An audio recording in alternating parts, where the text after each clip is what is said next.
Okay. Hello and good morning, everybody.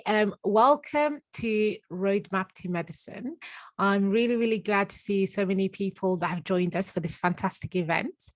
So we're going to be covering all of the intricate details of what is required for you to apply to medical school. We're going to take you step by step through the application process, as well as allow you to have a bit of interaction with doctors and talk to them about what it entails in terms of day-to-day life as well.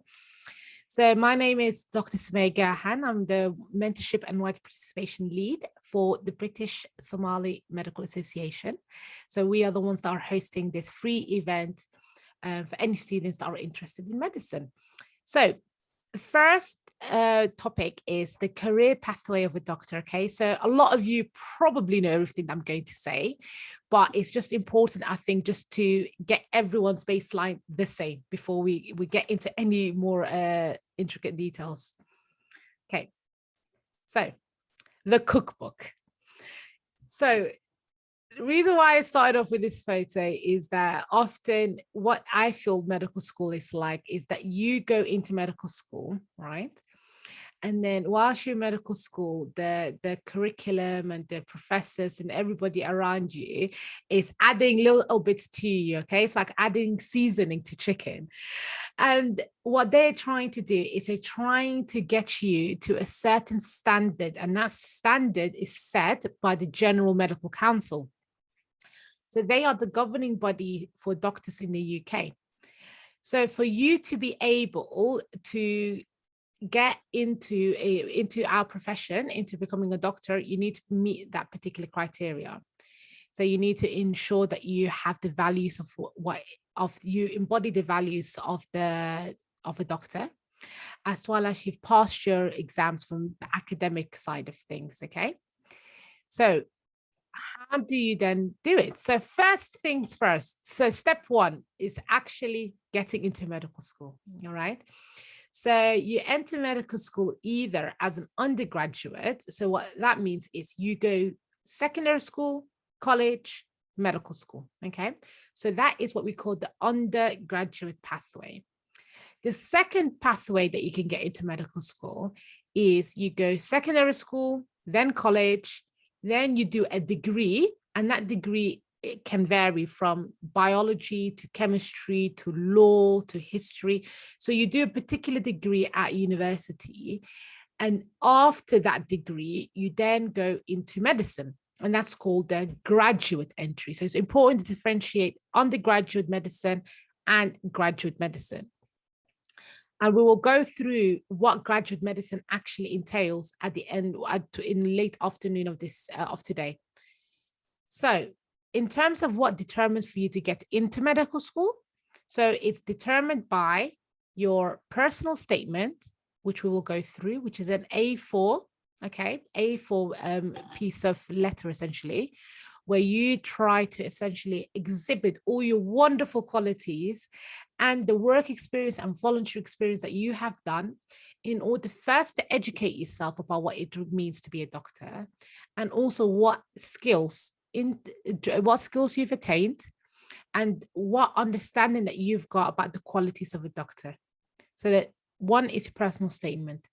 Two is your academics, okay? So you do need to have good grades, and that's something that you just will not get away from. You need to have good grades.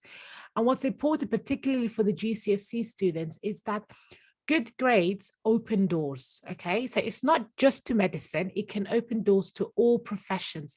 And it needs to be emphasized how important it is to get those good grades, just to give you the options to everything that you would want to do in terms from a higher education perspective. So personal statement, and then you've got your grades. And number three, you have to do an exam. So in the end, to get to medical school, you do a special exam, which we will go through.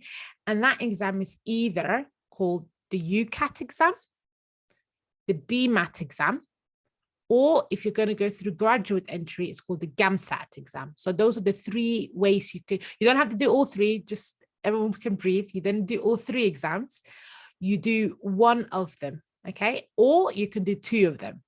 That is all based on which medical school you're applying to. And then finally, you have to go through an interview. So everyone who wants to get into medical school gets interviewed, okay? And you're only invited to the interview if the medical school wants to interview you. But again, we'll go through that later on. So that is the general way of how you can get into medical school. Now, what actually happens in medical school? So as I said, we're adding the seasoning. Okay, and the way that this guy is cooking is not exactly how we hope medical school to go. Okay, we hope it to be a lot smoother. So what you will go through is you'll go through lots and lots of different subjects. So you'll be taught anatomy, pathology, you'll be taught physiology, you'll be taught biochemistry. So you literally are taught so many different facets of medicine. Okay. Again, you go through year 1, year 2, year 3, year 4, year 5, okay? And that's the standard program. You can go up to year 6, and that's called either you've done a gateway to medicine year, which we'll go through, or you've done an extra degree in it. Well, again, something we'll go through. The other way, as I said, the graduate way, that's a 4-year program. All right, so then after all of that, you then graduate to become a doctor. And you then have to work for 2 years as what we call a junior doctor, okay? Or a F1, F2. So when people say F1, I actually once said F1 to somebody and they thought I was talking about race driving, which was pretty funny. That is not what I mean. So F1 stands for Foundation Year 1 Doctor. Okay. F2 stands for Foundation Year 2 Doctor. So what that is 2 years after you finish medical school where you are employed. That's important because, again, you're not a student, okay? So you're getting paid, you're employed, you're working, okay, as a doctor. So you are a qualified doctor. However, you are at the early start. So you've not got what we call a specialist. You're not a specialist. So you are a generalist. So you're going through different rotations. So you might do a bit of endocrine, you might do a bit of surgery. Every 4 months, you have a different flavor of a different speciality. So that stage where you're going to be doing that, that's literally what Pfizer is going to be starting next, okay? When she finishes medical school, she's going to be doing the Foundation Year 1 and Foundation Year 2. After that, you can either choose to go straight into a specialty training program, which is to become a specialist in one particular field, okay? Or you can take a gap year, which people do. Or you can do something else. People sometimes do masters, people can do PhDs, you name it. You can do what you like pretty much. And then later on, you tend to pick an avenue. So to give you an idea of the timeline, so I've, for example, finished my medical school experience. I have finished my foundation year experience, which is those 2 years. I then took a year out. So I took a gap year. And then I'm in the latter stage, which is the speciality part, okay? That's when you're becoming a specialist in a particular field.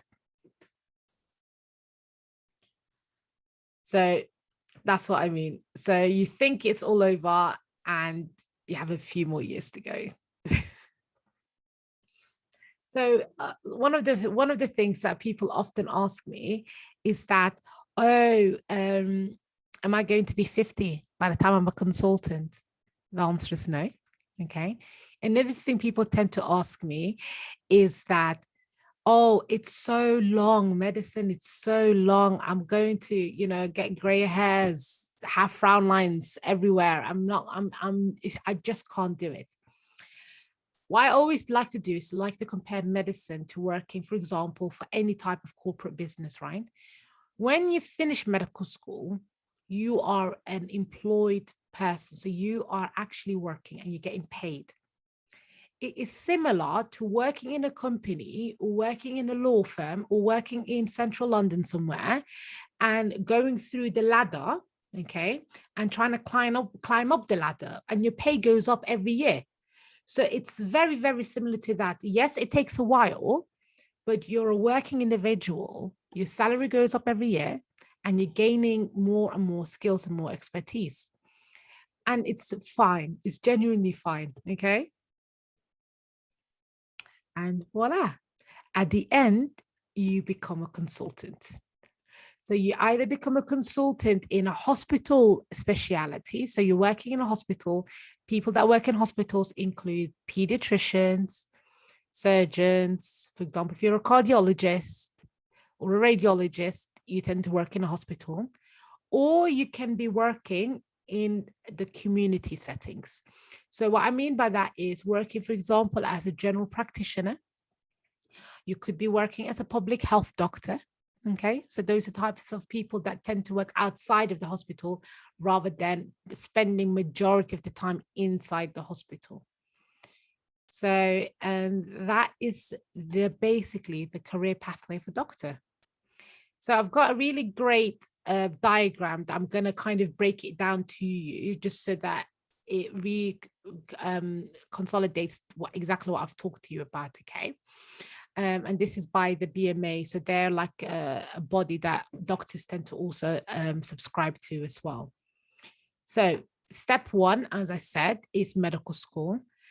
It can last between 4 to 6 years. 4 years if you're a graduate. Okay, so those are the people that have done a degree. It can be 5 years if you're kind of just going through the standard pathway. Okay, so those are the people that go through the standard pathway of medicine.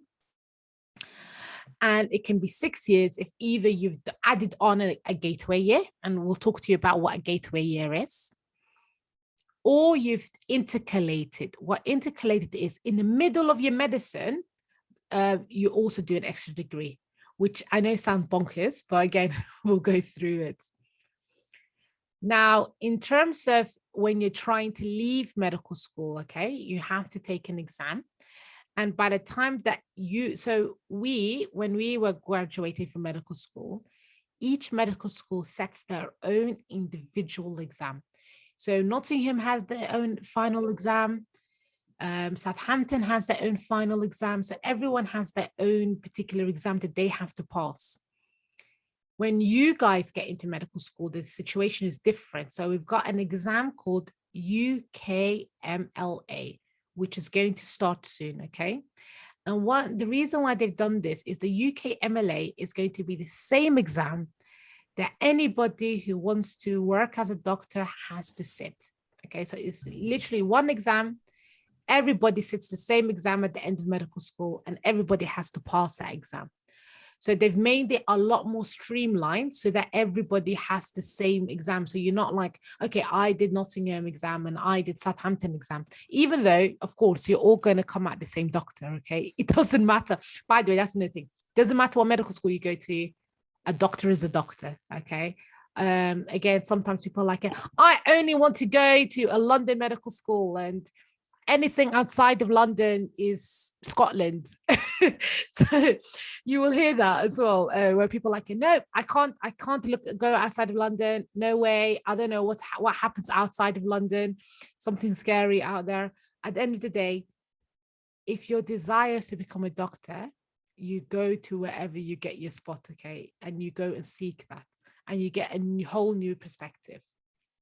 So you also have to sit something called a situational judgment exam at the end of medical school, all right? And I won't go into the details of that. Just it's something for you just to be aware about. No point in going into detail about that. Now, in terms of going from medical school to the foundation year, so let's say you're somebody who lives in London, you then went to medical school in Birmingham. How do you get back to London? Okay. So what's important for you to know is where you go to medical school is not where you do your foundation. So those are separate things, okay? So you apply, like a job, you have to apply.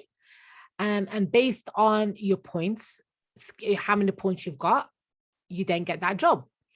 So you can go from area to area. So for example, you can be in medical school in Birmingham, then you can get a job in Scotland. You can go to medical school in Leicester, get a job in Southampton. It literally goes that way.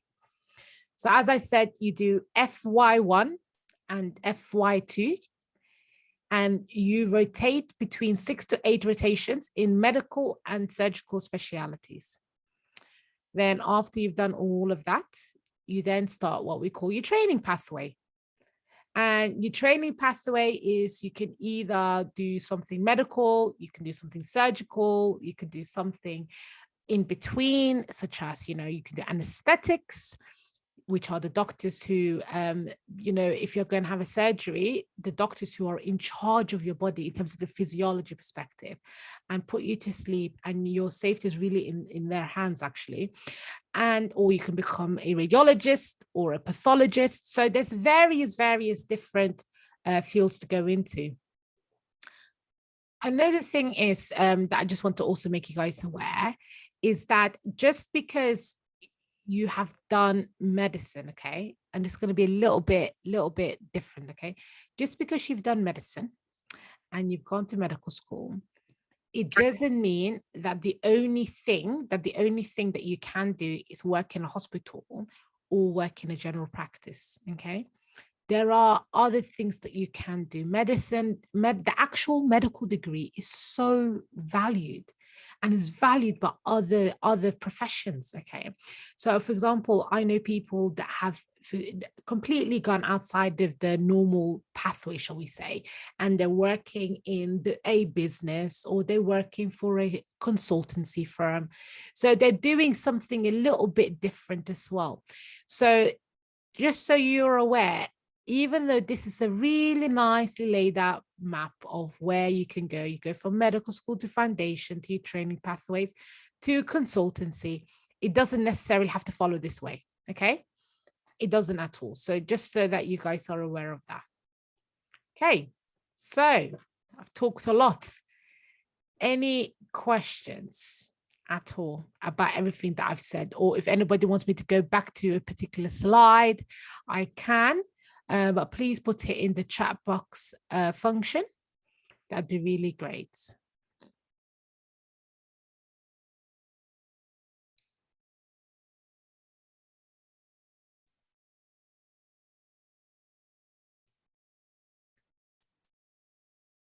Okay. I'm guessing everything that I've said was super straightforward. Just going to wait a little bit to if anyone has any general questions to ask at all. Your cookbook idea clearly worked. The recipe. Yeah. Okay, so one question that I got so far is, if you fail the situational judgment exam at the end of medical school, so let me get back to that slide, would you not qualify? So what the situational judgment exam is, it's not an exam that determines whether or not you pass or fail medical school, okay? So the passing or failing of medical school will be determined by what we call your finals or your final exam. That is the medical exam that you're going to be taking, called the UKMLA. So that UKMLA is the decider between the pass or the fail of medical school. What the situational judgment exam actually does is you get what we call points from it. So the worse you do, the less points you get, the better you do, the better points you get. And the reason why this exam is important is it helps you, give you that bit of power in order to have your choice of the job that you want to do in foundation years, okay? So just to reiterate, it's not a fail. There's no that you don't fail the situational judgment exam. All that happens is you get less points than your classmate, for example, which means you've got less power in picking a job that you want. That's what the situational judgment exam is. However, if you do really bad, then yes, there will be something that they will have to work out for you. But typically, this is just really not common at all. Okay. Another question that I've got is, what is each year of medical school like? Very good question.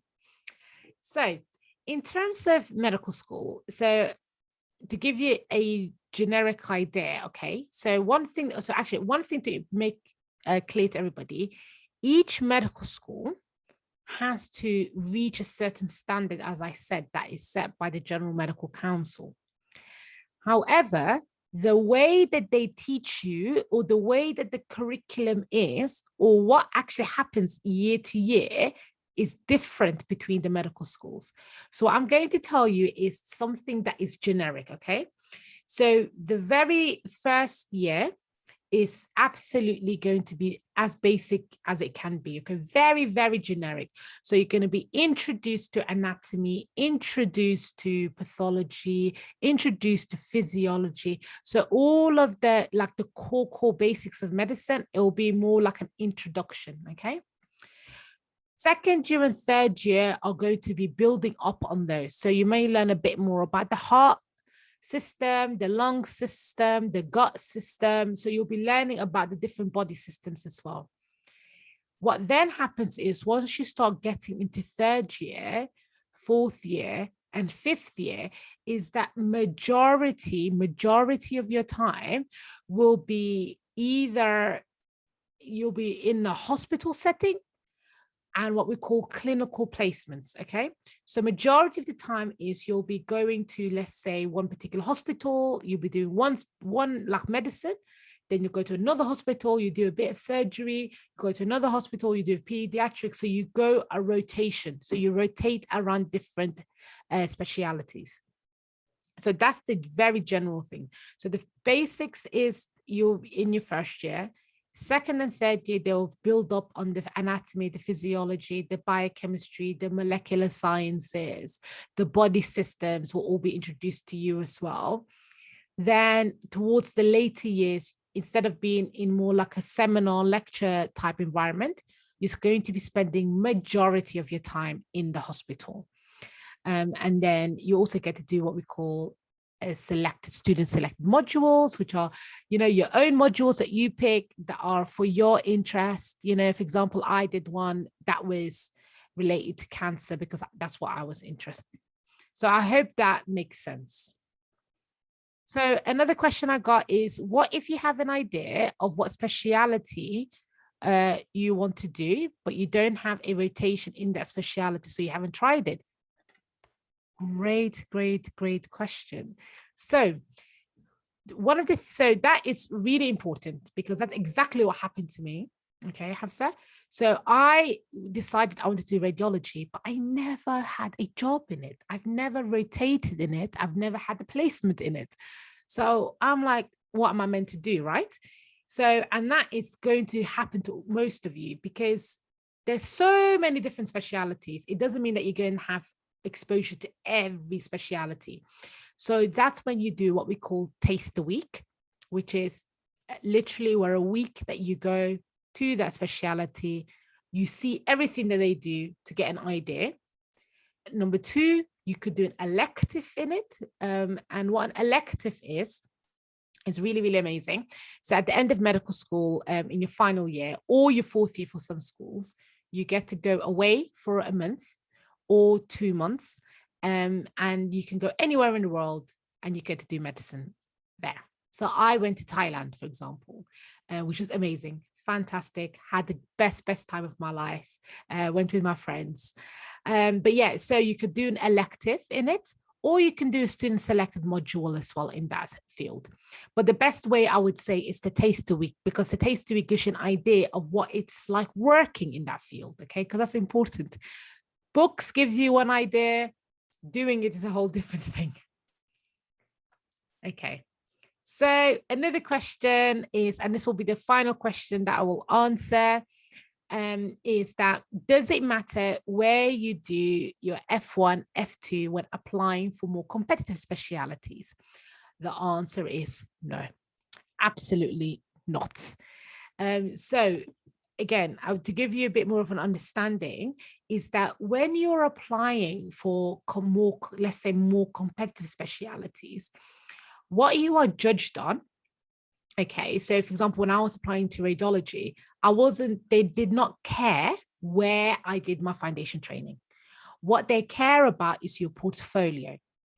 Okay, so what your portfolio actually is that what have you done that's extra? So have you done little projects in this field, or have you gone to conferences? Have you done a taster week? Have you got any prizes?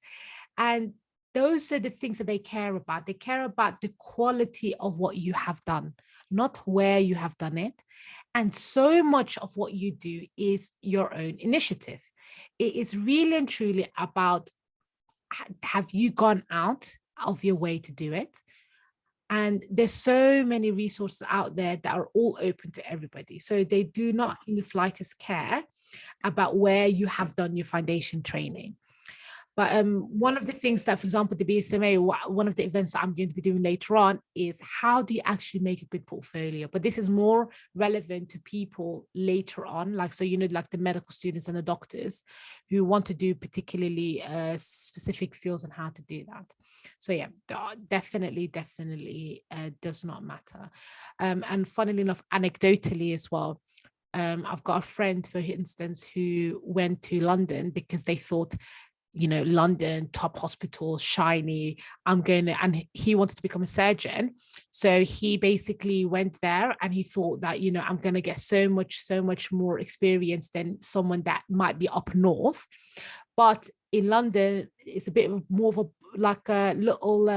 it's like more of a bottleneck. So there's a lot of people all wanting to do the same thing. So because there were so many seniors, he had like so many people more above him, that he didn't get to go to theatre as much as he would have wanted to. Okay, so it's all about what you make of it as well. But yeah, so thank you guys for really good questions, I'm so surprised about these questions because you guys clearly are thinking and switched on, which is amazing. Just so you guys know, is throughout the chat, because we're going to have a big Q&A at the end. Anyone whose questions I haven't answered, we will come back to them. Okay, so you can still type your questions. There is still time at the end. And of course, every small lecture will have a Q&A at the end as well. So there will always be opportunities. But yes, so thank you very much.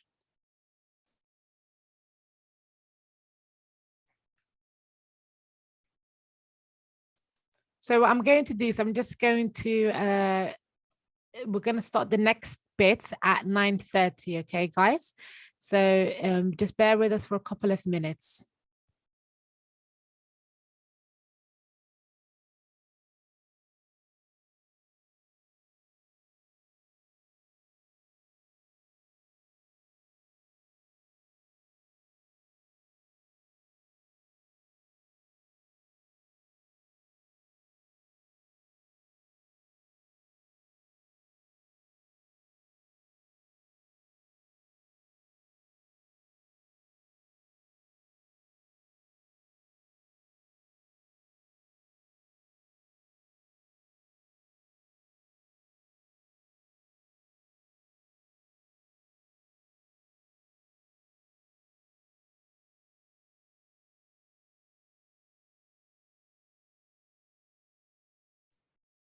Hello, Dr. Usman. I've just made you co-host. If you could put your camera up and you can get your slides. So you can start sharing the slides as well. Can you guys hear me? Yeah, I can hear you perfect. Okay, alhamdulillah. Okay. Let me just try and share this. Share screen.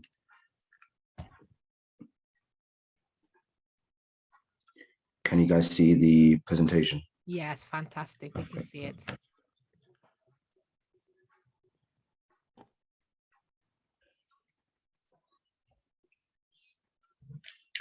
Okay, so I'm just going to introduce our next speaker. So this is going to be Dr. Kafi Usman, who has really graciously given up his time to give us a speech on the topic of UCAS. Okay, so I'm just going to hand it over to Kafi for half an hour. Assalamu alaikum, guys. I'm Kafi. Apologies for the lighting in here. It's just darker than I thought it would be. So I'll do my best, inshallah. But the main thing is, it's not my face. You can see the screen. That's the most important thing. So I'll be running through a quick guide, inshallah, over the next half an hour about the UCAS application process. I understand obviously that a lot of people, some people will have, might be in different stages. Some people might have already been applying or applying this year. So this might not be, you might already know a lot of the things I'll be covering here. But this is more for people who are maybe in AS or in year 11, who are thinking about UCAS and thinking about what do I need to do and how does the actual process work? Briefly, as in most schools and colleges, etc., do go on to this and do talk about this a lot going into the end of AS, beginning of A2. So a lot of it, you will get, specific details from your schools or colleges. However, I just thought I'd give a generic overview about how the UCAS process actually works. And if you've got any questions, inshallah, I'll try and answer them at the end. Or if I have a look in the comment section, I'll try and answer them as well. So the contents, I will talk briefly about what is UCAS, what it stands for, etc. A very important section, UCAS timeline. So I've got the timeline for this upcoming year, which roughly correlates, and I actually had a look at it, and it's similar to when I applied for medical school back in 2013, which is quite a while back now. So it's quite a similar timeline to then. How to submit the application, the key components of the application, and then at the end, inshallah, we can answer any questions that you guys might have. So what is UCAS? So UCAS is an independent charity that posts applications. It stands for the University and Colleges Admission Service, and it's an application for all higher education services and courses. It's a massive organization, has 2.5 million people applying each year at 350 university college places. It's very important to stress that unlike maybe in other countries, this is how you apply for medical school. You do not apply directly to the medical school. That's very important to stress. You don't email or you don't message direct to, let's say, Birmingham or Kiel or anything like that. You have to go through this UCAS process. So just touching on the actual 2022. So this is for this year, the upcoming dates. So if you are applying for medical school for entry in 2022, you'd have you start off in the 4th of May, we'll start showing the actual courses that are upcoming. And the first few weeks really just for you to see what's available. You can see what universities have these courses, because each year there are new medical schools that come about, or others which might close, etc. From the 7th, the most important thing is that from the 7th of September is when you can actually submit your UCAS application. One thing I will stress is that it's not, there's no rush to submit it early. There's no advantage submitting it earlier. Obviously, if you've done your personal statement, you've done all your components, you can submit it. But I always say to people that make sure you double check it, triple check it with your personal tutors at school, with those friends and family who've got experience in medicine, etc. And take your time. There's no rush to submit it early, but that's when it opens. So deadline for, and that's the most important thing here, I'd say, is the 15th of October deadline, which is the deadline for application to University of Cambridge and Oxford, and also for medicine, dentistry, and veterinary sciences. So that's when, I remember when I was applying, the schools were very, very keen on making sure that every component was done by that point. And that your reference as well, which usually a personal tutor or one of your teachers will be completing, making sure all the application is submitted by that point. The schools are usually quite on it, but if the school don't have many people applying for medicine or applying for Oxbridge, I would say to make sure that all the bits and bobs are done by that date. You will then generally have interviews coming up in the rest of the autumn, the winter especially, and coming up into the new year. You then have extra, which doesn't usually, so UCAS extra is when you have an opportunity to apply for, if you have all your 5 choices and you don't hold any offers, then you can apply for other courses. It isn't more relevant when it comes to medicine, but each year, obviously there's only a limited number of medical school places. So if you were thinking about other courses, you can go and then go through extra. And then clearing opens in the 5th of July. However, for medicine, I'm not sure. When I applied in medicine, there weren't any clearing places actually advertised, but some places were having clearing. I think that's changed in recent years. I think it's more when you actually have your results. So your results tend to come out in the 2nd week of August. And then when your results come out, certain medical schools, I do think now have clearing places, which is different to what used to be a few years ago. So if you maybe didn't get an offer and exceeded your predicted grades, or you might have just missed your offer, you can see if any other universities are available. You can sometimes do like an impromptu interview, or they say, look, I'm happy with your grades, with your application, and they'll give you an offer there as well. Let's go to the next slide. So the overview of the components, so has 11 sections. A lot of it is very self-explanatory. Don't get, like worried or anything like that by the number of sections. Majority of it is just like, your date of birth, your personal information, where you're born, stuff like that. You don't have to complete the sections in all. That's very important to stress. You can complete the sections in whatever order is comfortable for you. And you can always come back to them and save them, etc. So you don't have to do it all in one sitting. I think that's one thing that worries a lot of people. You have to sit there. You can you can do it in between classes, save the application, come back to it, and it will be all saved. The most important thing is just to make sure you save it as you go along. So I've just thought I'd touch on a bit more. So you have any part of the application that you're missing out, it will come up in red. So you can't go into the next part without filling it in. And there'll be a message, a green message will be alerting you. And it will prompt you to save the message as you go along and save the section as you go along. Anything with an asterisk, you have to fill in. So you can't progress to the next section without completing that part of the application. So I will touch on briefly on the 11 sections. I will talk about some of the more important ones in the later slides. But generally, the 11 sections are all clearly stated here. Your personal details, your contact details, your education. So that will be for those of you who haven't got your A-level grades yet.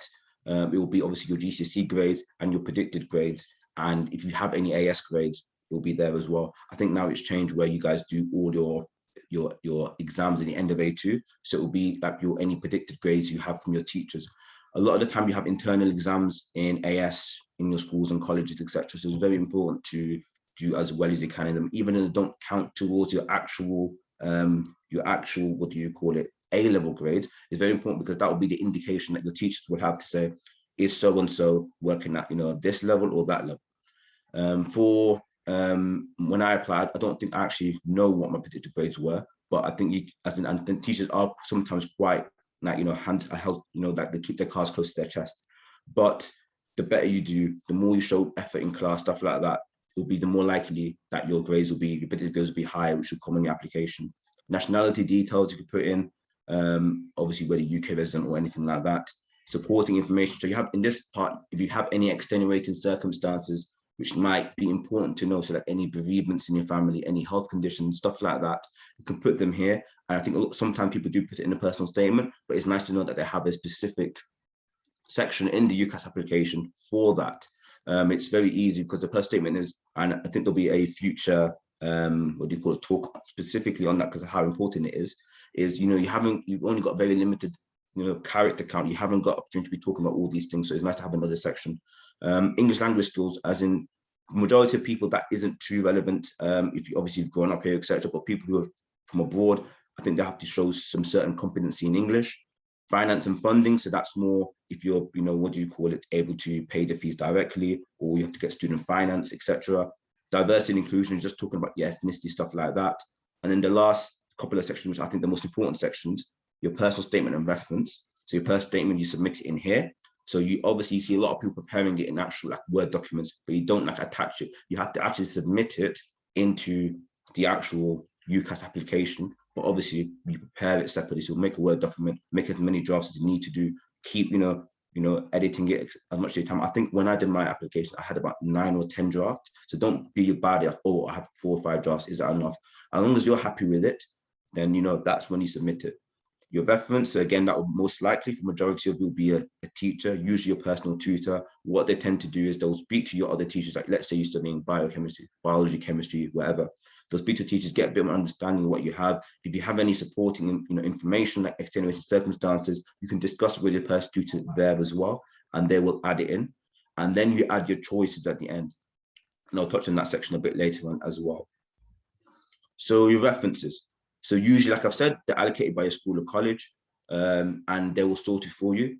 There is a fee for it. I think most schools and colleges, they pay the fee for you, but just double check with them. But they will let you know, don't worry about it. You know how people are like with money. They'll make sure you have to pay it, you pay it. This is more relevant for people who are applying as an external, applicant, not with the school or college.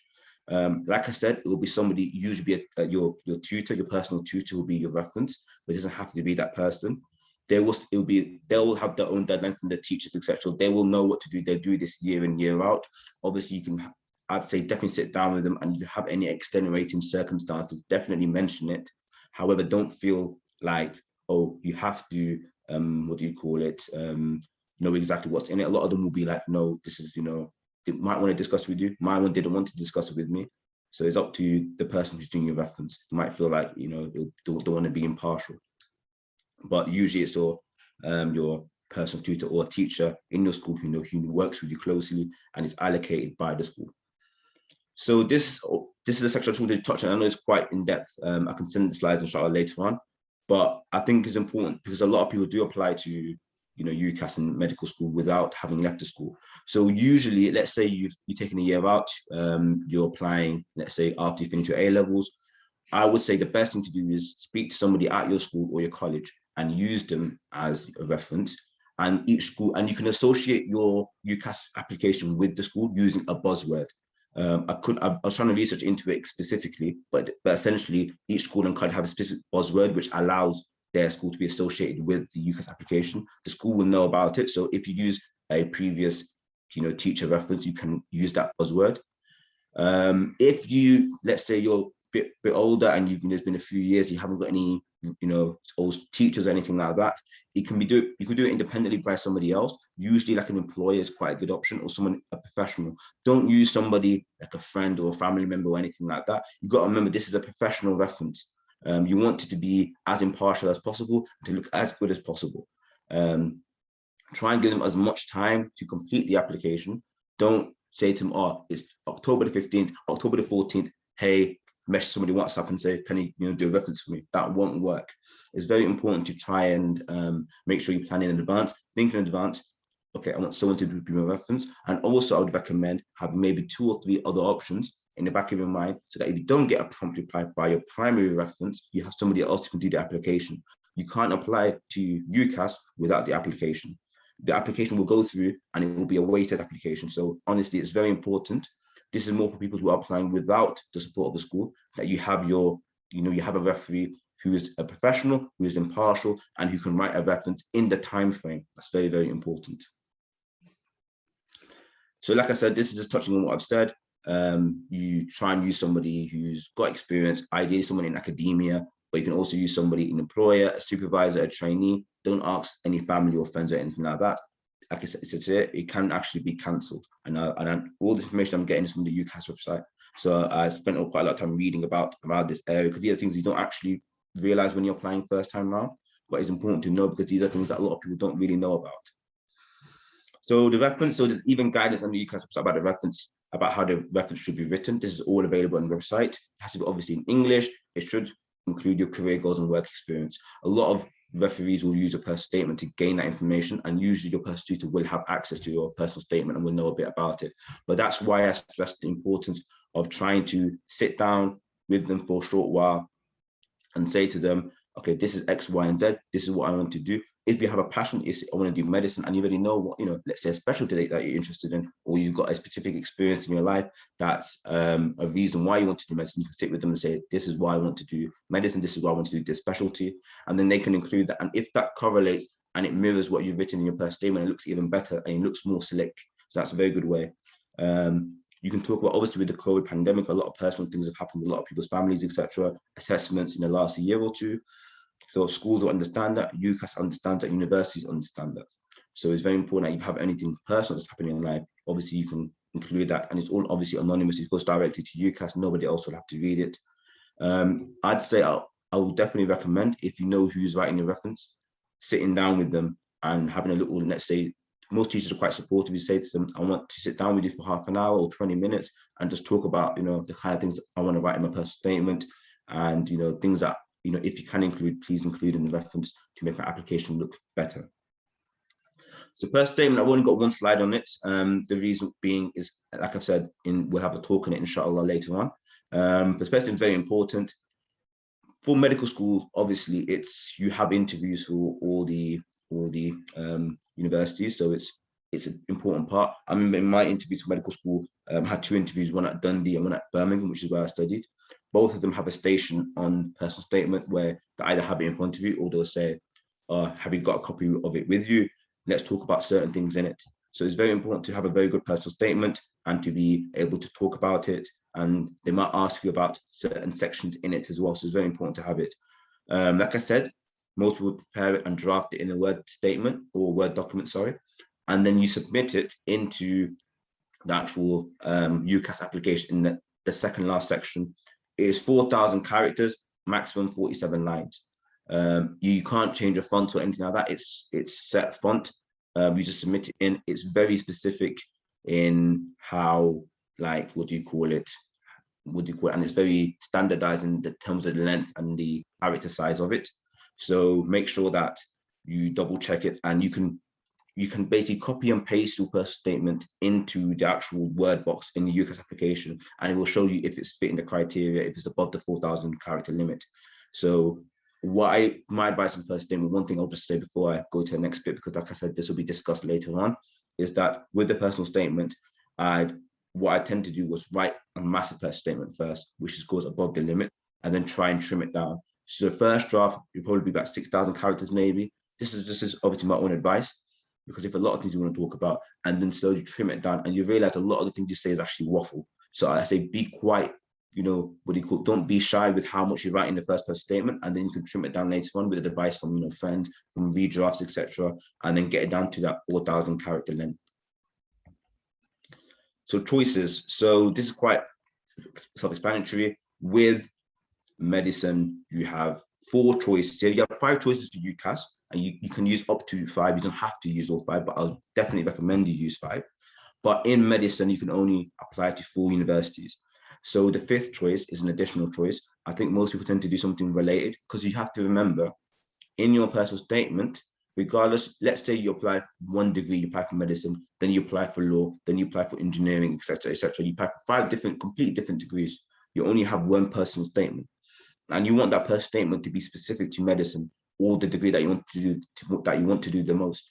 So if you apply for 4 universities for medicine, and then say I want to apply for chemical engineering, they might accept the application, but they will see that the application you've written was based on medicine, and there isn't enough space for you to write an application that's half medicine, half engineering. If that makes sense. So I think when I applied, I didn't want it for biomedical science or medical science, one of the two, as my 5th choice.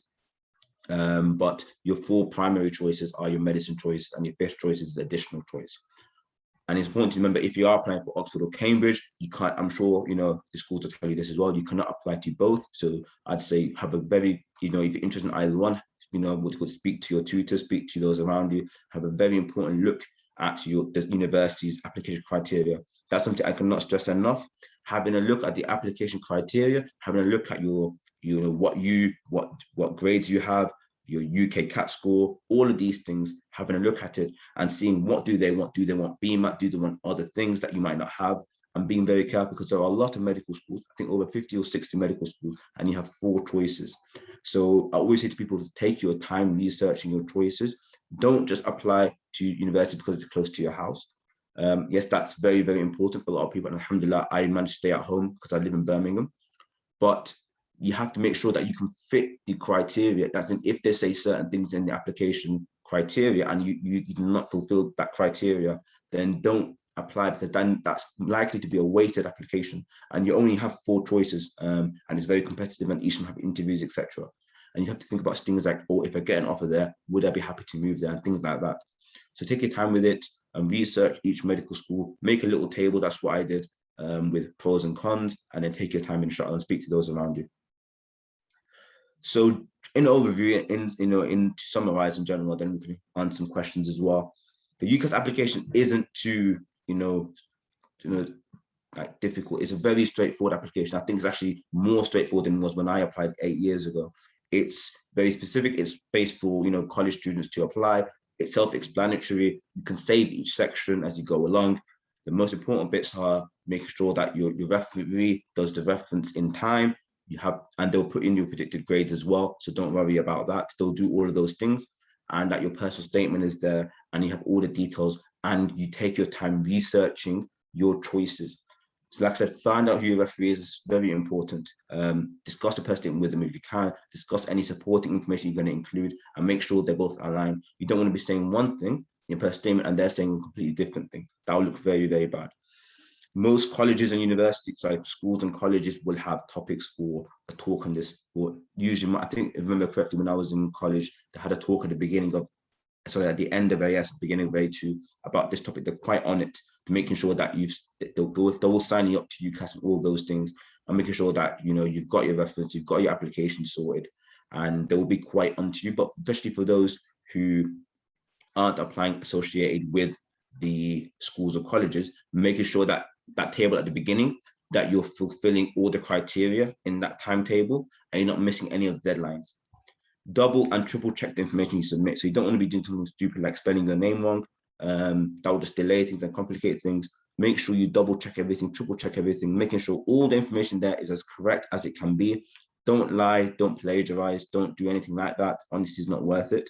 Just be honest, be sincere, and just basically write everything that is as genuine as possible in the application that you have. So I think I've finished. We've got about 6 or 7 minutes. If you guys have any questions, feel free to ask on the UCAS or anything like that. I'll just mention briefly, I don't think I mentioned at the beginning. So I've finished I saw the Sumaya did a great presentation, mashallah, on the overview of the career. So at the moment where I am is I've just finished my FY2. I'm doing a year in between where I've finished my foundation training and I'm taking a year out, which is called like an FY3, but it's not an official year. So I'm just locuming. So if you guys have any questions at all, you can ask here. Those are my contact details as well, my email. And yeah, Jazakallah khair, guys. Thank you so much for that fantastic lecture, Dr. Usman. I really appreciate it. So guys, please in the chat, any questions that you have got. This is really important, particularly for the UCAS. Okay. Dr. Usman, do you mind stop sharing this just so that you're also.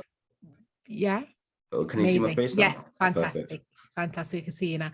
Yeah. So a question that we've got is, so how can I make a university my firm insurance choice? Yeah, so that comes a bit later on. So once you have your offers, so inshallah you will have, all 4 offers for medicine.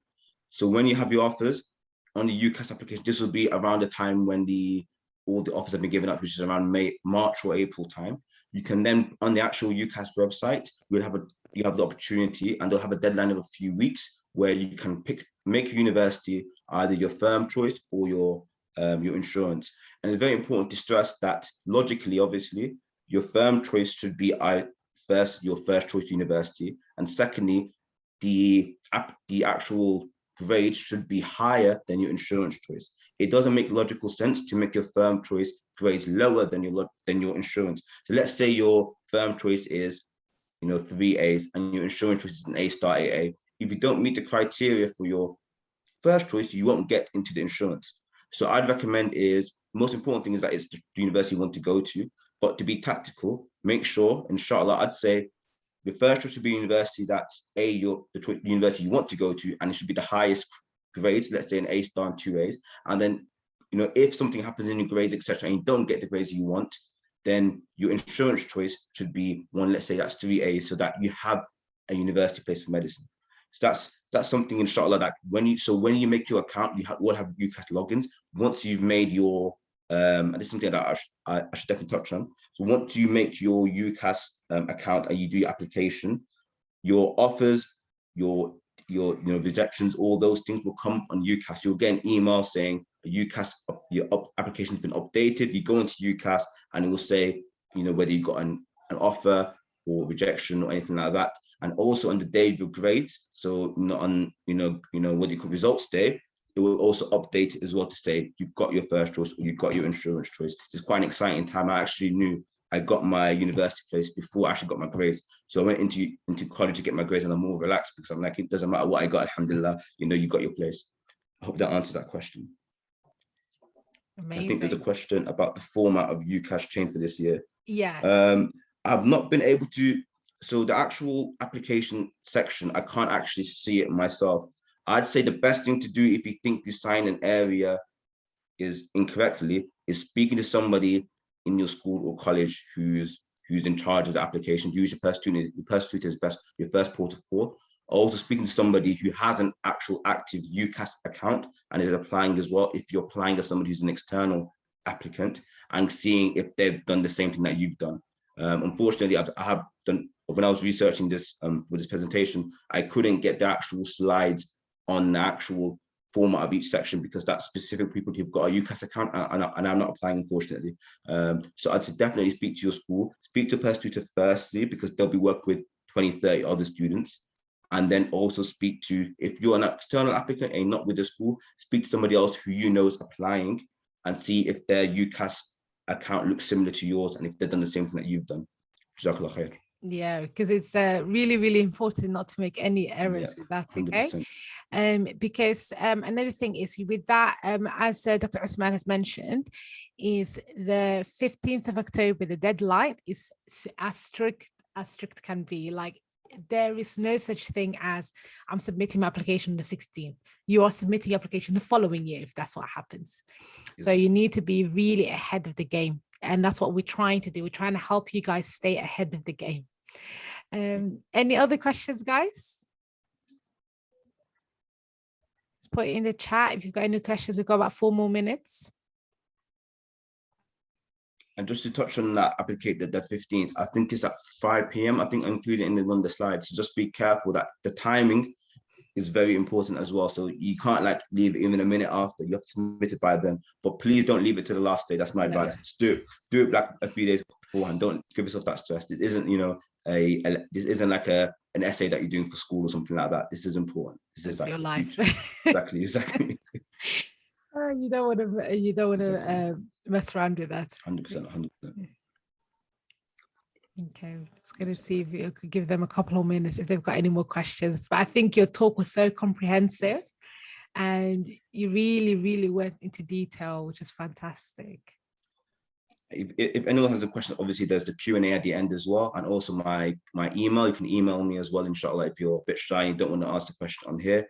But UCAS, I think is something that most schools go into a lot of depth. So it's, inshallah, it is something that, so hopefully the stuff I'm talking about in these slides weren't things that you've not heard before, especially if you're applying for this year, inshallah. Yeah.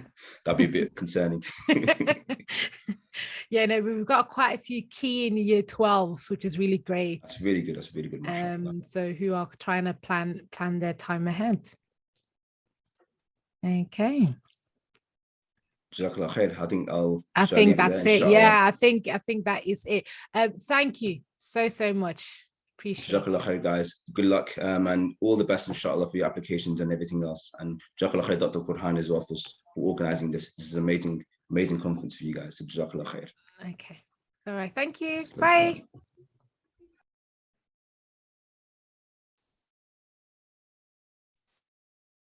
Okay, guys. So we're just going to take a couple-minute break. We're just going to wait for our next speaker and then we can go from there. So our next speaker is a qualified pediatrician, okay? So this is somebody, a doctor who, as just to recap, finished medical school, finished foundation, is now in the specialty training phase, but he's actually about halfway there, halfway to the finish line, which is absolutely amazing. So you get to ask him any questions about what it actually is like to be a pediatrician, what it entails, what happens, genuinely just what happens, which is really, it's going to be good as well. So of course, it's not my field, so I'm not going to answer any questions about life as a children's doctor. So I'm just going to wait on him to join us and then we can go from there.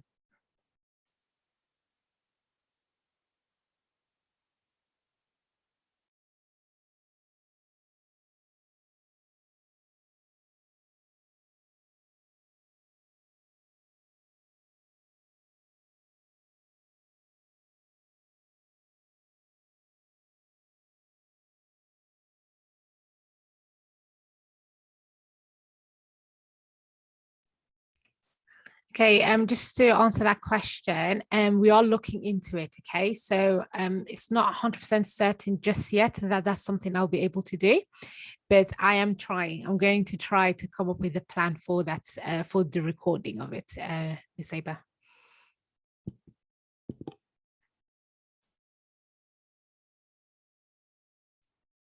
If anyone has any other questions, you can ask whilst we wait for our speaker to join us.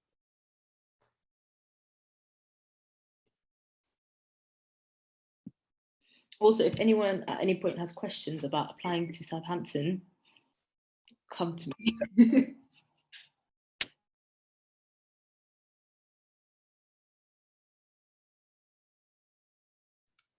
Okay, our next speaker, Dr. Mohammed, has joined us now.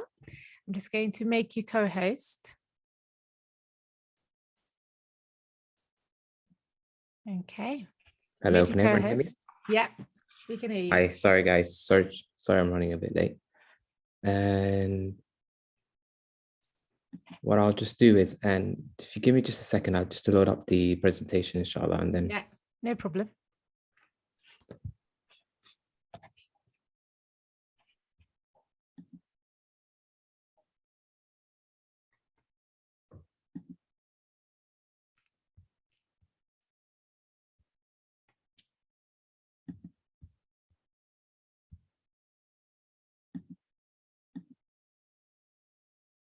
Very sorry, guys.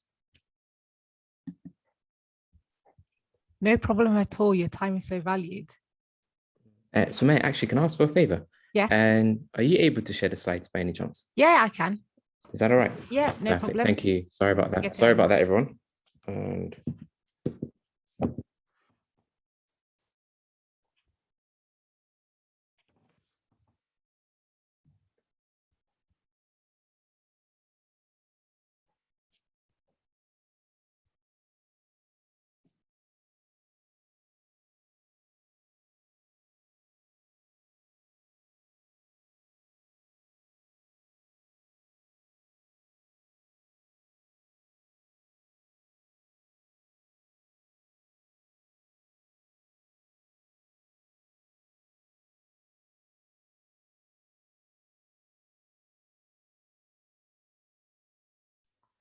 Okay, I've got your slides ready. I'm just going to share it now.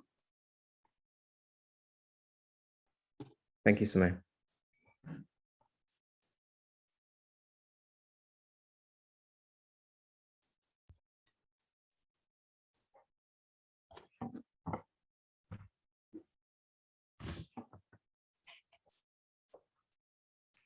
Perfect. Thank you. Thank you very much for that. And so firstly, sorry, I've got to apologize for running a bit late and also having some IT issues as well. So thank you to Sumaya for like rescuing me in the end. And what I wanted to go through was a little bit about what life is and as a pediatrician, just to sort of give you a little glimpse into what we do. And so I'm a pediatric trainee at the moment, and I'm working in South London.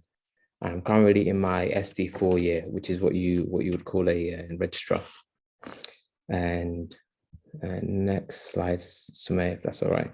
And in regards to my journey, and I also went to medical school with and same medical school as Sumaya as well. I studied up in Nottingham, but I was a little bit and a couple of years ahead of Sumaya. And I graduated when it was around 2015. So even longer time to look back on. And after leaving Nottingham, I went back to London and I did my foundation training initially in East London. But at the time, I didn't do any pediatric jobs and during this time at all. But it was something that pediatrics was definitely something that I was interested in, even back in medical school. And I applied for training, specialty training back in 2017. And in between training and in between applying and starting training, I took 6 months out. And that was just more so to just sort of serve as a bit of a break, take a little bit of a rest before going into specialty training again. And I started my specialty training in South London. And next slide, Sumaya. Thank you.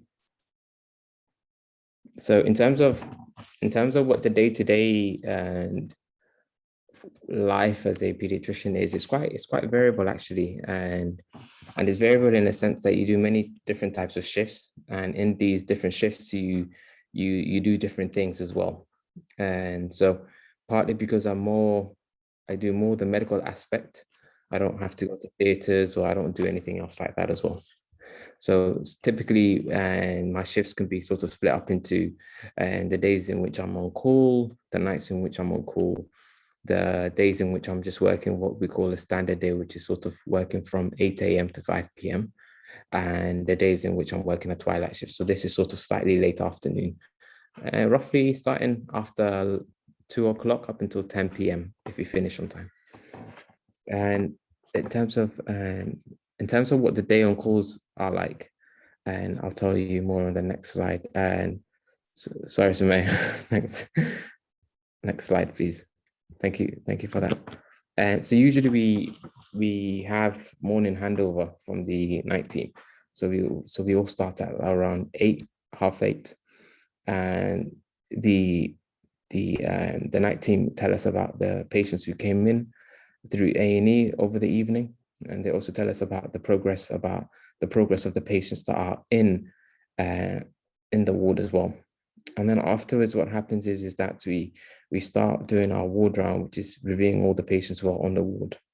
And that's usually a team of 3 or 4 people, which involves the consultant, followed by myself, and then one of the other junior colleagues of ours as well. And then usually at that time, and what happens is that we, and I myself, often the registrars hold a bleep or a phone where they take referrals and they offer advice to and nurses in the community and midwives and GPs as well, and also and other colleagues within the hospital as well. And then afterwards, what typically happens is that I usually peel off and review the referrals I accepted whilst the consultant finishes up with the ward round. And then we touch base, and then we pretty much just go through the jobs and make sure everything is done that we needed to do, and make sure that we are getting people sorted out from that point of view. And then in the evening, we come back and go through people again, and then we wrap up loose ends before going on and handing over to the night team. Okay. And then in terms of what the typical night shifts involves, and on the next slide, and it's similar again. Actually, we catch up with everyone during the evening handover. We review the sick patients on a ward first, just to sort of make sure that people are moving along and there are progress that's happening, and before typically going down to A&E and spending most of the night in there as well, seeing the sick kids who are coming in through A&E. Typically, sometimes you also try and get some sleep as well, but this isn't often something that happens. But you know, when you can, it's a good thing. And then afterwards, you try and prepare for the morning handover and make sure that everything is all tidied up before the day team starts. And sometimes what we do is, and sometimes you have some standard shifts, and which on the next slide, and thank you, Sumaya. And typically with the standard shifts, you either, it depends on whether there's enough colleagues at the same grade as you or not. But usually sometimes you may start off with a clinic in the morning, but sometimes you can, if you're lucky, also get the afternoon off as well. Because what often happens is that every patient you see in clinic, they're yours in a way. You have ownership over them. And that often involves chasing the results, speaking to specialists, and also reviewing them if it's necessary as well. And lastly, and one of the other shifts that we do is we do a twilight shift, and on the next slide as well. And basically with this it's pretty much, this is actually my favorite one, and because it pretty much just means you have one role. Often with the other shifts, you're all over the place, and you're trying to do numerous things at the same time. And I like the shifts partly because you only see the kids coming in and the kids that GPs or A&E doctors are worried about, which is quite nice. And so yeah, you take referrals, you offer advice, you see them in our assessment unit, and you review them and make a decision whether you can, number 1, send them home, number 2, and admit them, or number 3, and ensure that there's follow-up ensure that they have follow-up ongoing and in a pediatric clinic. And on the next slide, what we'll do is we'll talk about why I find pediatrics rewarding. And I've noticed actually that generally most children get better, and I'll probably say around 97% of them actually get better and move on. I also find that the vast majority of them are non-inflicted causes as well. So it's just, things that they haven't, and behaviorally done to themselves, in a way of smoking or alcohol or etc. And I find that PEDS has a lot more of the acute stuff going on, as in children often get sick and then they present, and you very rarely see the chronic stuff going on. And actually, the thing I've really appreciated a lot about it is the fact that children have spent less time on the ward. Typically, our length of stay on the ward is between probably 24 to 48 hours. So we classify them as being a long stayer if they're on the ward for more than 2 days. And the other thing I really love about it is the fact that it's actually really general, and actually this is an example of what happened to me yesterday on the ward. On the same ward we were looking after a 17-year-old with AKI, as well as a 3-day-old baby who was having difficulty in feeding. So there's a lot of variation, and you find yourself and being very general and assessing people very systemically, which I really like. And lastly, and one thing that we find is that we're really involved in in the greater sort of MDT, and we have numerous interactions with numerous specialties on a daily basis as well. And that's actually it's actually really quite rewarding, partly because you learn something from them as well. And in terms of how the training is shaped out on the next slide, and so it's currently, at the moment as things stand, it's 8 years long. But then there's been a recent change in sort of recommendations for how the training program is going to be. So I think in the next year or two, it may go down to being 7 years, partly because there's a push to create more consultants and to have a more senior led care.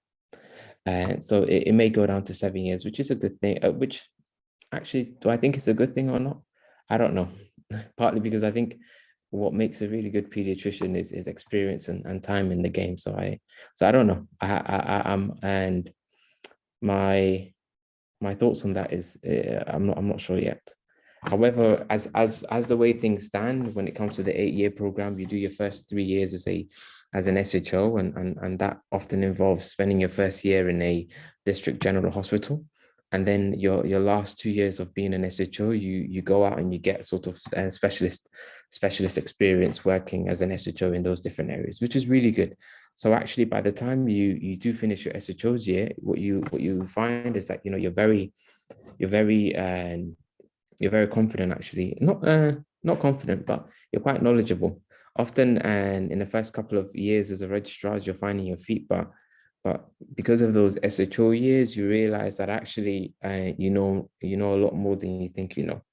And then it's your ST4 and ST5, and these are what you call your core registrar years. And I'm currently coming to the end of my first core registrar year. And they're usually based in a district general hospital, and you pretty much go back to basics again, and covering pediatrics, neonates, and community pediatrics. However, you go back to your basics, but then this time you have a slightly bigger responsibility, and often you're the only senior doctor in the hospital and during night time, especially for like children. And then your last 2 years are your ST6 to ST8 years, and these are often your higher registrar years, where you basically do placements again in pediatrics or a specialist part of pediatrics, or you do neonates.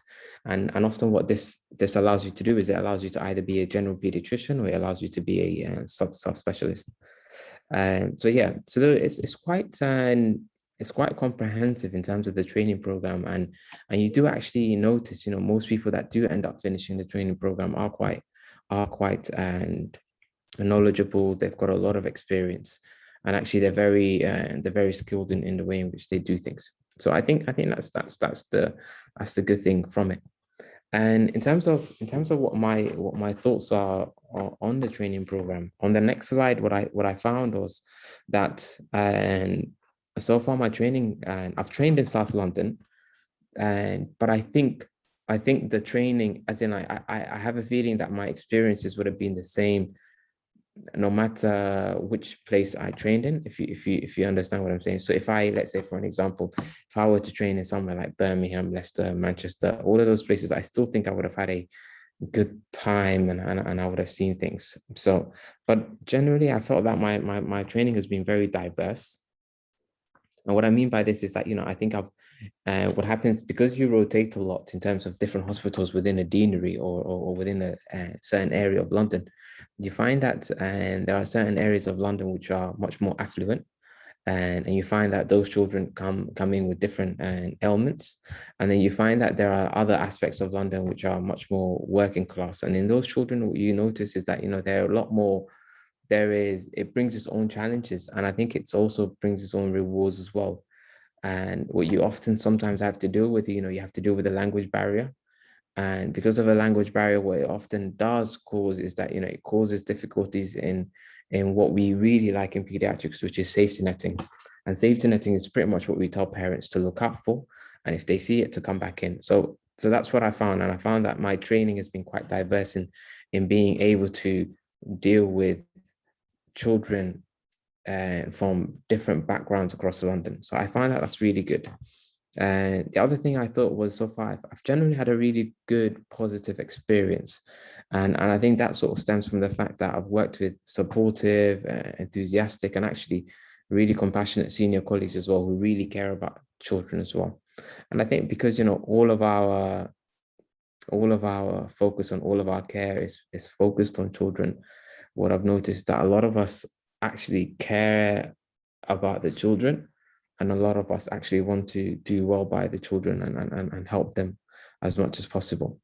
And I also thought that, I've had plenty of experiences to learn and to develop as well. And in terms of on the next slide, and a lot of people, I think the main thing is that a lot of people sometimes worry about choosing a particular specialty, partly because it feels there's that whole impression that it might be slightly cordoned off, or it might be slightly closed off in terms of what they want to do moving forwards. But I found that actually with pediatrics, the doors aren't closed to you, and there are lots of opportunities for you to do lots of different things. And I think let's take thingy for an example. If you wanted to go into research, there's a big group of pediatricians who are based in Leicester, who do a lot of work with research in children as well. And I think partly because the vast majority of the treatments that we do in children, and the vast majority of the medicine that we do in children, sometimes stems from adult research. I think it's really, research is a big thing in pediatrics, and there's already an increase in focus on research and increasing effort in making pediatricians more research driven, and giving them opportunities in research. So I think, if you are someone who loves research and wants to go into research, pediatrics is a good option.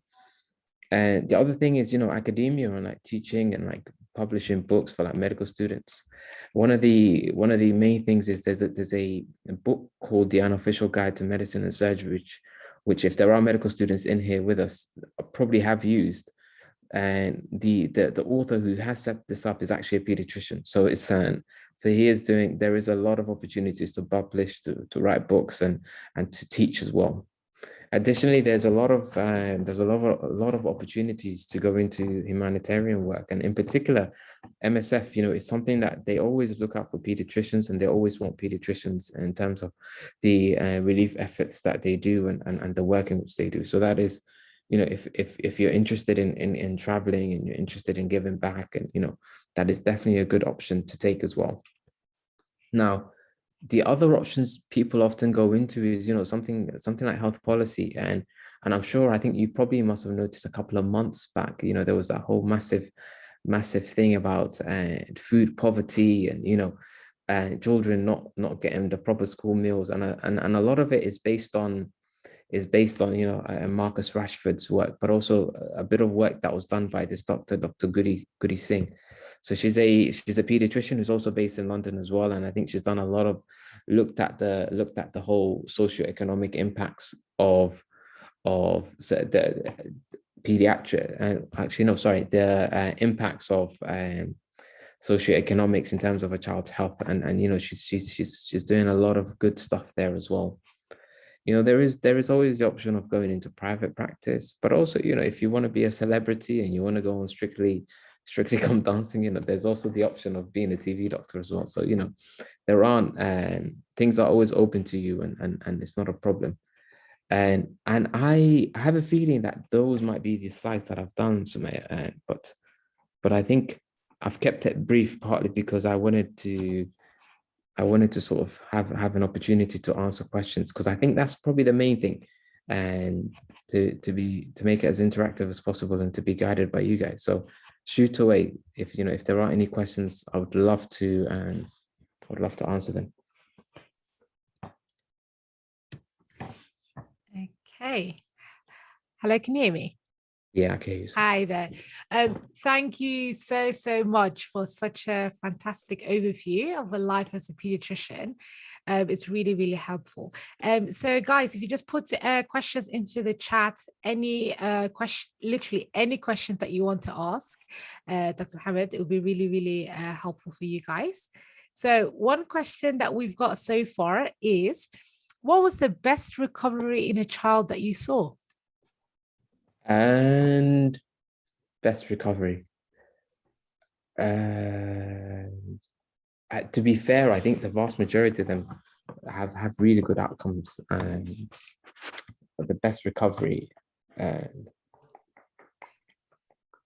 think it's often seeing premature children who you see a couple of years afterwards doing really well, and you wouldn't think that they were premature.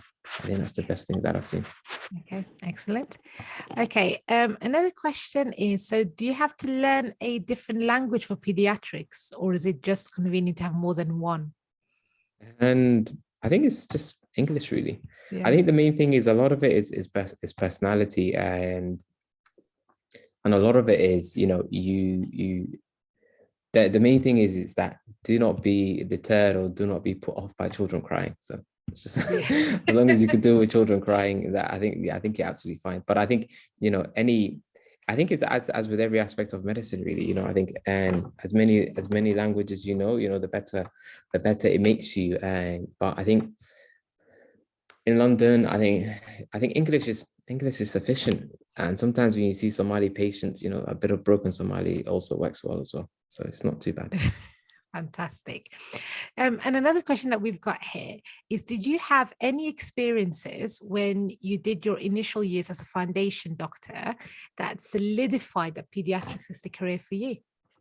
And so to be very, very honest with you, I think what really solidified it for me was in the fourth year of medical school.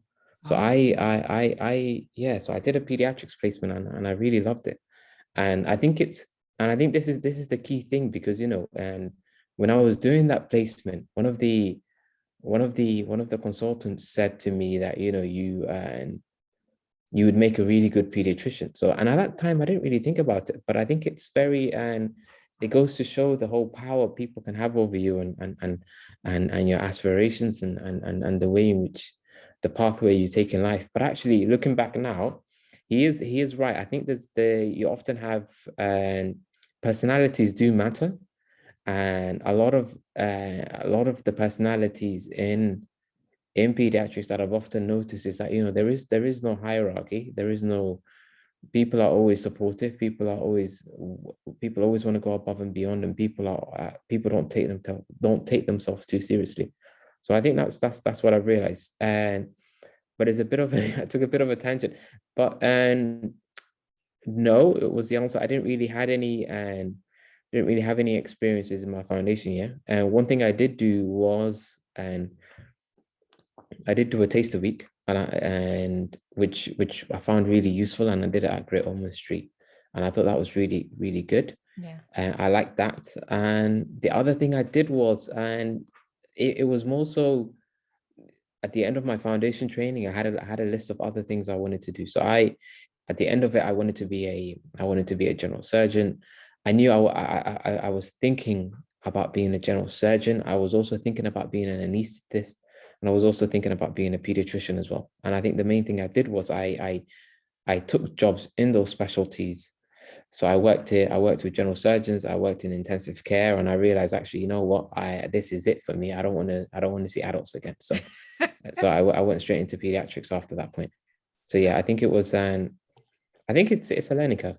Doing something you think you're going to enjoy is a good thing. It means that you're not going to go in limbo, and it means you're open to other opportunities. And then I think really great. someone sent me a question: how often do you operate on children? And never. So I can never hack being a surgeon. I don't think I'm a surgeon.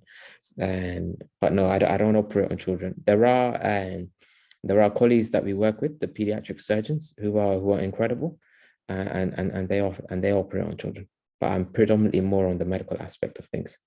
Okay, excellent. So another question that we've got is, so how many hours do junior doctors work every day? So this question depends on what your contractual hours are. I think typically you're looking at 48 hours a week, but then you also, there's other things that aren't really contractual in a way. Let's say, for an example, you're working 8 to 5, and the vast majority of doctors don't leave on time, number one, because there's always jobs to do. And then you also, when you do go home, there's the whole aspirational hours you spend, doing research, trying to do other projects that will make you a more eligible applicant. So so there's the set hours, and then there's the non-set hours that, are a lot more than 48 hours. But, it's as is life, isn't it? Okay. And Dr. Mohammed, is pediatrics a very competitive pathway? And not really. I mean, I think all of medicine or every specialty is competitive in its own way. But I think the crucial thing here is that, I think it's similar to medical school. Medical school is competitive, but people still get in. And I think it's the same thing with pediatrics as well. It is competitive, but people still get in. And now there is a slight bit of advantage. I think often people don't apply for it, and it isn't a favorite amongst foundation trainees when especially when compared to things like general surgery and what other specialties, GP. But I think it's all right if you want to, and if you want to apply. I don't see any problem about getting in. Okay, excellent. Thank you. And another question we've got is, so how do you handle emergencies generally? I presume they mean like pediatric emergencies. And so actually, okay, I think I haven't had any feedback saying otherwise. And the thing here is, so the good thing about pediatric training is that, is a lot of it is senior led, and a lot of it is, by the time you finish your 8 years or your 7 years, because you spend a lot of time in A&E and in the acute wards, you see a lot of emergencies. So you become a lot more confident in managing them. So actually, what most pediatric trainees are worried about, especially when they are, towards the latter stages of the training, is that, they worry more about how to manage chronic patients, because they're the ones we don't, that you generally do not get a chance, because, you don't really do that much clinics compared to other specialties. But yeah, it's generally, I think most pediatric trainees like dealing with emergencies, and they're very, very, very, I'd say they're very versed in treating emergencies. Okay, thank you so much. We've got one question about the UCAT, but I'll come back to that when I do my session next. So another question for you, Dr. Mohammed, is, so how do you cope with the more upsetting aspects of working in pediatrics? So is it harder to see things go wrong when it involves children? And yes, I think I think generally it is, but it's not. it's as with every other specialty in medicine as well. I think there's a lot of sometimes things do go wrong with our patients, but I think with pediatrics, what I often found is that there's a lot more, and there isn't, I think because we work a lot closer with nurses, and we generally have one or two wards, we tend to build up a better rapport with nurses and other colleagues. So, and because we always try and get rid of the whole hierarchy, often it's easier for someone to pick things up and someone's to flag things up. So, I think that's quite useful. But often, even despite all of that, sometimes things do happen, and it is upsetting. But I think the crucial thing here is that trying to learn from it, trying to understand where things went wrong, and trying to do better next time. But often it's not what happens is that people we do a lot of reflections after things have happened to talk about everyone's feelings and what their thoughts are. But yeah, I think it's normal to be upset or to be affected by it to a certain degree. Okay. And one final question is, how, in terms of pediatrics, how do you tend to balance work and home life? Is it hard to balance it in peds? And so it depends really. I think so. The first, I think I struggled the first 2-3 years of the training. Only reason being was that I was in a new specialty.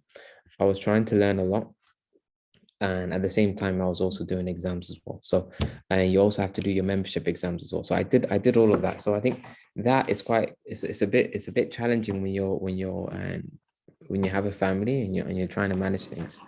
But I think as with everything, it's trying to make time and trying to deal with this as well. And I think what I found is the more years I've done in pediatrics, the more I care about going home on time.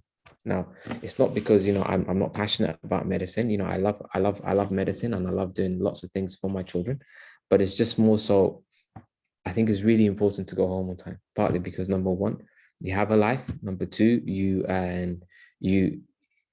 get to rest. You get to live your life. You get to do other things. You feel as if you feel as if there's something else other than medicine, which I think is really crucial, partly because this is where a lot of your coping mechanisms is going to come from. So building relationships, building hobbies, I think those are really crucial. So yeah, I think it's leaving on time, and it's the main thing. But also, things generally do get slightly more easier the more senior you become in a way. And so you can, if you wanted to, after you can go down in terms of the hours that you work, and that is something that's encouraged a lot in pediatrics. So you could, for an example, say, I want a particular day of the week off, and that is quite useful. Okay, amazing. Thank you so much. Thank you, everyone. Honestly, really appreciate it.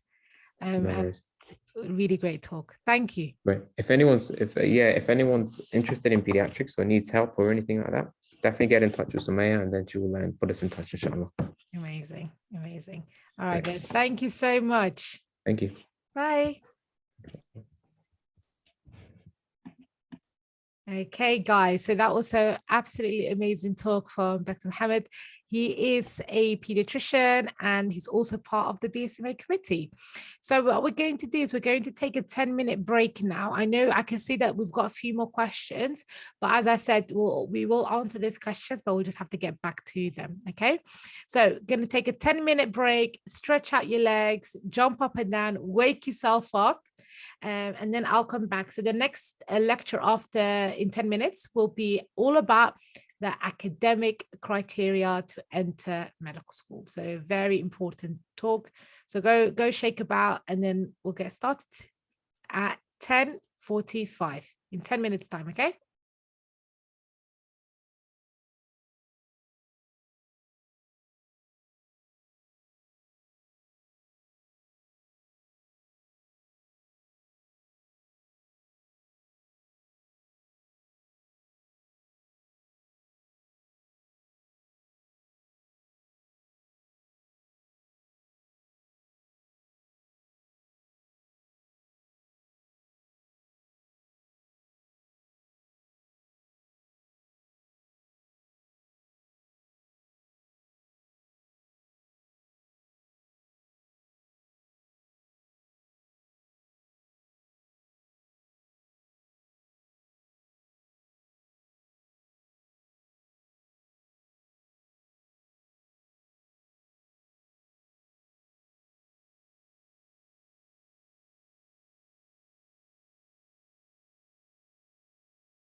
Hello and welcome back, everybody. Just gonna get started in just a second. I'm just getting my slide open so we can get on to the next section.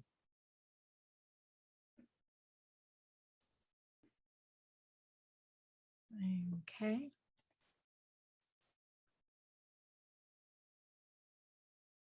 Okay, everybody, if you could just hide your camera and put yourself on mute.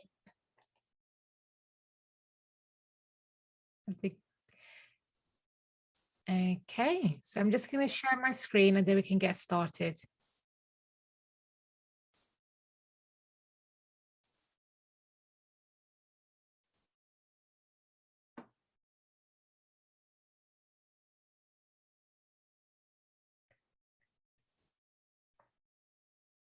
Okay. Faisal, can you see this? Yeah. Okay, all right, great. And then and whilst I'm doing this bit, can you admit people? Yeah. Okay. All right, great. All right, welcome back, everybody. My name is Dr. Sumaya Gahan, and we're going to start the next session. As everyone's coming back now from break. Well done for this morning, being able to start so early in the morning. Okay, so the bit I'm going to talk about is all about medical school entrance criteria. So this is all about the academic side of things. Okay, so it's really important bits to get to learn all about. So the key points I'll be covering in the next 20 minutes is, firstly, let's talk about a bit about what medical schools that we've got in the UK. I'm going to talk about the different styles of learning. I know earlier we got asked a question about what do you actually do in medical school, but it's also important to understand the styles that you'll be taught as well. We'll talk about what the difference is between the 5-year program as well as the 6-year program. And then we will talk about the actual entrance criteria as well. Okay. So first things first, medical schools in the UK. So how many do we have? So we've got 44 medical schools in the United Kingdom. Okay. So this is England, Scotland, Wales, and Northern Ireland. The medical school, as everybody knows, is really competitive. Okay. So it's really competitive to get into because there is a set number of places that is set by the government, and you've got a rising number of applicants year on year who are interested in applying. So the reason why the numbers are set is that each of the medical students who graduate from medical school is guaranteed to have a foundation year doctor job.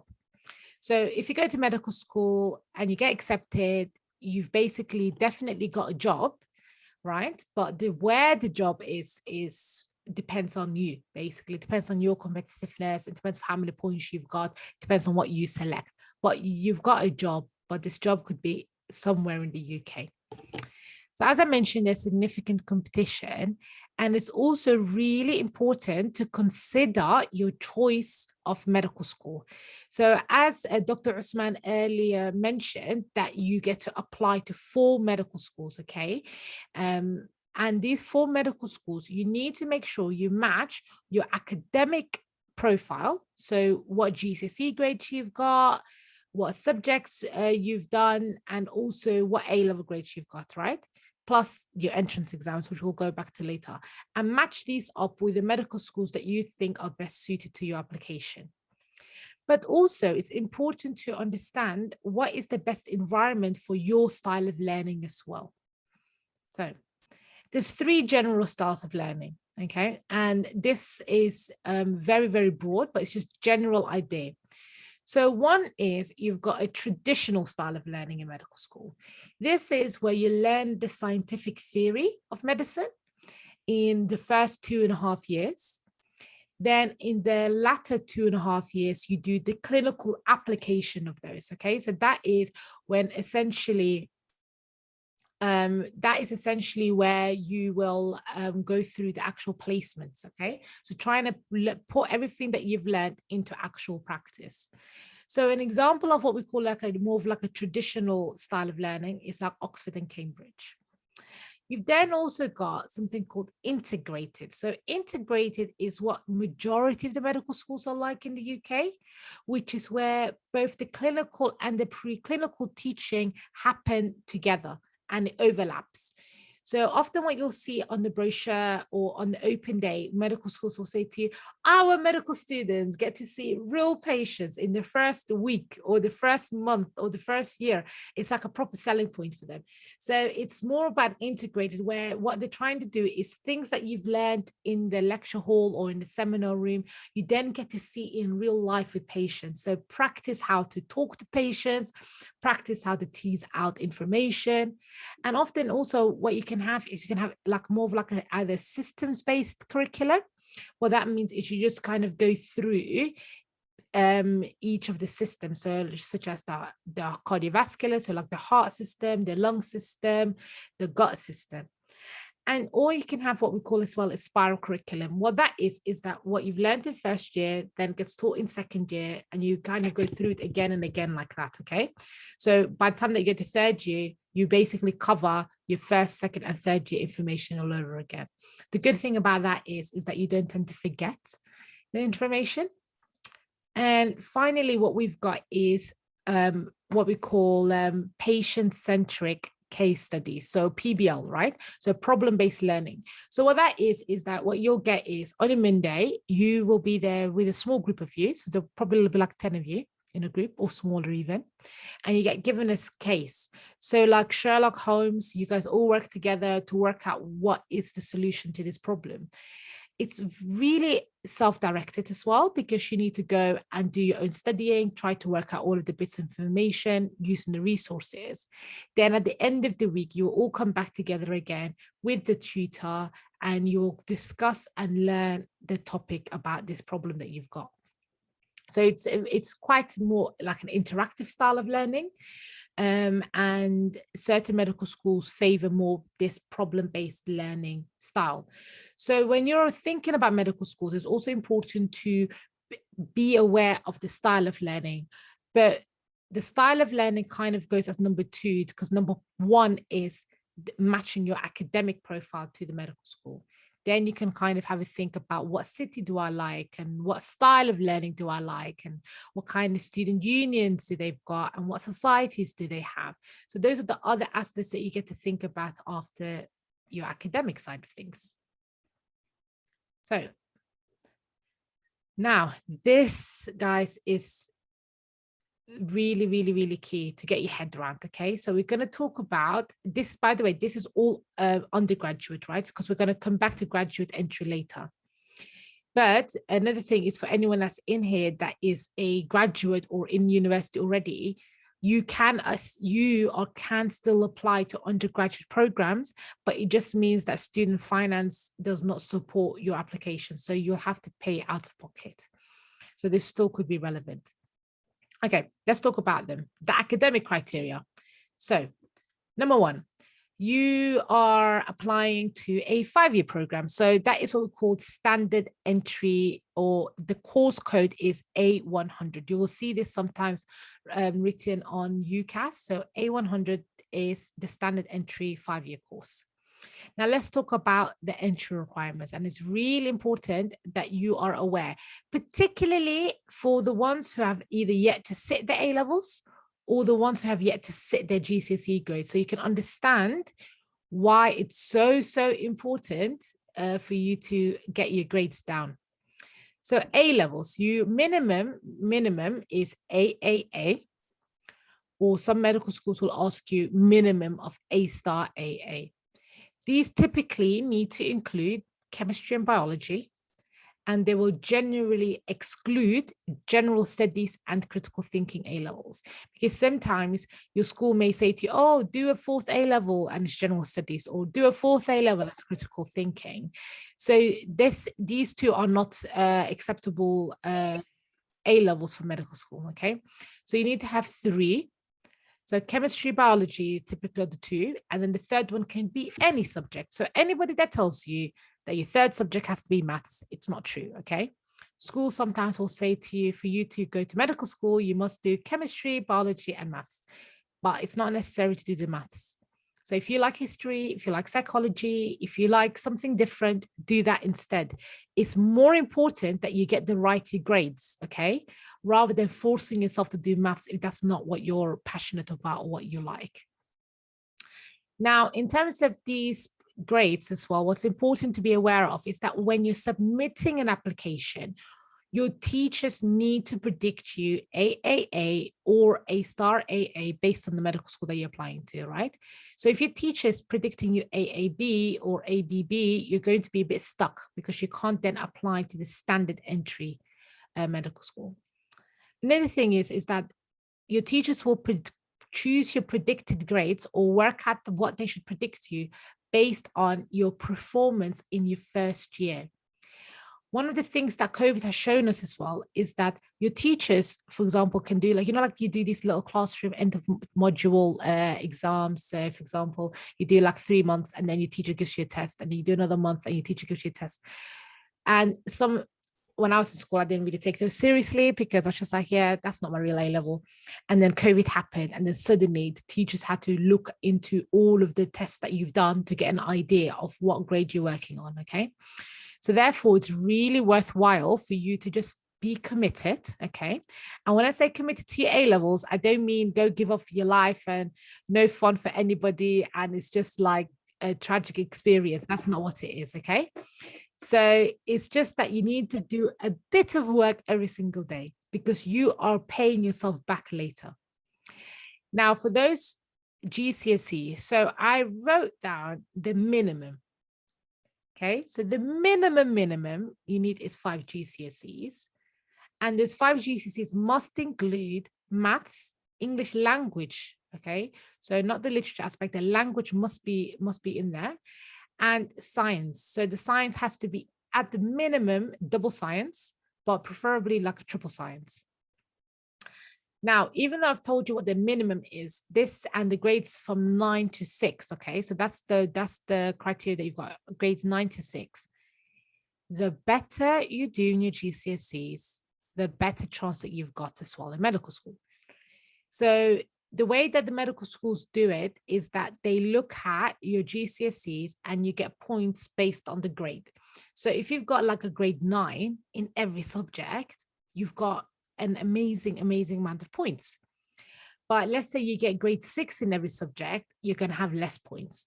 So often when you're in secondary school, people don't tell you why it's so important, so important, even when you're 14, 15, to focus on your GCSEs, because they actually matter. Like I was shocked when I was applying. That's just like, why do they care about my GCSE in French? And I got like an F for French. So that is, for example, something that students often don't know. So it's really important to be aware of that. It's worthwhile really working hard and trying to get your grades, okay? So next thing is as I mentioned, is that points are allocated. So now this is another important thing. When I mentioned the point scheme, your points are allocated based on your GCSE grades, okay? And as well as your UCAT exam. And UCAT exam, right, is an entrance exam that you do in order to get into medical school.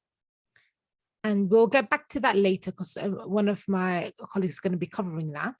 But in terms of the UCAT exam, it's an exam that you do in order to get to medical school. And there's 2 parts to it. One part is the actual UCAT exam. So we'll go into details about that. And the other part of it is what we call a situational judgment exam. And for those of you that are really paying attention, I told you at the end of medical school, you do a situational judgment exam. But you also do that same like style of exam when you're trying to get into medical school. So it's an exam that you will see again in your medical life. And you get bands, band 1, band 2, band 3, and band 4. Often what medical schools will say is if you're a student who's applying to medical school, you sit the UCAT exam, you then get an SJT exam as well as part of that deal, and you get a band 4, you're excluded from applying to that medical school.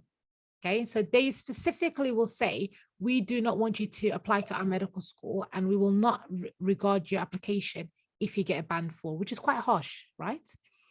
So again, this really emphasizes the importance of you working really hard on your UCAT. And finally, you need to also understand this is another exam, as I mentioned, called the BMAT. And certain medical schools will only accept the BMAT. They don't accept the UCAT. So it's important for you to also be aware of that. So to recap one more time, standard entry, you need AAA to A-star AA as a minimum. You need to do your GCSEs, but you need to really put effort in your GCSEs, guys, and try to get as high of a grade as possible. And this is not just for medicine, it's just to open doors for you. It's all about opening the doors to higher education. You need to ensure that you get your UCAT exam and your banding for SJT is above the 4, as I said. And if you're applying to a BMAT school, you make sure that you sit your BMAT as well. All right, so that is the standard entry. Now, what I've done here is I've given you the whole list of schools that all require, that have the 5-year program, okay? So you've got like Oxford, Nottingham, Liverpool, Lincoln. The reason why I like to put this slide up is so that you're, sometimes people only see the medical school in their city, but there's such a whole variety of universities to apply to. Medical schools, there are so many of them right across the UK. So it's important, what I always say is get a list of the medical schools when you're thinking of applying, and sit down and just every day, just look at one medical school so that you understand what is their entrance criteria, what is their curriculum like, what do they offer, watch their videos on YouTube or their open days, because there may be certain medical schools that you've never considered that are better for you. I'll just put a star, by the way, for University of Buckingham, because that is a private medical school, which means you have to pay a lot of money for it. But the rest are the standard medical schools. And this is a little bit more. Now, you've got another program called Medicine with a preliminary year. So this is a 6-year course. As I mentioned, you can have 6-year courses where you have like a top-up year, like an extra year before at the beginning. This particular one is one that I'm talking about, which University of Manchester offers. And this is specifically for students who've done A-levels, who are doing A-levels, but they are not in the sciences. So you've either done 3 arts or humanities subjects, or you've done 2 arts and humanities subjects plus 1 science. So the A-level grades you need are the same. So you need either a minimum of AAA to A-star AA. And Manchester specifically asks for a minimum of 7 GCSEs, grade 9 to 7, to include maths, English, and science. And as I said, your points will be allocated based on GCSEs and UCAT as well. So even though before I was mentioning here that the minimum is 5 GCSEs, you're still expected to, you're not meant to aim for the minimum, you're meant to really try to exceed the minimum as much as you can. So you've done like 8 GCSEs and you've got grades 9s, grade 8s, like you're setting yourself up for success there. So as I mentioned, University of Manchester offers that, and that's specifically for students who have done arts and humanities subjects, okay? Now, another thing for you guys to be aware about, which again is not something that people often know about in advance, is something called medicine with a gateway year. Now, the purpose of these programs is that first it's a 6-year program and you do 1 year at the beginning, and then you do your 5-year medical, standard medical course as well. This is more of a widening participation to medicine type program, where it's for those students who, due to either like social circumstances and certain like socioeconomic factors, are given, for example, a lower grade entry, right? So for them, the A-level criteria is reduced down. So instead of the AAA, you're required to do minimum get BBB or a BBC. Now, for people that are applying for the gateway, you need to meet the widening participation criteria. And each program has their own widening participation criteria as well. So this program means that you have to do an extra year, okay? And it's all part of the wide participation to medicine. So the minimum is 5 GCSEs grades 9 to 6 to include maths, English, and science. And again, points are allocated based on your GCSEs and UCAT. The number of places for the medicine with gateway programs is a lot less than the standard program as well. So to give you an example, like University of Leicester has one, and they only accept 35 students.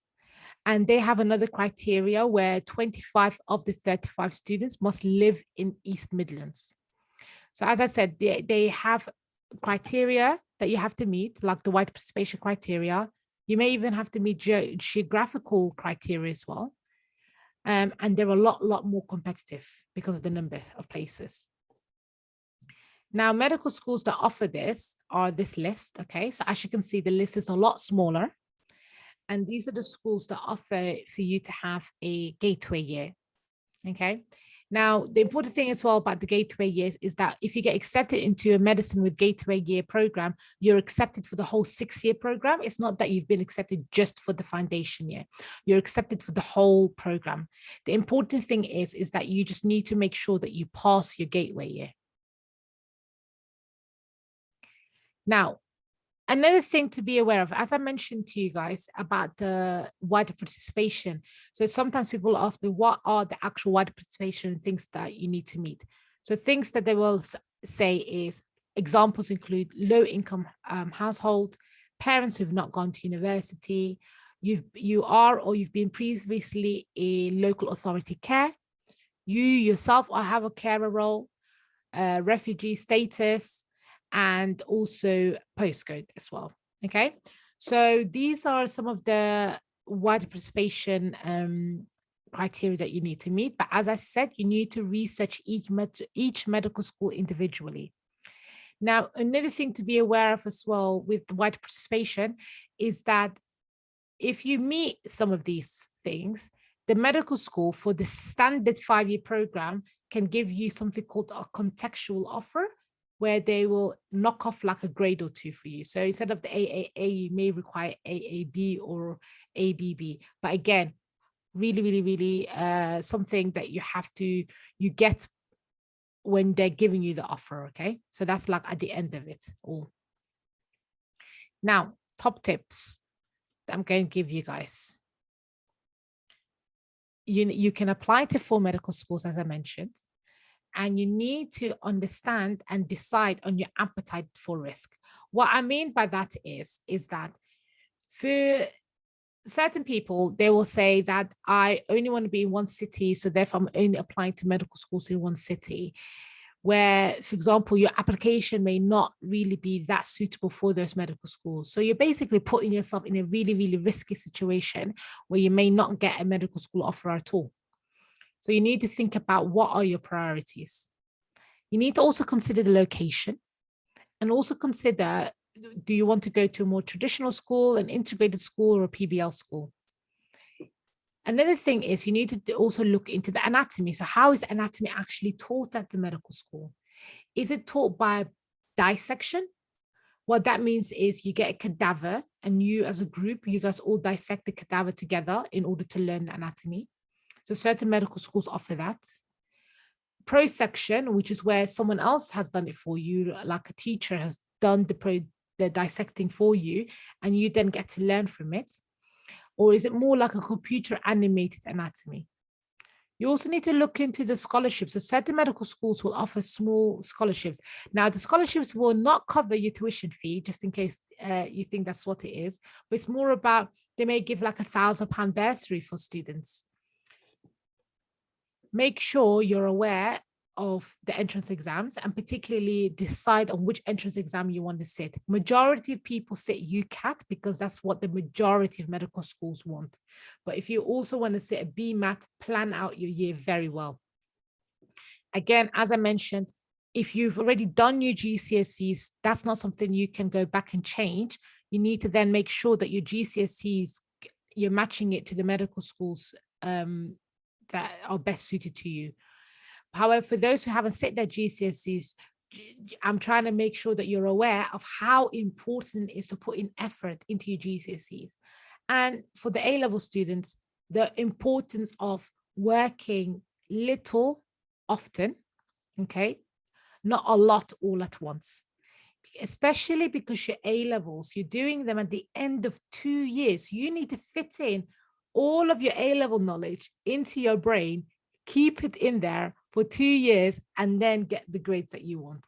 That is not an easy ask. Honestly, that's not easy. I would have struggled because when I was doing my A-levels, I did it for 1 year for my first year, and then AS year, I sat my exam, I knew I was done, then I did my second year. Whereas you guys have it even harder. So it requires so much more determination, so much more motivation. But I know you guys have got that. Then you need to also have a look at intercalation. As I mentioned, what intercalation is when you're doing the 5-year course, but then you do an extra year on top to get an extra degree. So if that's something that you're interested in, you need to ensure that you look into a medical school that offers that, because not all of them do. Please, please, please go to open days. And don't think you have to go to an open day only when you're applying. I always say to people, go to open days early, go in year 11, go in year 12, go in year 10, go to open days, because what it shows to, if you're a university student who's in second year, go to open days, because it really gives you a bit of an idea, gets you excited, gets you enthusiastic. You get to actually see what the university is like. It's so much more fun seeing it, walking around, seeing everybody wearing their jumpers. It's so much more fun that way. Look very, very carefully at how they shortlist their candidates, and each medical school. So particularly some medical schools will have a UCAT cutoff in terms of how many points. Some medical schools will have a really different academic cutoff. So you need to look at how does each medical school truly shortlist their students? And what I mean by shortlist is the goal is to get an interview, right? You want to get one interview at a minimum and to get your one shot to get into medical school. As I said, don't waste your application because you did not look at how they shortlist. And we'll go through some post-application evidence afterwards. So, but that basically is that sometimes medical schools may ask you, once you've submitted it, just to fill out a form to say, where have you actually done your work experience? Where have you done your voluntary experience? But not a lot of them do that. Finally, I'm just going to show you this really nice wheel. So this is a selection wheel that Hull York Medical School have made. All right. So I think the reason why I like it is because it's really visual and you can really see how you get scored and how you get an offer into medical school. So it's a really nice wheel. So step 1, all applicants are checked to ensure they meet our academic requirements. See how that's the first thing that they mention. You need to meet academic criteria. Selection point 2. How do you even get an interview? So the interview selection page, so students are all scored on your banding in terms of the SJT, band 1, 2, 3, and 4. Then the other component, what is your actual UCAT score? What are your top GCSE results? So you get points for that. Any contextual data, which are the actual factors that I mentioned to you earlier. Then you move on to step 3, which is the interview.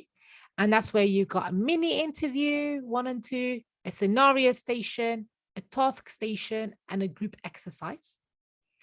And then finally, offers are made based on your UCAT SJT banding, how you actually did in your interview, and they will also look at some of the contextual data as well. So this is how Hull York selects their students, but it's really nice and visual. So I really wanted to show you guys that. All right, guys, I'm just going to stop screen sharing.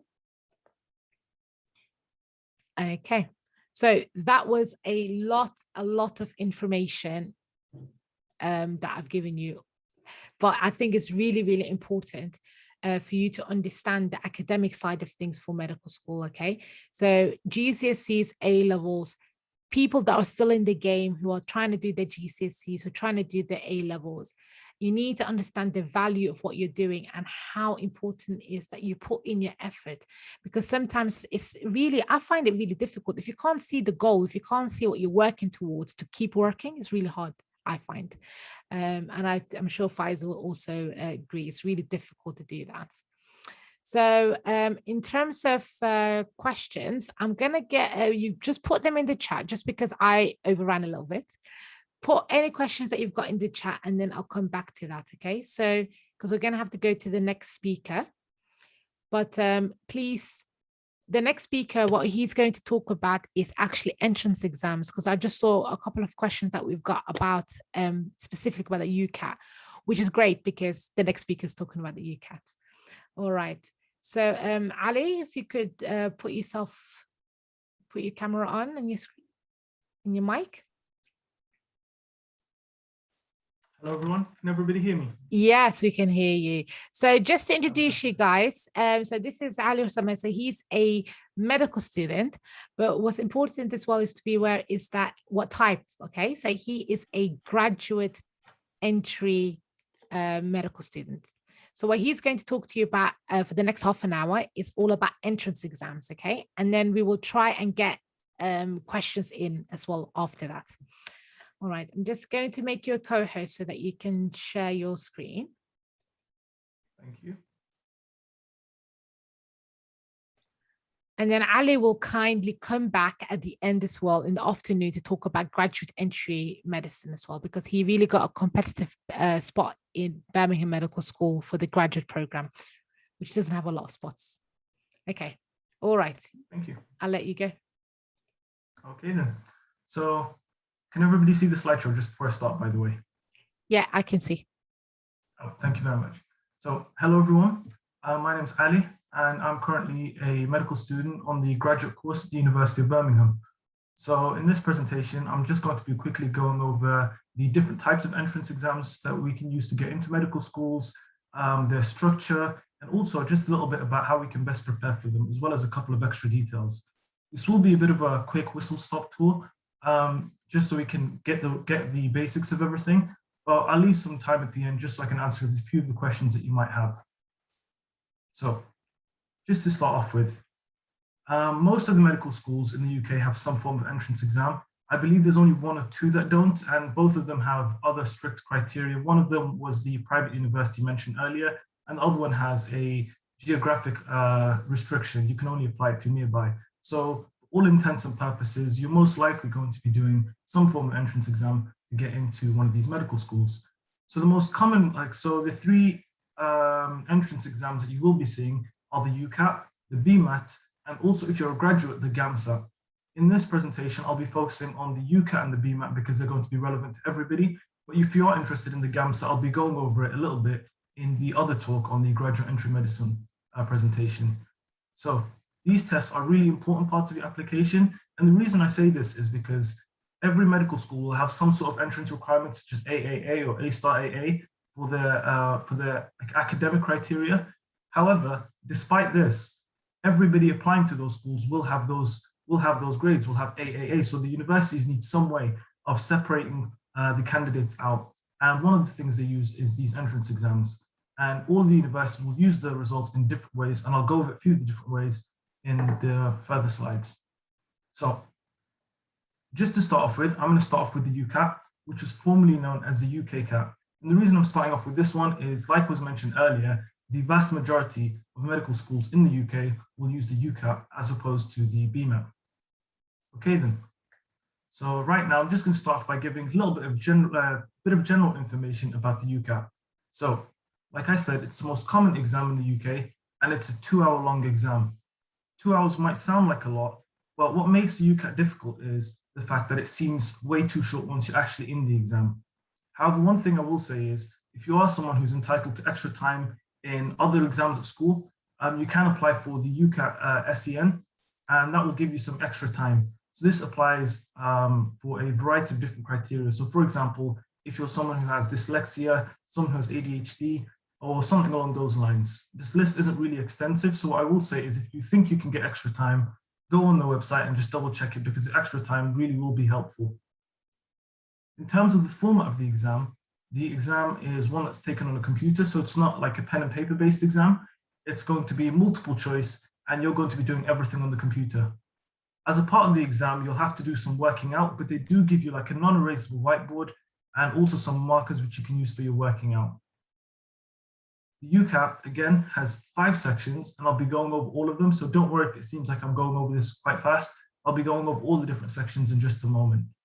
Now, there are some things you have to actually keep in mind with the UCAP, but one of them is the fact that you can only take the UCAP once a year.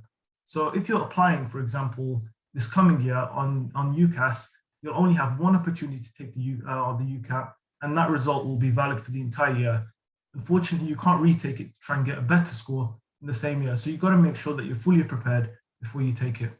And finally, this test is taken at dedicated test centers. So unfortunately, you can't take it at home. This year, because of COVID, I believe people were able to take it home, but it seems like everybody's going to be going back to doing at the test centers next year. Okay, then. So I've mentioned that the UCAT has 5 different sections, sorry. And for the first 4 sections, you're given a score between 300 and 900. And for the last one, you're given a band. So band 1 to band 4. So just to quickly go over that, 300 is the lowest score you can get and 900 is the highest. And band 1 is the highest, whereas band 4 is the lowest. They're going to total up all of your scores, your numeric scores, and that's what you're going to be using in your application as well. In terms of registration for the UCAT, the registration opens for it in early June, and it remains open until late September. One thing I will stress is you have to make sure that you register with the same name and the same name, that's on your UCAS application and your legal ID. And the reason why I say this is you have to make sure that everything matches, including middle names, if you do have any middle names. And this is because when you're taking the test, you have to bring in the ID. And if your ID, if the name on your ID does not match the one you bring in, unfortunately, they won't let you basically take the test. Once you've actually registered for the test, you can then book your test, and the test booking is typically open in late June, up until early July, and you can carry on doing the test all the way up until around September. What I will say is you want to make sure that you book the test, you register very early, and also think about when you want to book the test as well.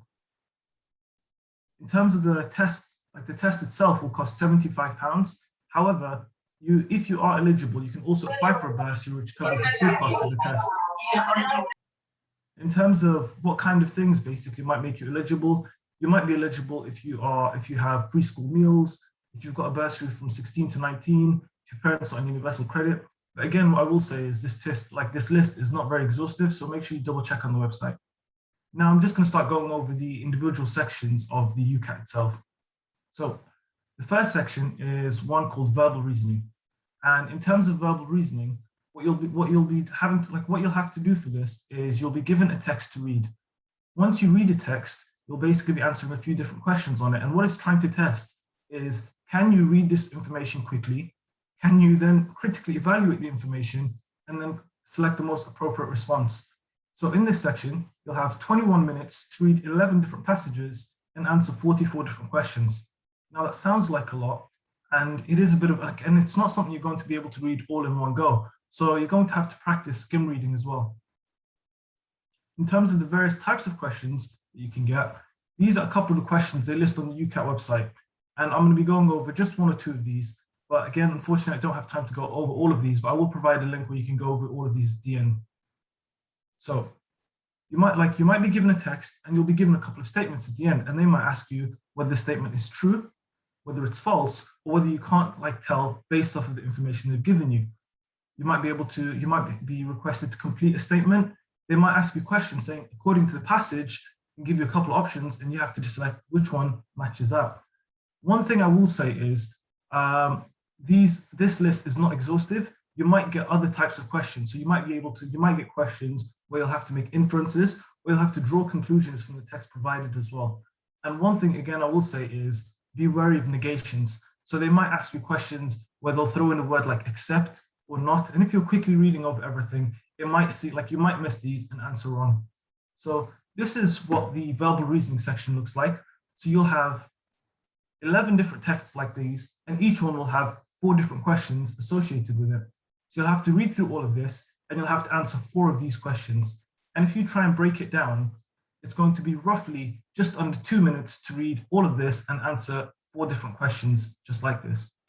In terms of verbal reasoning, like I said, you're going to want to practice skim reading, and everybody has different strategies to tackle this section. Some people read the questions first and then try and find keywords that help them. Some people will try and read this and then basically answer the questions. What I will say is, once you've basically practiced a few different questions, everyone comes up with whatever they're most comfortable with and they'll be able to work with that.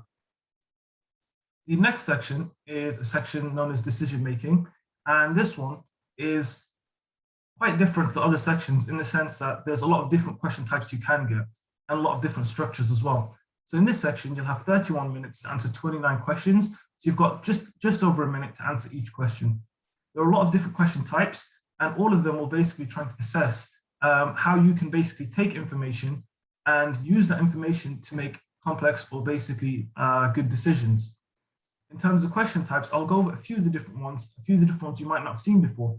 So you might get logical puzzles, which are kind of like those IQ tests you might see online sometimes. It will give you some information. You have to really think about how you can use that information to come up with the answer. Syllogisms I'll go over because it's probably something you might not have come across. And also you've got a couple of other questions as well. One thing I will say is in this section, there are some questions where you'll have to provide multiple answers. And if you get most of it right, they will give you partial marks. This is different to the other sections where it's just basically like it's right or wrong as well. So just to start off with, this is an example of a syllogism question. So with syllogisms, what they do is they'll give you several different pieces of information, and you basically have to use the piece of information they give you to try and draw conclusions from it. So in this example, they'll say, not all of the people present at Literature Festival were poets, but all of the poets at the Literature Festival were authors, and some poets were not writers. So based off of just the information they've given you over here, you have to try and answer these questions. One thing I will stress is you have to make sure that you don't make any assumptions, because sometimes they'll give you information about something you know about. So they might say something along the lines of, all cars are vehicles. And then they'll give a couple other statements, but they might not mention planes. And the question might say something along the lines of, planes are vehicles. Now, we both know that a plane is an example of a vehicle, but if it does not give you the information up here, you cannot use that to answer the question over here. So you'd answer, if they came up with something along the lines of planes or vehicles, you'd have to put no, because there's nothing up here that would give you that sort of information. So again, it's one of those things where you can't make any assumptions. This is an example of a logical puzzle. They've given you a lot of information over here, and with these kind of questions, it's often quite useful to use the whiteboard they've given you just to write down all the information and try and work it out. One thing I will say is with these questions, they do like to trick you in the sense they'll give you more information than you need. And with these questions, you might basically be trying to work out unnecessary information as well. You might be trying to match up everybody to what car they have and also what color, when they only need to when you only need to take a look at this information over here and work out which one's correct.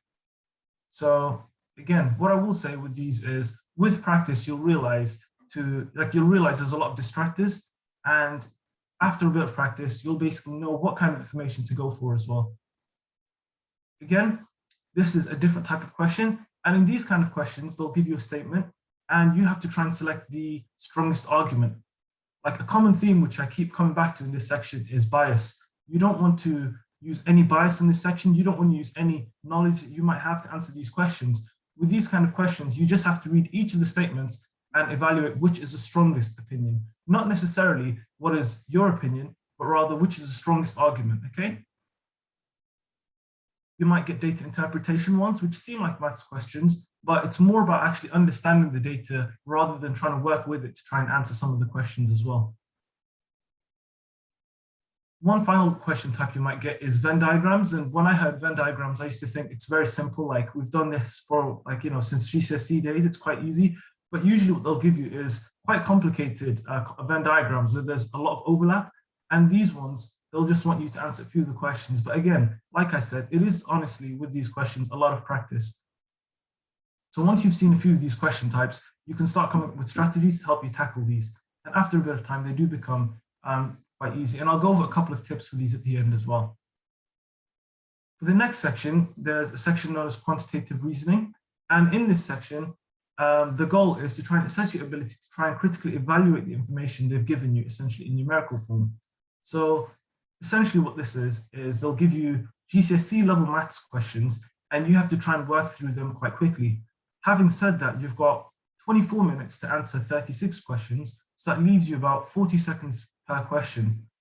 What I will say is, whilst the level of maths knowledge is actually GCSE, these questions are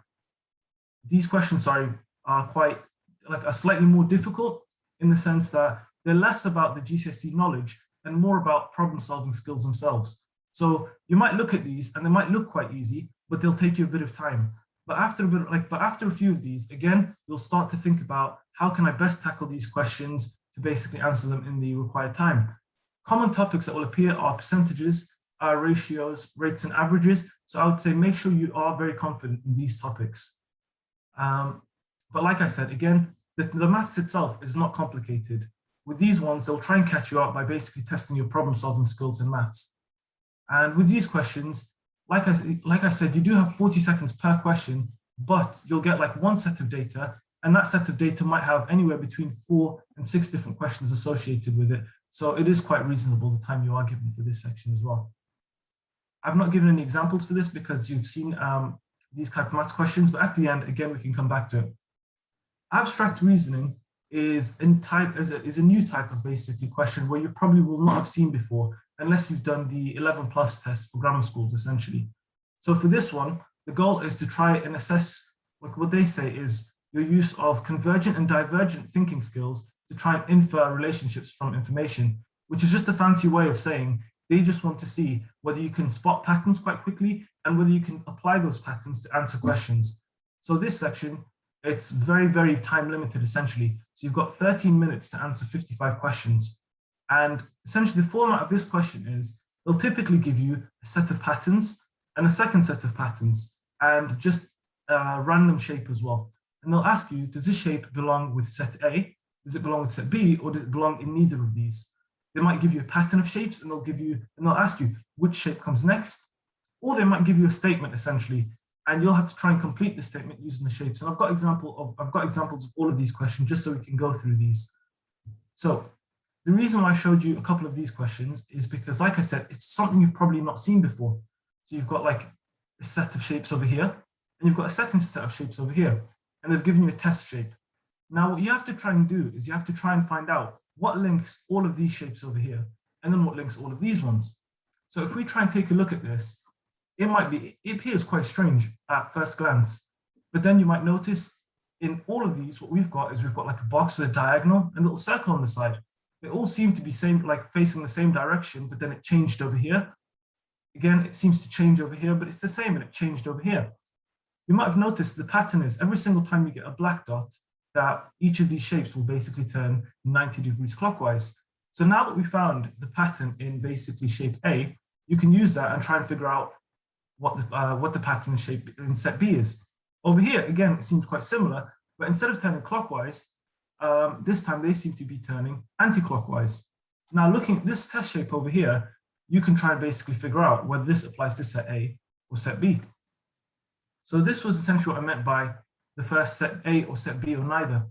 You might get a different one, where instead of saying is it set B or set A, this time they'll say which one belongs in a certain set. Again, you might get a statement-based question where you have to try and find out what links these two, and then you have to try and find out what basically is going to be linked with this over here as well. And lastly, you might get like a pattern. So you've got all of these, and you have to try and figure out what comes next based on the pattern you found. Next is the situational judgment. In this question, generally, they'll basically be asking you like ethics-based questions, and you've got 26 minutes to answer 69 questions, and you've got 22 different scenarios. And with each scenario, they'll have a couple of questions associated with it. They might ask you the importance of something. So they might say, this is the situation, how important is considering this when you're coming up with a response? Or they might give you a response. They'll ask, how appropriate is it? Is it very appropriate? Is it inappropriate, or something along those lines? And even though you've got like 69 questions, I would say this is generally the section where you're least pressed for time. So this is just a summary of the time you've got for each section. And one thing I will say is you cannot carry over the time into the next section, unfortunately. So you've got 20 minutes, 21 minutes for verbal reasoning. So once you finish it, you can't save your time for the next section. But like I said, it's just a bit of practice. I've given some tips here, and I'll quickly come back to them because we just need to get through the BMAT section, and I'll try and send these out as well. But one thing I will say is some people will tell you it's an aptitude test, so you can't really revise for it. That's not necessarily true. What I will say is get in as much practice as you can. And secondly, make sure you do practice under timed conditions. So first of all, become familiar with the questions. And once you become familiar with the question types, start practicing under timed conditions. And there are different resources you can use. I'll link a few at the end. But the one thing I would say is very useful is a platform called Medify. They'll go over how to tackle each of the questions. And they've also got like a very extensive question bank you can use as well. So that is all I've got for the UCAT currently. If you have any questions, put them in the chat and I'll answer them at the end. And I'll also be at the Q&A at the end. So moving on to the BMAT. The BMAT is the second most common admissions test, and it is used by these universities. So it is used by a smaller number of universities than the UCAT. Okay then. So the BMAT used to be a paper-based exam, but because of COVID, things have changed around. So it was computer-based for 2021, but I'm not sure if that's going to change back. So it's something we're keeping an eye on at this current point in time. So this test is taken at generally test centers or at schools as well. And this has 3 sections as opposed to the UCAT. Normally they do have two test dates each year, a September test date and a November test date, but the September one was cancelled because of COVID. And again, I'm not sure if it's going to be back next year, but again, it's something we just have to keep an eye on. It is also 2 hours, but like the UCAT, if you are eligible for extra time, I would say take a look at their website just to see if you can apply, because you can apply for additional time. Again, like if you have dyslexia, if you've got ADHD or something along those lines as well. And like the UCAT, again, it can only be taken once per application cycle. So unfortunately, you can't retake this one either. The test costs £61, but again, you can get reimbursed for the fee if you meet certain criteria, such as free school meals, 16 to 19 bursary, or universal credit. But there is a deadline for the application again. So just keep that in mind. So in terms of scoring for the BMAT, you're given a score between 1 and 9 for the first 2 sections. And for the writing section, you are given 2 scores essentially. You're given a score between 0 and 5 for the quality of the content, and between E and A for the quality of your written English. So that includes things like grammar, how the text, so how your writing flows and things like that. So generally, you shouldn't be too worried about the quality of written English because most people do very well on that. But the 0 to 5 score is the main thing. So you are given like a final score out of 23. In terms of registration, you basically have to make sure, take a look at the university you're applying to and see which session they accept. Like I said, the November session was the only one accepted this year because the September one was cancelled, unfortunately. So I'm just going to quickly go over the different sections. So the first section is the thinking skills section, and you've got 60 minutes to answer 32 different questions. So these questions are numerical questions or textual, these questions are split into 16 problem-solving ones, which are essentially numerical-based questions, and 16 critical thinking ones, which are textual-based ones. And for this section, you are not given a calculator, unfortunately, so it is good to brush up on your mental math skills as well. It is similar to the decision-making and verbal reasoning sections of the UCAT exam. And the questions are mixed as well, so they're not like 16 problem-solving followed by 16 critical thinking. They are basically they are interleaved essentially. In terms of what type of questions you're likely to get, critical thinking, you're basically going to get ones where you have to try and evaluate the information, and this involves a lot of critical thinking. And for the problem-solving questions, you might be given diagrams, you might be given tables or graphs or even numbers, and essentially you have to use that to come to a solution. So these are just 2 examples. On the left, we've got a problem-solving one, and on the right, we've got a critical thinking question. And for the critical thinking ones, again, you're just going to make sure you want to keep in mind assumptions, biases, evaluating conclusions, and things like that. The second section is 30 minutes, and you've got 27 questions. And this is based off of GCSE level maths, biology, chemistry, and physics. Having said it's at GCSE level, basically what I will say is make sure you take a look at the BMAT specification, because they provide a specification of what can come up. So you might have GCSE level things which might not appear in your particular specification that will appear on the BMAT. So take a look at the BMAT specification, and I'll have a link to that at the end as well. So in terms of scientific knowledge, it's more about the ability to apply that knowledge. And again, you're not going to be given a calculator either. So just make sure that you are comfortable with your mental maths. And again, make sure you practice these questions, because it's not necessarily going to be regurgitation of facts, but rather how you can apply that. And the only way you can improve your application skills is by practicing more and more questions. So again, these are just a couple of the different types of questions you might get. So I've put like a chemistry, biology, physics and maths question from one of the BMAT papers. So it isn't something you will not have come across before, I don't think. So the next section and the final section is the writing task. And the writing task, essentially what you have to do is you have to try and write a short essay. So for the essay, you generally were given like a limit of one side of A4, but because it was on the computer this past year, they've said 550 words, and you generally have to answer a question on one of 3 topics. And a lot of the times they'll give you either a general topic, a medical topic, or a scientific topic. What I will say is you really want to make sure that you understand the question before diving in. And you also want to make sure you're answering all parts of the question, because some people will just read a little bit and not answer the question and miss out maybe the second or third part of the question, and they'll lose a lot of marks as a result of it. Another really important thing is you're going to want to plan the question before you actually attempt it. And the reason for this is because, like I said, you've only got like one side of A4 or 550 words, which is very limited. And these are a couple of the questions, like these are a couple of the prompts you might be given as well. So a general question, a scientific question, and a medical question as well. In terms of the timings, this is just a summary of them again. So it's 2 hours long. You've got 60 minutes of the first section and half an hour for the next 2 sections. Again, I will say for tips, generally, you want to get a lot of practice, and there's no negative marking in the BMAT or the UCAT. So if you're ever unsure, take an educated guess after ruling things out and move on. And make sure, again, like I said, try and improve your mental maths for this. I have kind of rushed through everything right now, and I will basically try and like find a way of sending maybe the slides or the tips that I've compiled out later on. But as of right now, does anybody have any questions for the UCAT or the BMAT? I'll take a look at the chat right now. Hi, Ali. Hi. You mind just stop sharing and then I can ask you the questions? Yep. Amazing. Amazing. Sure, just trying to find 1 second. Add pin. Okay, great. So just gonna go ask you a few questions. So first question, I'll just quickly answer. This is just about the threshold for the UCAT for this year.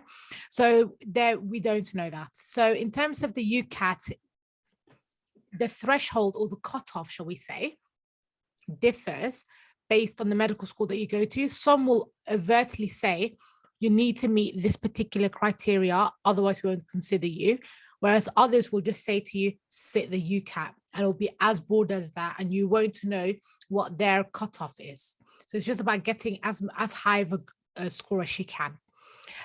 So Ali, one question for you is, how would you recommend studying for the UCAT? The question is, should I just do lots of practice questions? And when should I start if I'm in year 11 right now? Okay, then. Sorry, just before I answer this question, I just want to add a little bit to the previous question as well, if that's okay with you. Yeah.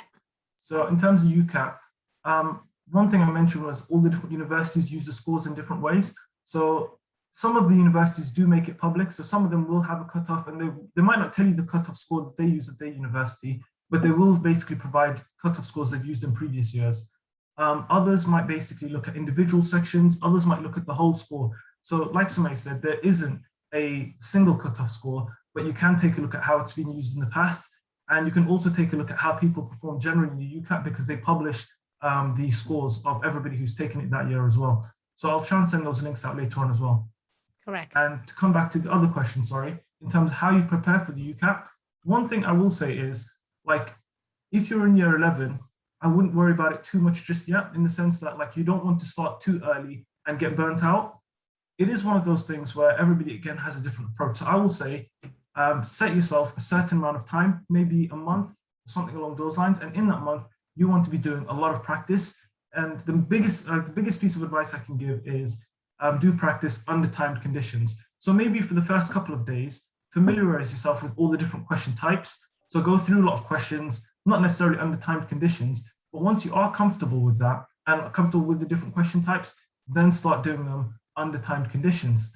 One platform I mentioned was Medify. So Medify costs money, but what they do is they'll break down all the questions into the different question types, and it will give you feedback on what kind of questions you're struggling with and what kind of questions you might not be doing as well on. So that way you can focus on those questions that you're not doing as well on. One other thing I will say is practice the full length mocks as well. And they do provide quite a few full length mocks, and there are free ones available on the UCAT website as well.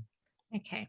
And in terms of, just so that we can give people a timeline, because we get in the same question a few times, for specifically for a year 12 student, when should they start practicing for the UCAT, and when should they start practicing for the BMAT, so that they themselves have a target in their mind when they need to start prepping? Okay. So in terms of when you start prepping, I would say 6 weeks to maybe 1 month beforehand is like a good amount of time. So the one thing about the UCAT as well is you can book in a certain date. So it's up to you. So once you've booked that, like once you've booked the date for the UCAT, I would start prepping about a month beforehand and try and basically get maybe 2 hours in every single day or something along those lines. But one thing to keep in mind is if you have booked in the date and you don't feel as comfortable once the date comes closer, you can rearrange the test to a later date as well. So one thing I would say is make sure you book your test early for the UCAT. BMAT, you don't have flexibility in terms of like rebooking your test for another time, unfortunately. So I would say practice maybe a little earlier. So I would say 6 weeks, maybe 2 months. But it's one of those things that once you've basically like practiced, or sorry, once you've attempted like one mock, you'll know where you're at personally and you can go from there. Excellent. And let me just go through it. So what good free resources are there, and in terms of where to look for them? Okay, then. So for the UCAT website is actually very useful.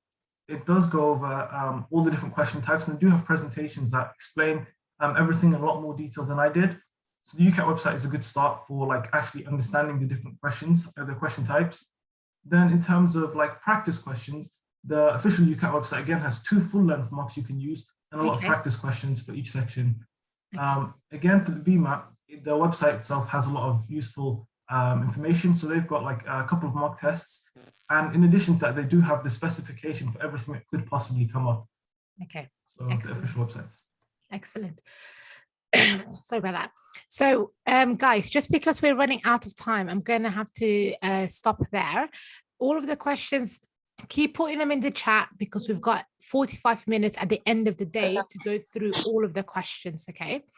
So bear with me just 1 second. Let me just mute. Yeah. So yeah, we're going to go through all of the questions at the end as well. One thing just for me to just reiterate about the UCAT and the BMAT exam. So in terms of which one you sit first, so you sit the UCAT first, just because that exam naturally comes before the BMAT. So the UCAT, the registration opens in spring.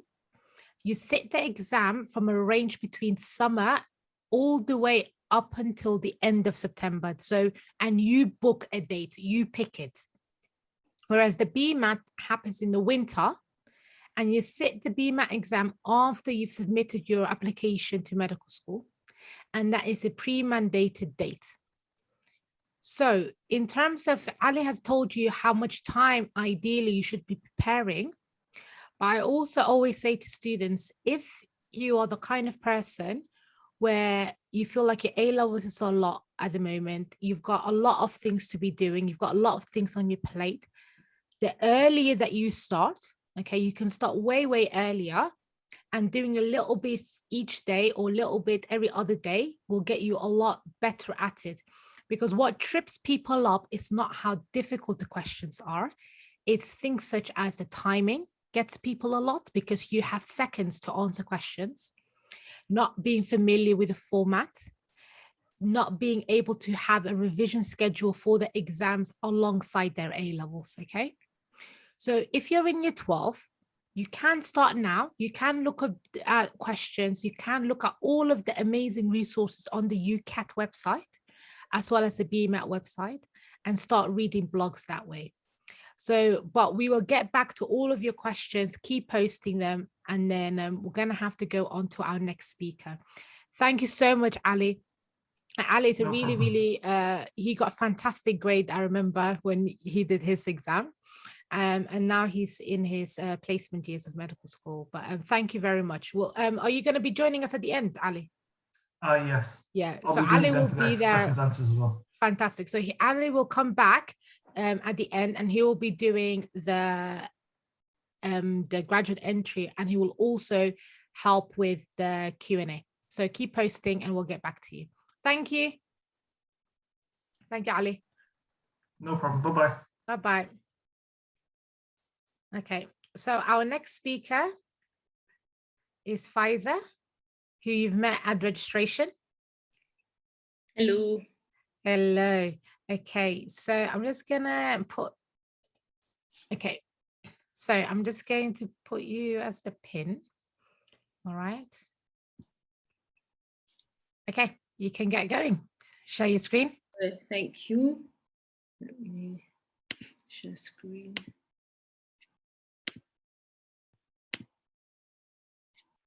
Is that okay?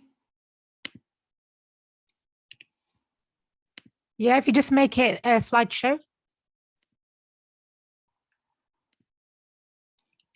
that all right? Yeah, perfect. That's perfect. Okay, hello guys. So I'm Faiza. I'm a final year medical student at Southampton, and I'm going to be talking to you guys about work experience today. Let me just, there you go. So essentially, I'm just going to be talking through work experience, what it is, why we're doing it, what's the importance of it, and trying to navigate how to sort of try and get some work experience whilst, you know, COVID restrictions have had an effect on things. So first of all, there you go. First of all, what is work experience? So work experience is essentially any experience that helps you prepare for medical school. So any experience that helps you, that shows you how you're going to cope as a medical student, as a doctor, helps you build skills. And there's lots of different types of work experience. There's the traditional work experience that you guys might have done in school. So year 10, year 11, when you have 2 weeks of work experience where you either go to a shop, talk to lots of people, or the kind of work experience where you go to a school, it could be a job, it could be voluntary work. So voluntary work isn't necessarily you working in a charity shop, it could be any activities or volunteering that you've done in your local community. And if you are, for example, when I was doing my GCSEs and A-levels, I was going to see or mosque a lot, and I was very involved in that, and I would help out in that. And that's sort of things that I used to get on with, and that's things that will build your skills. The kind of things that you have, the kind of role you have in your family, if you're the eldest of 7 children or 6 children and you're helping your mum with a lot of things, or you're a massive, important person in your family that helps with translation or other things like that. Or if you have siblings or relatives that are either elderly or poorly and you've helped with that, that's a type of work experience. And any education experiences, so prefect, school council, anything that sort of gives you responsibility that you can use later on. And it's all to demonstrate that you have the skills to go to medical school, because medical school is between 4 and 7 years, and then you're doing training for a lot longer after that. So it's a commitment from you. You're going to be investing a lot of your own time.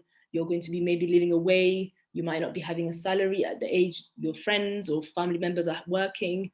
So it's an investment for you and the medical school, and it's important for you to make sure that you know that you're going to the right thing, or you're going to the thing that's right for you. And you'll hear this a lot, because I still hear it now, about how the government subsidizes medical school tuition. I mean, it's a lot that you already pay via tuition fee loans, or if you're paying yourselves. 9,250, I think it's at the moment. It's a lot of money that you're spending for 4, 5, 6 years. And if you're a graduate, you're committing even more. So it's important that you know that you're getting into the right thing. So for example, another important thing is when you're applying to study medicine, they want, I'm sure you guys know, when you're writing your personal statements, they want to know you work well with the public, you've had a public facing role, you know how to deal with uncertainty, you know how to work in a team, you empathize a lot with people, you can look back and reflect on your own experiences and things that you've gone through or you've done, that you're able to communicate with people, because obviously with medicine, a lot of it is like you're talking to people, you're trying to get, for example, when you're in the hospital, you're trying to speak to a patient, you're trying to get a history from them, find out where the pain is, how long it's been going on, what's wrong with them, trying to figure out what they're worried about specifically. And then you're going to have to examine them. And to be able to do that, you need to work well with people. You need to enjoy talking to people. So for example, if you did a work experience working in, I don't know, in a shop or in a school, and you realize, I don't like people at all, I don't like talking to people, I don't like interacting with people, you might come to realize that maybe this is not the right thing for you. And the government puts a limit on the number of medical students that are entering medicine every year. And that means that they want to get the best, or the things that the people they consider the best. So they need to know that you're going in for the right reasons. And any work, so like I said, any work that you've done previously, so the volunteering, the paid work, the work experience, that demonstrates this sort of skill or shows that you're working on it and you're improving on it, or you're good at this and you're good at that, it strengthens your application. And a lot of the work experience that you do, it's the way you put it through your personal statement, your interview, etc. So when you go to medical school, when you become a medical student, there's the General Medical Council, which is a governing body that tells what medical students need to have done to become doctors. And they have like a set of things. So they have areas, so the knowledge, skills, and performance. So it's like, do you have the academic knowledge? Do you know how to do things properly? Can you talk to patients? Can you do bloods? All of those sort of things. And no one's asking you to prove this, but they're asking you to show that you could be able to do this in the future. So for example, the fact that you're an A-level student having to do 2 years of a degree at one time, that means that you're committing a lot of time to get those grades, because it's not easy at all. And when you have a job, if you work as a volunteer in a care home, or if you're working as a volunteer in a shop, or you help with something, you're showing, okay, when I reach my limit, I know how to help. I know how to ask for help. And that's an important thing that you're gonna have to do when you're a medical student. You have to recognize your limitation. You can't just go and you can't give patient an advice when it's not your area. So they need to know you'll have those skills. They need to know that when you find out about something personal that a patient has shared with you or shared with the team, you can be trusted with that information, and you're not going to go out there saying XYZ has this or that going on. You can respect people's privacy. So they need to make sure they're choosing the right people, and you have to make sure you're able to demonstrate those things. And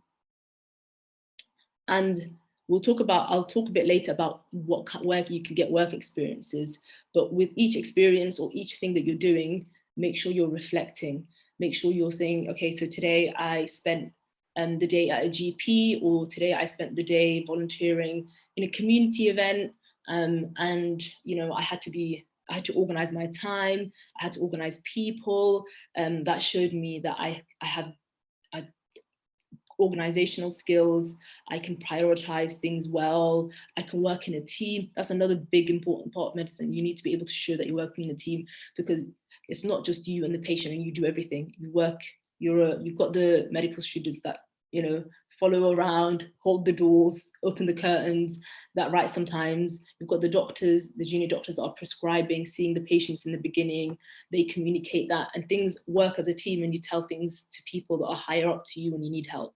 So you need to be able to show that. For example, if you organize a tournament, or for example, you organized a talk, you're showing a certain level of skills. So make sure with each experience you're going, this is what I think I've got a slide for that, yeah. So with each experience, you're like, I've done this experience, this is what happened on this day, I felt like this, and this made me realize I have this skill, and that can be translated in medicine this way, and it made me think about this. Because as you'll come to see, just like feedback, I said earlier in the morning that I said feedback is a very important thing, but reflection is a big thing in medicine. You have to be able to show that you can learn from your experiences, you can adjust the way you work from your experiences, and demonstrating these skills early on is a positive thing, and that's what work experience will help for you.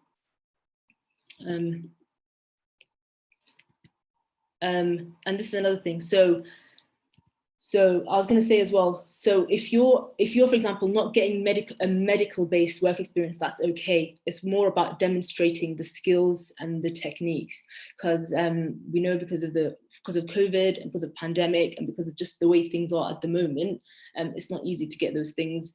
It's not easy to get those things. So you need to show skills that way, and that's what your personal statement is important for. So these are just extracts that I got from my personal statements from before and from other medical students.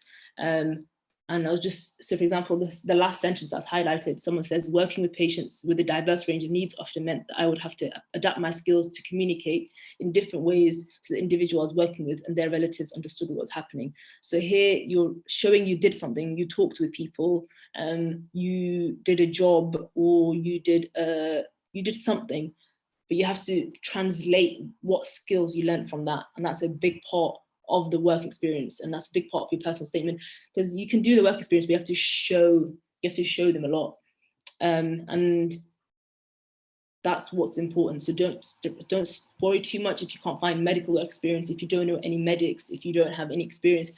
Just make sure you're doing the research as you go along, and also think about how interviews, so you say, for example, you do your personal statement, you do your work experience, and then you have an interview, they will ask you about that. Especially if you put it in a personal statement, you need to know it inside out. I'm sure someone's going to be talking a bit later about personal statements, but be ready to talk about when you went to work experience, when you kept the reflective diary, have that on you so that you can trigger your memory and be like, and when they say to you, what did you learn from, what skills did you demonstrate during your work experience? What skills did you need to do? Have you to be able to do something that's involved in medicine? What job? How did your job? How did you deal with something difficult in your work? What skills are important in medicine, do you think? What did you learn? What did you learn about yourself? What did you learn about your strengths? What did you learn about your weaknesses? So really keep a reflective diary about what's happening as you go along, so that when it comes to your interviews, you're really able to answer those questions really well. And so virtual work experiences. So that I've come across a few when I was doing this presentation of things that you may be able to do online. I put the links in the presentation, so I'm sure it can be shared at some point. But so some of the things I've come across is the Be My Eyes app. You might have seen it on social media, but it's basically an app where it's you help blind people, and you've got your phone, and they set you a notification. You answer the call, and someone says, "I'm looking for the red, I don't know, the red bottle. Can you help me with that?" And that's the sort of work experience. I know it's difficult, it's not easy, and I know this app is oversubscribed. They've got more volunteers than they've got people that need it, but there's things like that out there. The Brighton and Sussex Medical School have a work experience where you can go through, well, they explain to you, it's like a virtual experience. It's like an online course, and you go through that, and they explain to you what you need in medicine, what kind of things you will do, what kind of skills a doctor needs, the kind of interactions you'll have every day. And Observe GP is another one. There's a few links on there, but there are things out there for you guys, because medical schools at the moment have to be understanding that people can't get the experiences they need necessarily.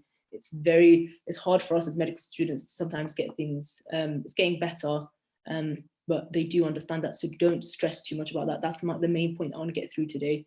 The fact it's all about skills. It's about what experiences you have currently and what experiences you've had in your past, because you're a whole person. You've been living for 16, 17, 18 years, and you've had experiences. You just need to reflect back, look back, and think. And in terms of voluntary opportunities, there's the Do It website, where you can basically put your postcode and it gives you a list of things that people need. And there's the Nextdoor website. When I was applying, I went to literally my high street, and I went to every charity shop and I said, "I'm looking to volunteer, can you help me?" And some of them were like, "We don't accept people, we're not accepting people," or some of them were like, "Fill in this application form," and I went in every Sunday or every few weeks, or I did a block of time. There's age concern, have a lot of things where you can befriend an older person on the phone. So you befriend them and you talk to them. Obviously, be sincere in why you're doing it. Don't do it just for the sake of it. But there are opportunities out there. Work experience can be a lot of things and it's very flexible. And yeah, I think that was a very short whistle-stop tour about work experiences. So feel free to ask any questions now or send me an email. And if you have any more, because I wasn't quite sure what you guys wanted from this. So if you have any questions or anything, just let me know. I can't see anything on the chat right now. Not yet. Do you mind stop sharing and then we can get through some questions? Yeah. Okay. That was All right. very quick, guys. Okay, amazing. Thank you so much, Faiza. Really, really helpful. Guys, you can put any questions specifically about how to get work experience or voluntary experience in the chat. So one question that we've got already is, so what type of work experience is available for a year 10 student? So year 10 is about 15 years old, so it's under 16. I'm sure that depending on the, because I'm thinking, I remember when we were 16 and even now when I look at things, they have certain age restrictions, but there are, depending on the kind of area you're around, you can go to the volunteering, you can go to the shops, volunteering. They might not ask you to deal with tills, but they might ask you to do background work. Look for local events, sometimes even park runs. Like every Saturday people do park runs and they need volunteers just to stand there and just tell people to go in the right directions, so you can get on early. So that's something that's available. Excellent. So another question is, and I can answer this one. It's specifically about wanting to do medical research work experience and where to look for that. So one fantastic place to do that is called Nuffield. So if you guys write it all down, Nuffield Research Placements. So what they do is they do summer research placements for students who are interested in science. So this is very broad. What they then do is they will then link you to a university, local university. So like, for example, if you live in Leicester, you'll be linked to a professor or a lecturer at University of Leicester and you get to do a research placement, and it will be around, they tend to run from 4 to 6 weeks. So that's one particular fantastic placement that I always recommend to students. Now, in terms of just another question that we've got actually is, Faiza, is how many work experiences are needed in year 12? So year 12 is AS, that's the year before you apply. The thing with your work experience is it can be a long length one or a short length one, but you have to also demonstrate commitment. That's one thing I forgot to mention. You have to show that you can go to things on time. What I did personally, I'm not sure about you, Sumaya, but what I did personally was I was doing the charity shop for a year, every Sunday for a year, but my friends literally just worked for the summer in a charity shop, or some of them had, when they used to do the hospital placements, went for a week and you get stickers from that. Just demonstrate, show that you can demonstrate commitment for 1, 2, 3, 4 months, depending on how often it is. But the skills and the commitment is what is most important. 100%. Definitely. So guys, just to break it, just to reinforce again to you. So I always like to divide it into 3, right? In terms of, this is not the academics, this is not the, forget about the grades for a second, and forget about the entrance exam. This is more about the work experience, voluntary side of things. I like to divide it into 3. So one is work experience, another one is your voluntary experience, and the other one I always say is your star points, so your academic star points, okay? So in terms of how to find them all, as Faiz was saying, but just to reiterate, for work experience, if you're in key stage 4, all right, so if you're in key stage 4, it is more difficult for you to have clinical work experience because you're under the age of 16, right? So, however, if you go to university websites, they all tend to have programs that are targeted at key stage 4 students. So for example, if you look at your local medical school, they may have like, oh, we've got this fantastic program for year 10 students. but you need to look for them. The way you best to look for them is just write Key Stage 4 medical school and type in the name of a medical school or medical school UK, and you'll start getting links coming up. But it's harder to do clinical ones. But what you can do in year 10 is you can do like summer schools, if there's any local summer schools being offered.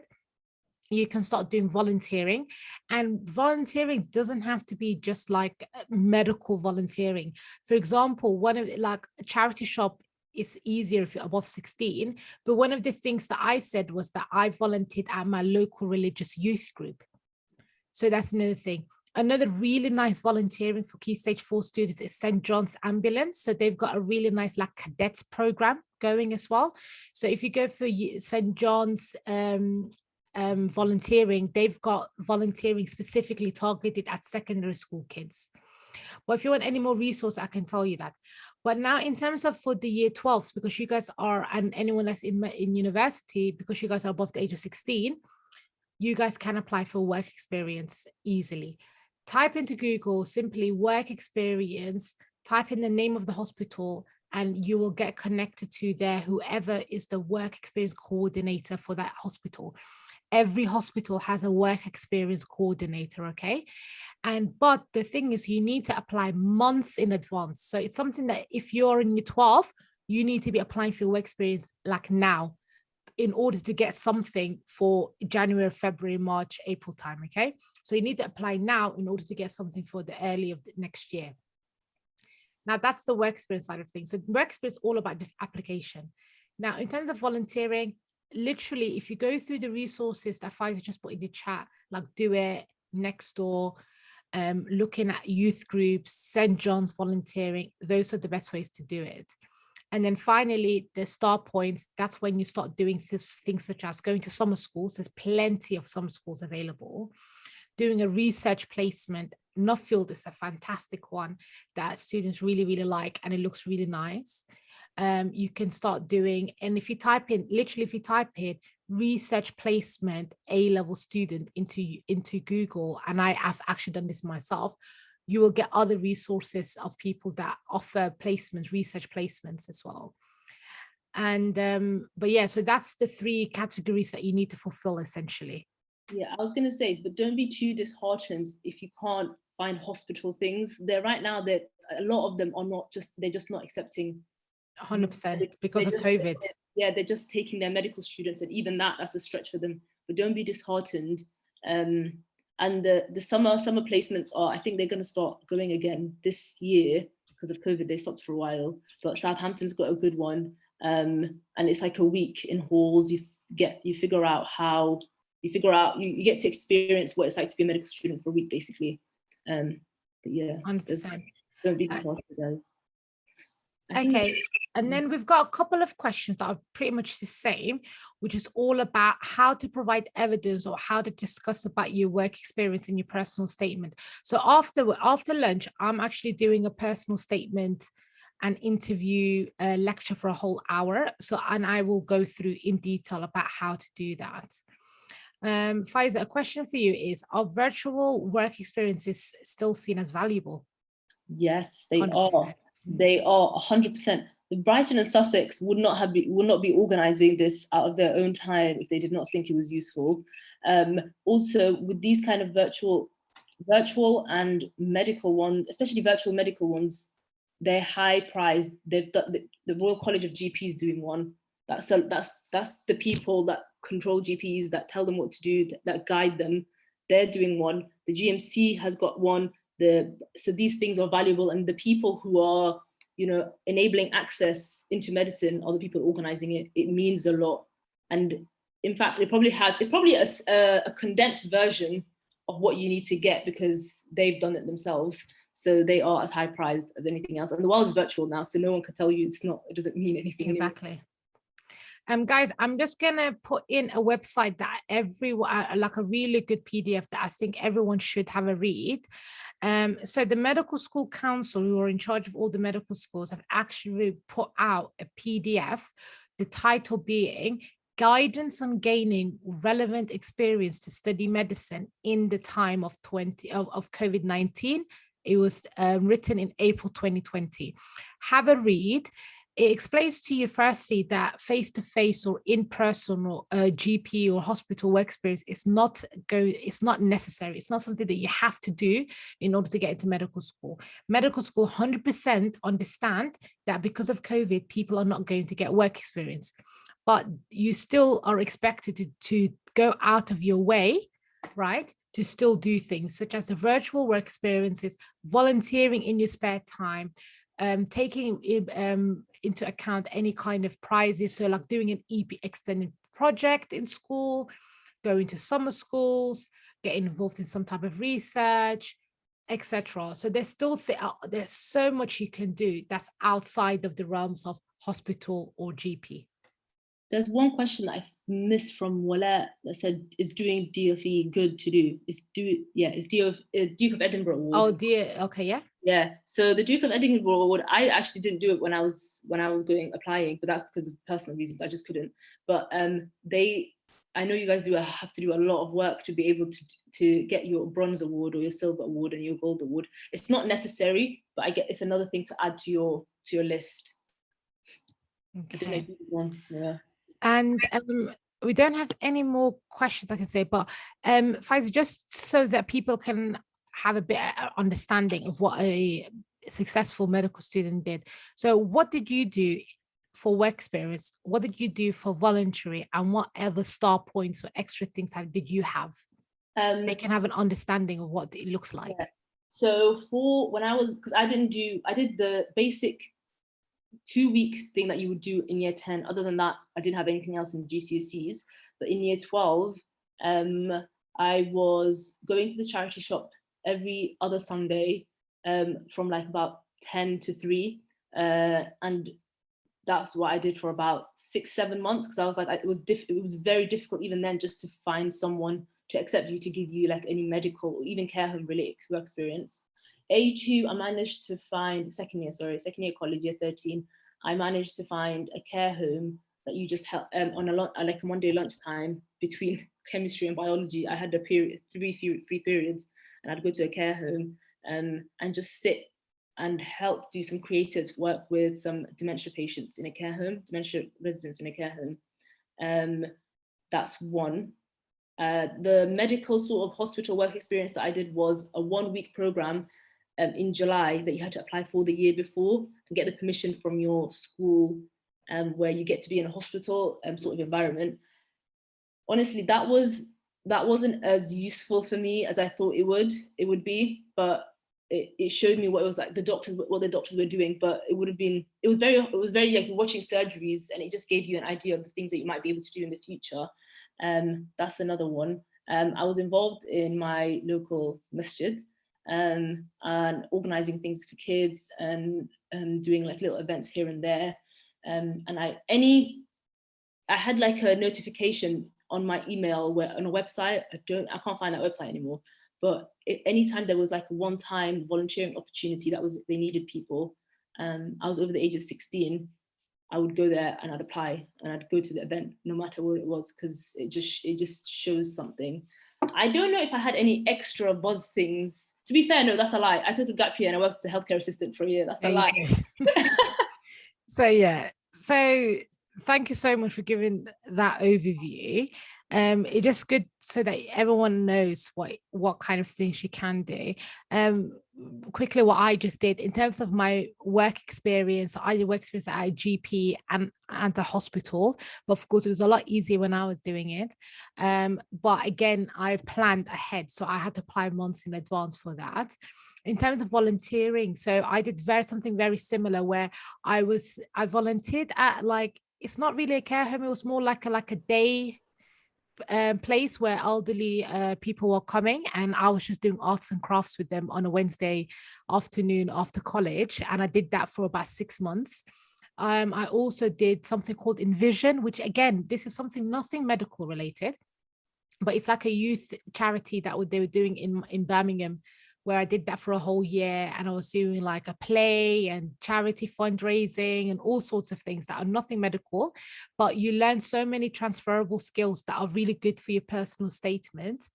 In terms of anything extra, like I got like a few prizes in school. that I put on my personal statement. And also I was the president of the student union at my college. Now, one of the important things is as well is, guys, is that if there's any way in your schools, a role, responsibility role, that's what I call them. So such as if you're like a mentor for like the younger kids, if you can work in a library, Prefect, support, that stuff. yeah, do things like that, because it also shows that you're a leader and you're a responsible person.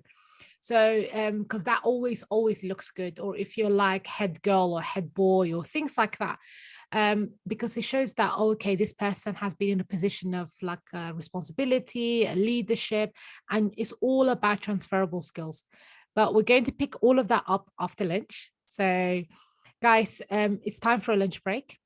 You guys did absolutely amazing.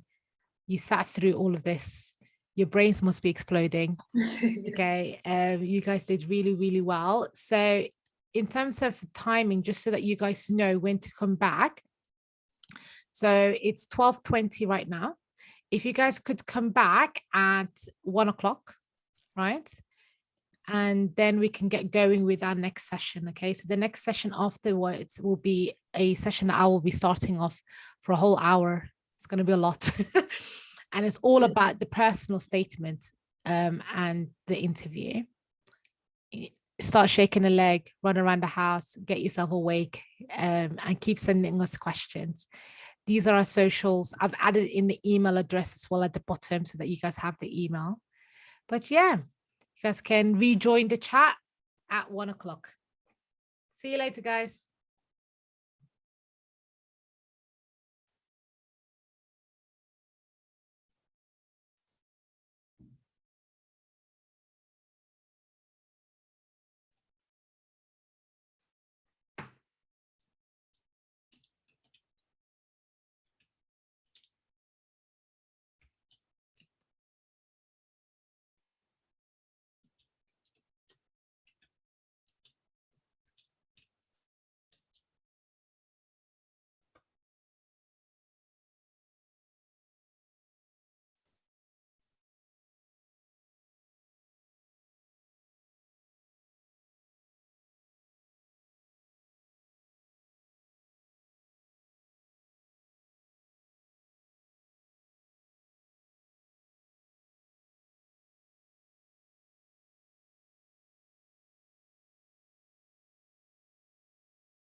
Okay, so welcome back everybody to the Roadmap to Medicine day course. Thank you guys so much for joining us back. This is for the afternoon session. So in terms of the afternoon, just to recap what we're going to be covering, we're going to start off with a 1-hour session where I'm going to be talking about the personal statement and the interview to medical school. Then we're going to have a speaker who's going to come and join us, who's going to discuss the day in the life of a surgeon. So he's a surgeon that works in London at the moment. And then we're going to have another speaker that's going to join us as well, who's going to talk about day in the life of a general practitioner who works in the East Midlands. Then we're going to have a quick 15-minute break. And then we're going to have a speaker who's going to talk about what it is like to go to medical school abroad, and particularly about how the transition is coming back into entering the UK system after graduating from abroad. Then we're going to have a speaker on graduate entry to medicine, and that will be Ali coming back to us from the morning session. And then at the end, we are going to have a Q&A session. I've kept a track of some of the questions that we've missed, so that's when we'll be covering those. So just continue on asking the questions and we'll get through most of them. Okay, so I'm going to start by screen sharing mine.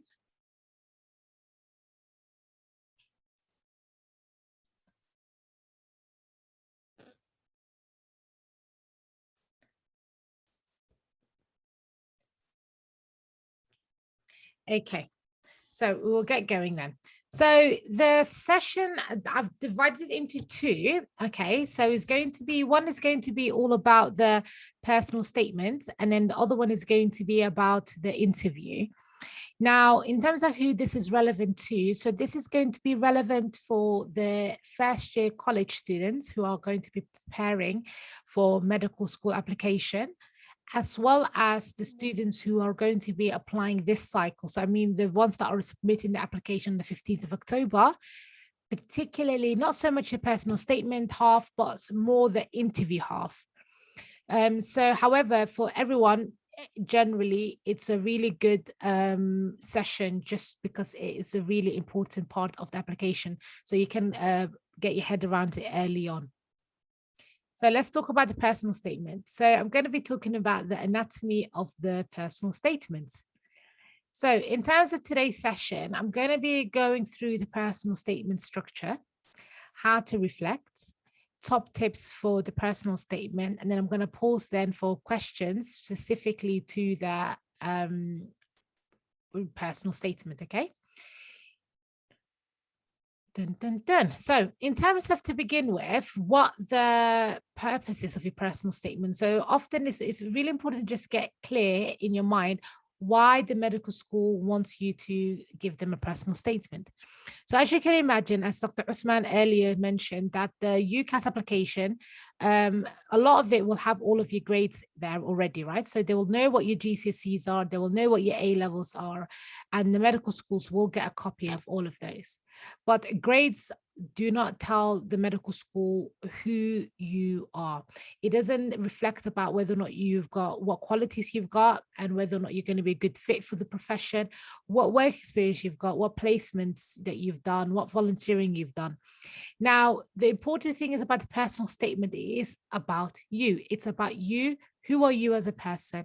And does the medical school see that you're somebody that can fit into their particular scheme? So often, I think students will start off with looking at lots of personal statements online, and then they will start getting a bit delusion between how can I make mine sound the best? So I'll give you the tips about how to structure it and how you can make a good personal statement.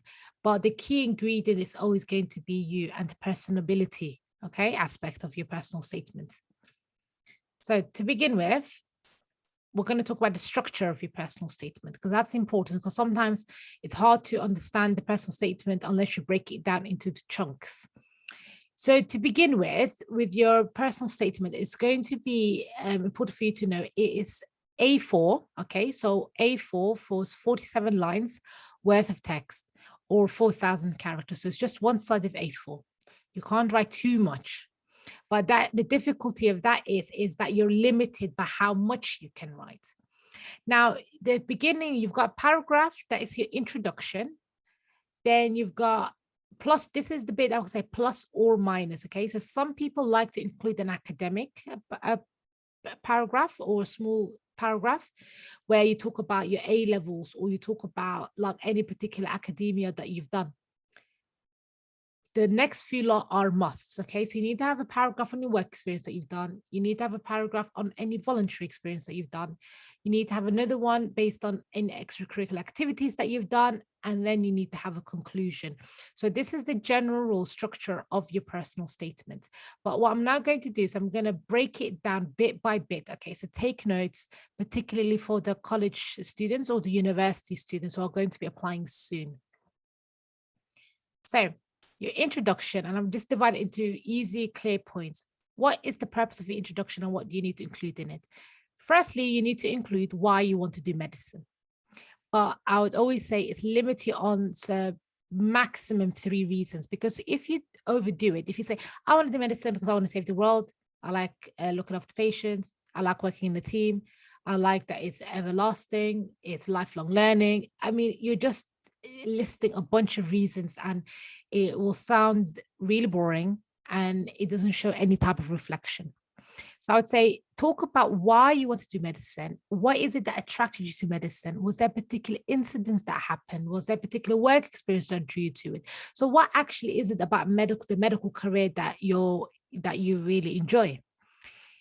Number 2, you need to avoid any cliches. And what I mean by cliches is the sentence of, I was born and I want to become a doctor. And that's it, full stop, mic drop, okay? So it needs to be a lot more personable than that.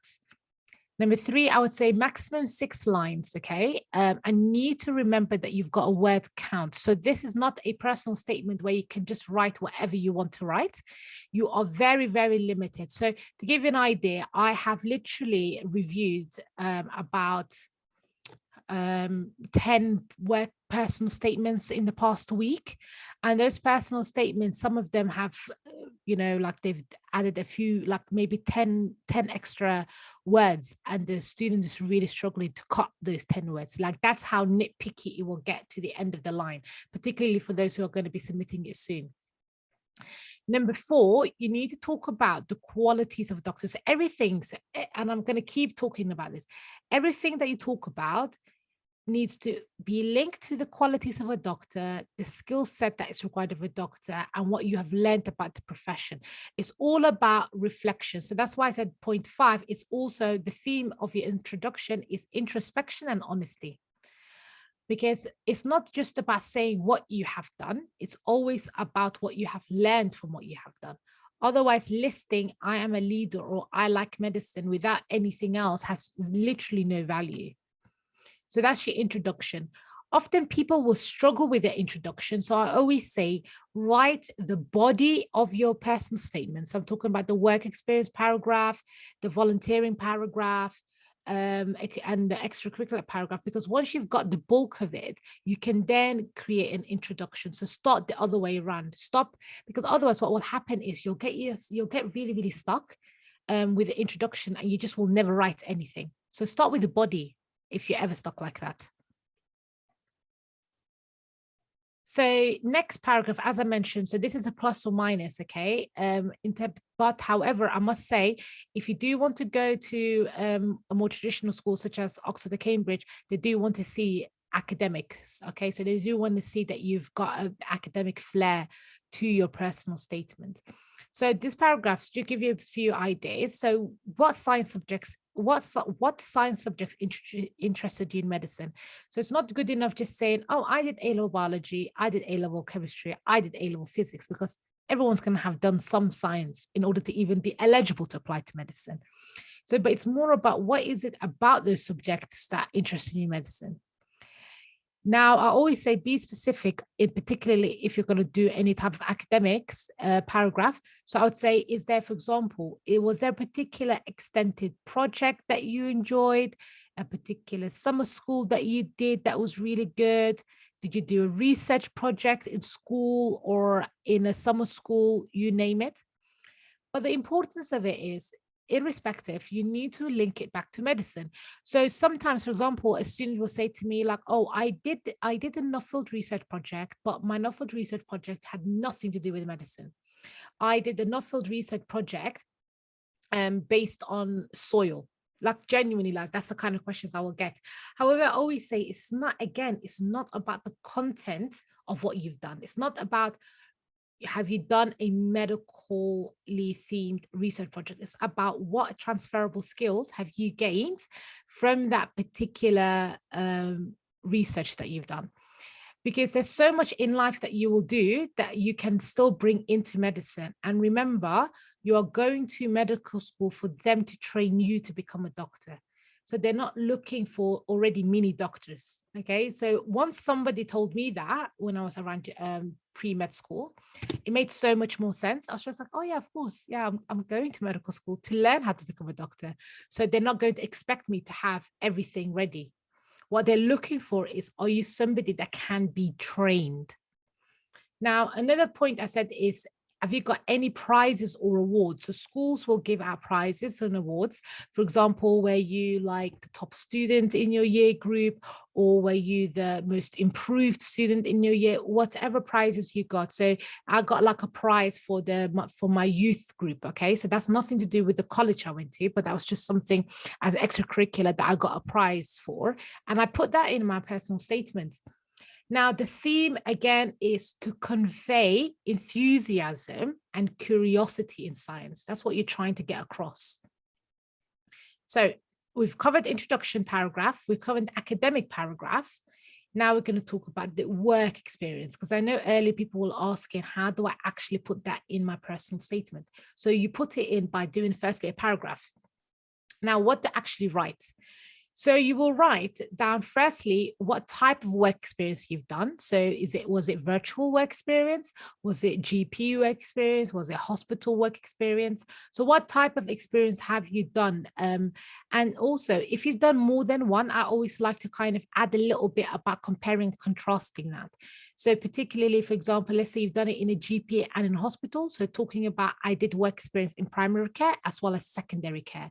So that's two different formats of how we provide healthcare to the public.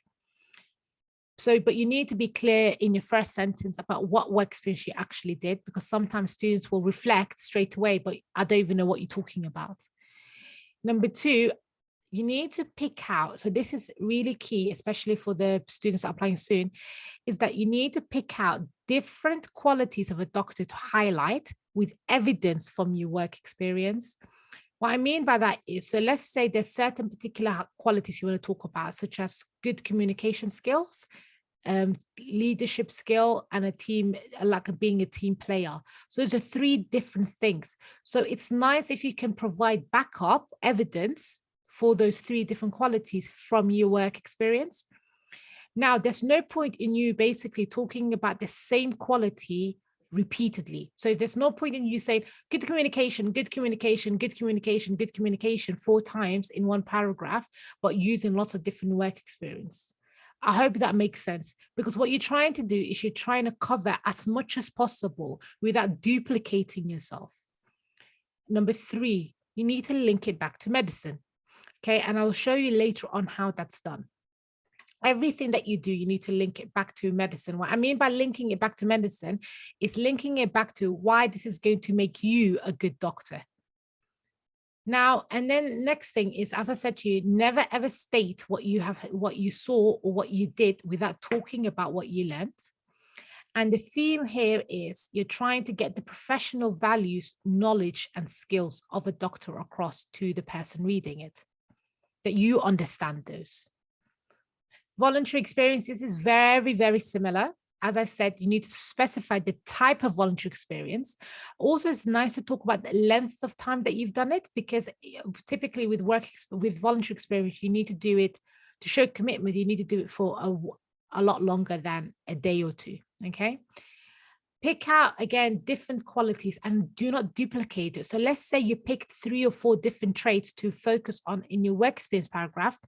Pick something completely different for your voluntary experience paragraph. Link it back to medicine. And as I said, never ever state or what you saw, what you did without what you learned.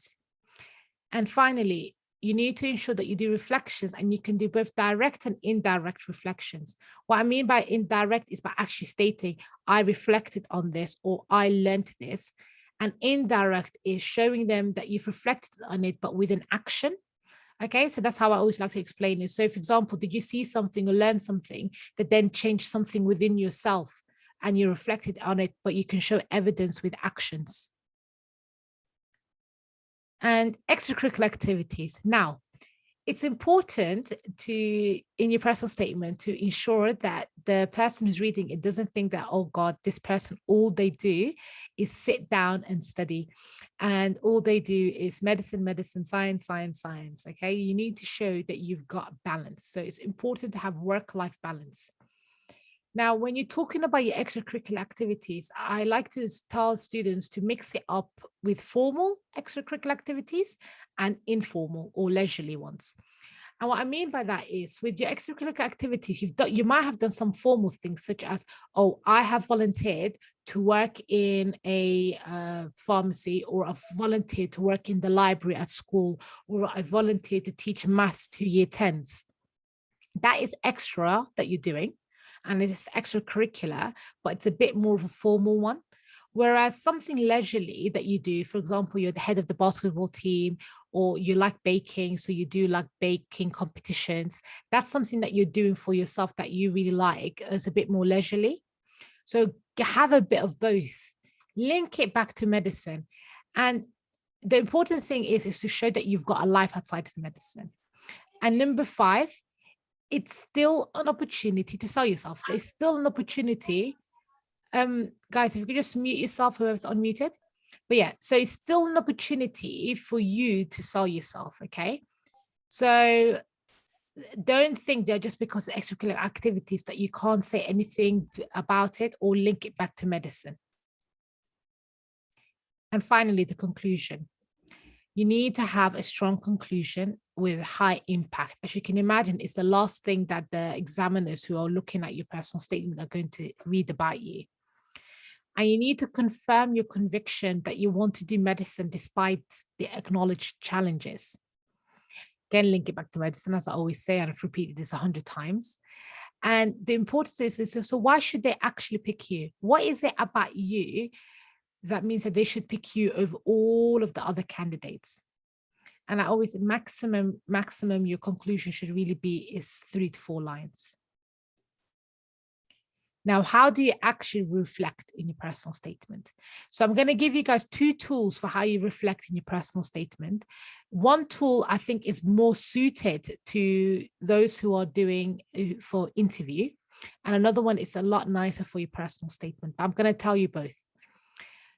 One is called the STAR technique, which a few of you may have heard about it. And now what STAR is, it breaks down a way for you to demonstrate to whoever's listening or whoever is reading your text that you're reflecting.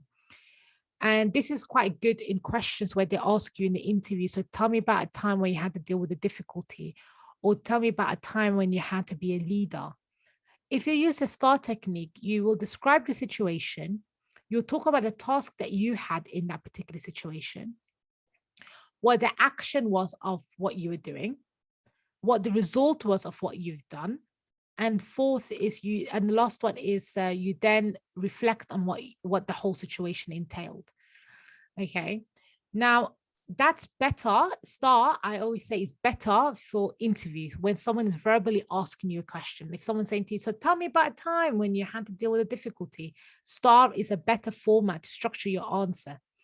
However, in text for personal statement, I find STAR is a bit too long for personal statement because you've only got one side of A4. And I like to use PEEL. Now, PEEL is something anyone who's done GCSE English has heard of, because the teachers would always tell you peel it or PEE or whatever way they say it in school. And essentially it's the similar thing. So make your point, which is such as, I am a great leader. Evidence. So what have you done? So I was the organizer and led a school a charity bake sale.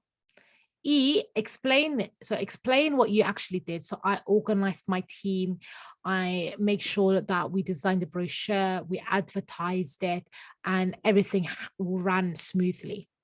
L, link it. So link it back to medicine. I understand that as a doctor, I'm expected to take a leadership role in the patient's management whilst simultaneously working in a multidisciplinary team with other healthcare professionals.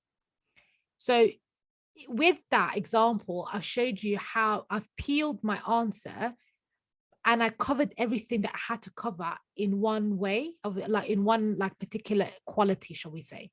And that's really good for your personal statement. So peel, I always say peel everything and you won't go wrong. Now, I've just listed a few qualities to remember. So it's empathy, honesty, communication, teamwork, leadership, and problem solving. And last words about this particular topic. As I said, don't forget the qualities of a doctor. Never ever list without backup. Grammar and spelling is key. So whenever you've done when you think you're done with your personal statement, you need to get multiple people to read it. And I always say draft, redraft, and redraft again and again. And make sure that when the last screening that you do, I always say is ensure that every single word that you use a personal statement has a purpose. So if you've put in extra ands and extra alsos and extra things when a comma would suffice, or if it doesn't need it at all, just cut it out, because every word needs to add value. Okay, every word has to have value in your personal statement. Okay, so that is the personal statement bit. So I'm going to pause here for just 5 minutes. Anyone have any questions about the personal statement? And I can quickly answer it, or otherwise we're going to continue on to the interview. Okay, so a question that I got is, when listing the informal activities that you do you have to also relate it to medicine? Or is it just to show that you've got a life outside of medicine? So you can do it two ways. So for example, you can talk about the fact that, okay, so I play competitive basketball with my local youth group, and this helps me unwind, and therefore and linking it back to, I understand the importance of having a work-life balance in medicine. So that's one way of doing it. Or you can do it in a way where you portray a trait. So for example, I'm the captain of my city's basketball team. With this particular experience, I've learned the importance of blah, blah, blah. Okay. So it's about both ways. You can do it both ways. Okay. You can do it both ways. However, I always say it's really important just to have something purely about just demonstrating that you've got a work-life balance. Okay. All right. Any other questions? So, okay. So one question I've got here is, should you talk about medical related books that you've read? The question is, if you're going to include that, you can.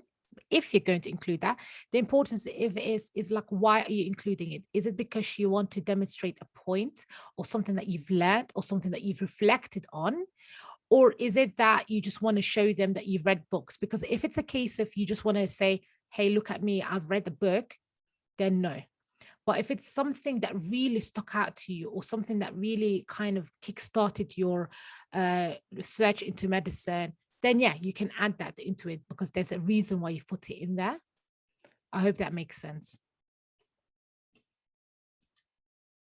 Any other questions?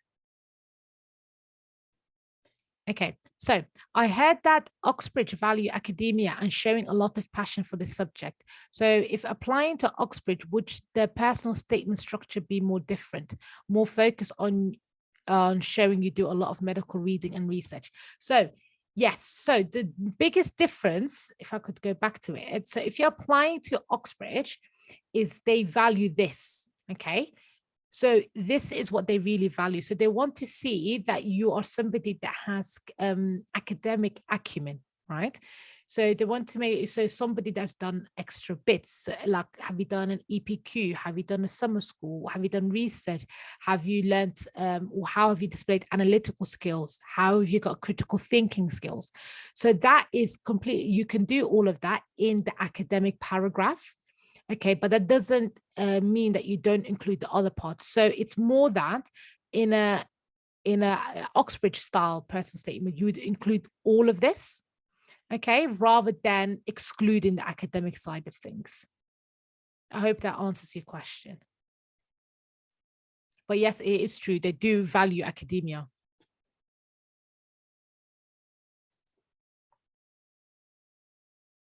But it's not going to be at the expense of this or this or this. So this structure, this skeleton structure will always be there, despite of what med school you go to.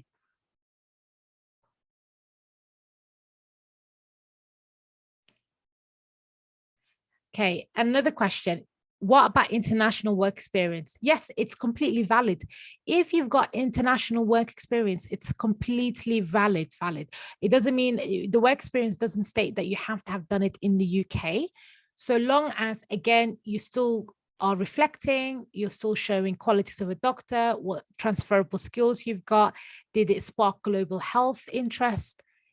So long as you're still going about it the similar way as you would have for other work experience, it's completely fine. Okay, I can take one final question before we move on.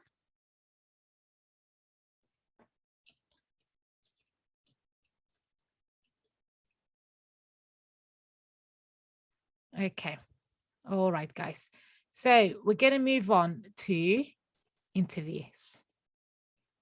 So this is really, really important for those who have either just submitted the application or going to submit the application by the 15th of October, and want to think ahead of how to get ready for their interview, plus for the Year 12 students, plus for even the Key Stage 4 that want to know what actually is a medical school interview. So let's talk about it. So in terms of the agenda, what we're going to talk about is firstly the GMC guidelines, and I'll tell you what they're all about. And then we're going to talk about how to prepare for your medical school interview. We're going to go through the peel technique as well, as I mentioned earlier. And I'm going to talk about how to actually structure your answer to some common questions.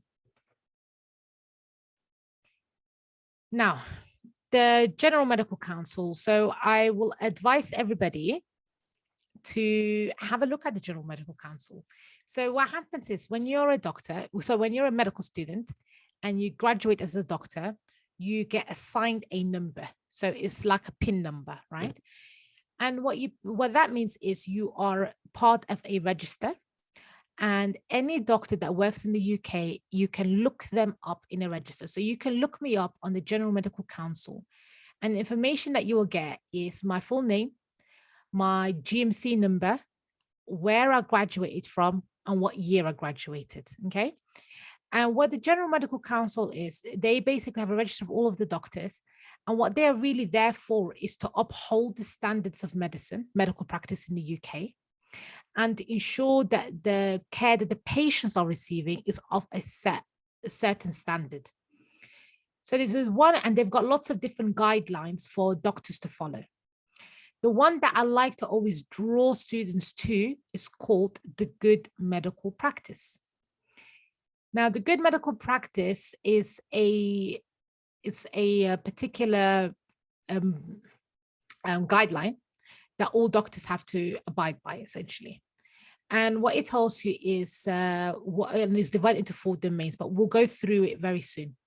But just to tell you, it says on there that a good doctor will make the care of the patient that your first concern, be competent and keep your professional knowledge skills up to date, take prompt actions if patient safety is compromised, establish and maintain good partnerships with patients and colleagues, and maintain trust in you and the profession by being open, honest, and acting with integrity.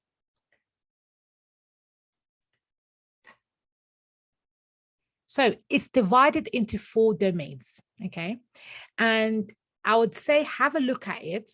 Particularly if you're somebody that's applying this October, have a look at the GMC Good Medical Practice. You don't need to read every word, but just get a general gist. So there's 4 domains. Domain 1 is about the knowledge, skills, and performance. Domain 2 is about the safety and quality. Domain 3 is about communication and partnership and teamwork. And domain 4 is all about maintaining trust. So in terms of these particular, oh, sorry, things going everywhere. So what these what these domains are is the foundations of what doctors are expected to meet.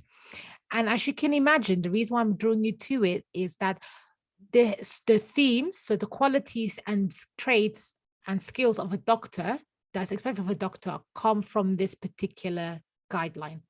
So if you read it and you understand, okay, so a doctor is meant to have humility, a doctor is meant to work within certain competencies, a doctor is meant to be a leader, a team player, etc., you can understand what the medical schools are looking for in terms of, and what they will be testing for in their interviews.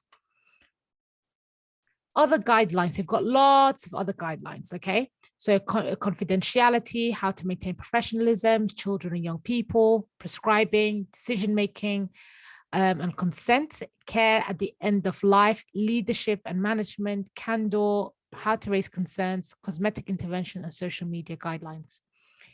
Now, you do not have to read all of these, okay? And they're not going to ask you, okay, can you explain to me what the social media guidance are for doctors? But the reason why I'm just drawing you to these is that in interviews, they will never ask you technical questions. Okay, so that's one key thing to be aware of. They're not going to ask you any medical questions like that are technical. So they can't ask you things that is expected of someone like myself, okay? But what they can do is they can ask you certain questions or ethical scenarios that are derived from the same themes such as this. So, and one, for example, confidentiality, right? So we need to always maintain the patient's confidentiality. We can only break it in very extreme cases. In medical school interview, they can ask you something very, very basic. So they'll say to you, oh, okay, so your friend has confided in you that they're really struggling with their home life. They're really worried about it. However, they don't want you to tell anybody. And then the scenario will continue to say, and now your friend has been accused of bullying. Do you tell the teacher that your friend is going through such hardship at home so that your friend doesn't get kicked out of school? So that is really nothing to do with medicine. But what they're trying to understand is, do you appreciate the understanding of what confidentiality entails? And would you break the trust of your friend or not? So those are the similar ways of how medical school questioning will go. Now, how to actually prepare for your medical school interview, especially once you've submitted your application and you've got between October till November. Well, interview invites tend to come. So medical school interview invites can be anywhere from November till the end of March. So you've got ages to be sitting and refreshing your UCAS waiting for an interview invite. But whilst you're sitting and waiting, you've got your A-levels or your degree to do. And B, you can start organizing your work experience and your voluntary experience and your interest in a particular way. So this is literally how I like to structure things so that people have clear idea of what they're doing. So experience 1, example I gave is the bake sale for charity. What did I do? So I organized the bake sale and was in charge of the accounts. C, what did I learn from it? I learned the importance of accountability and time management. D, link it back to the GMC. So honesty and integrity is the theme that I picked out. So, and I listed all the work experience like this and all of the voluntary experience like this in bullet points so that I had a clear idea of everything that I've done, what I learned from it, what did I physically do, what was my role in the scenarios, and linking it back to different themes in the GMC or by the traits of a doctor. Literally, if you Google traits of a doctor, qualities of a doctor into Google, you get a whole list anyway. And then I just copied and pasted just a little transcript of from the GMC, the Good Medical Practice, which talks about acting with honesty and integrity. And it kind of further subdivides what's expected of you. But if you start organizing things like this, by the time that you get to your interview, you won't be stressed. You'll have so many different experiences to come back to, and they're already formulated in a particular way, so that you'll be able to just pull them out of pockets like this. Now, what do you actually need to know about the medical school? So things that you need to research. So this is particularly important for those who are going to open days. When you're going to open days, you don't just go to open days just to have a look around. Ask questions. Ask the students. Ask the university. If they're doing virtual open days, they may have like a chat box function. So it's all about trying to get engaged to really understand what the medical school actually offers and what medical school you want to go to as well. So things to find out about. So these are questions that you can ask, okay? So what is the type of course style? So is it problem-based learning? Is it traditional? Is it integrated? Do you get early patient contact or not? What's the examination style? In terms of the modules that are examined, is it a case of you do year one, you finish year one, you do year two, you finish year two? Oh, by the way, when I say PBL, that is problem-based learning. Okay, so I mentioned this earlier in the day. Problem-based learning is you get a particular case on the first beginning of the week, you work together with a small group, and a tutor is the one that's guiding you through it. And then you go through the answers at the end of the week. So you want to find out as well, are there any student selected modules available? Most medical schools will offer this, okay? But it's nice to know if there's any student selected modules that are more geared to your interests. What societies are there? Because you're not going to university or medical school to sit in a lecture theatre. I had genuinely the best time in medical school. Like it was so fun. Okay, obviously when it was exams, I wasn't having that much fun. But otherwise, in terms of the whole medical school experience, I had the time of my life. Like you join societies, you learn so much about yourself, you learn about your personality, you can do basketball, football, find new hobbies that you've never tried before, make new friends, lifelong friends. So it's not just about the medical school itself. So what other things does the university experience offer you? Another thing is, what pastoral support is there? So for example, is there something called like a mommy and daddy scheme? So that's what we used to call it as well, where an older year may be looking after a younger year. Is there like pastoral tutors? What support do you get at the university? And finally, how do they teach their anatomy? Do they teach it with dissection, which is where you as a student are actually cutting and trying to learn anatomy that way? Or is it pro-section where someone does it for you and then you get to look at like, oh, that's the hand, okay, and you learn from the anatomy that way? Or is it more computer animated anatomy where you get softwares and you learn that way?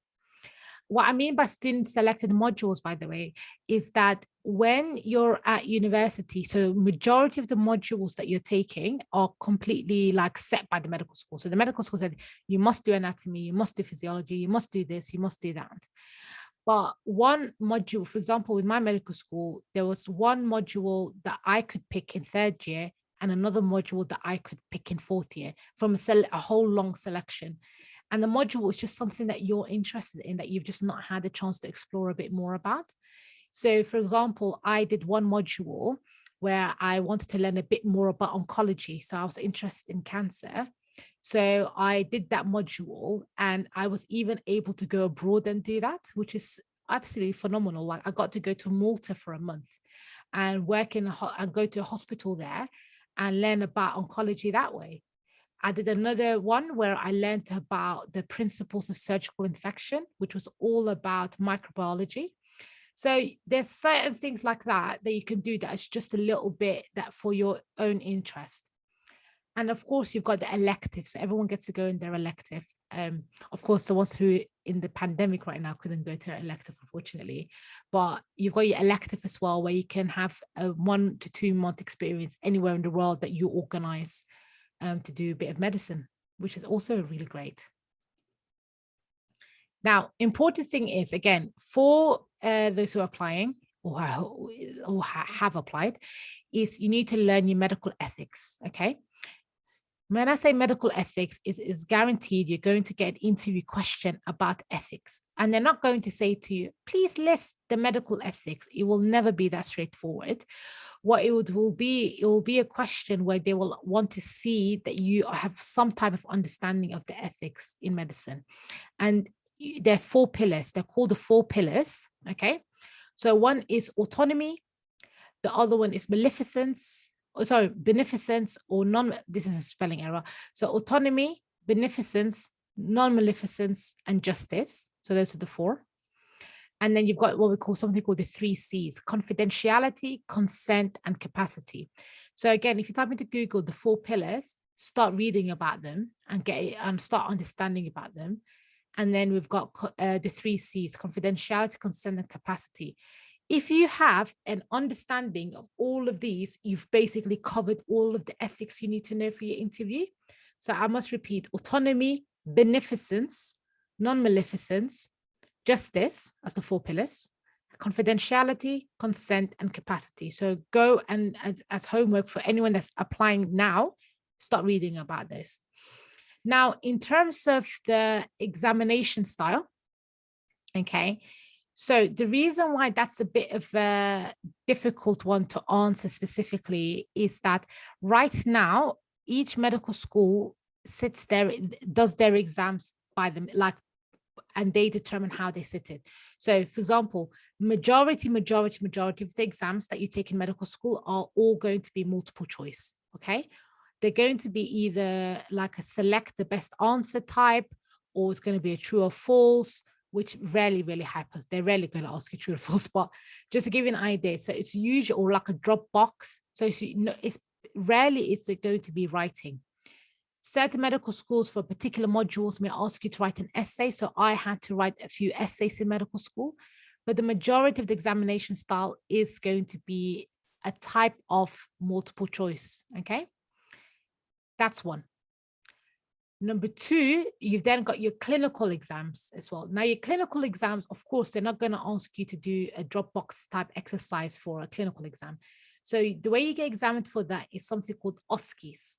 Now, with OSCEs, the way that works is that you basically go into, it's very similar actually to how they do the interviews, is that you go into a room, there's an examiner there watching you, and you've got a task to do, such as do a respiratory examination on a patient, and there's a volunteer there. What's interesting is that particular style of examination is very similar to how your medical school interviews are going to be like. And I'll go through that at the end of this as well. We'll come later at the Q&A a bit more about how you get examined in medical school, as well as how the interview style actually is.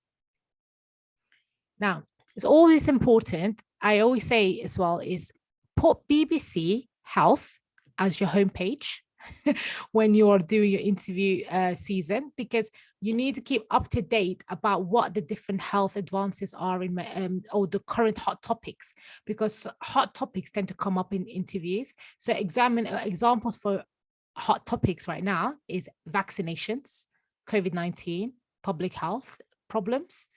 Okay, so it's important just to keep yourself refreshed. Now, the common themes in medical school interviews, and this is a really nice chart that I made, which basically just goes through all of the different themes that they tend to look at.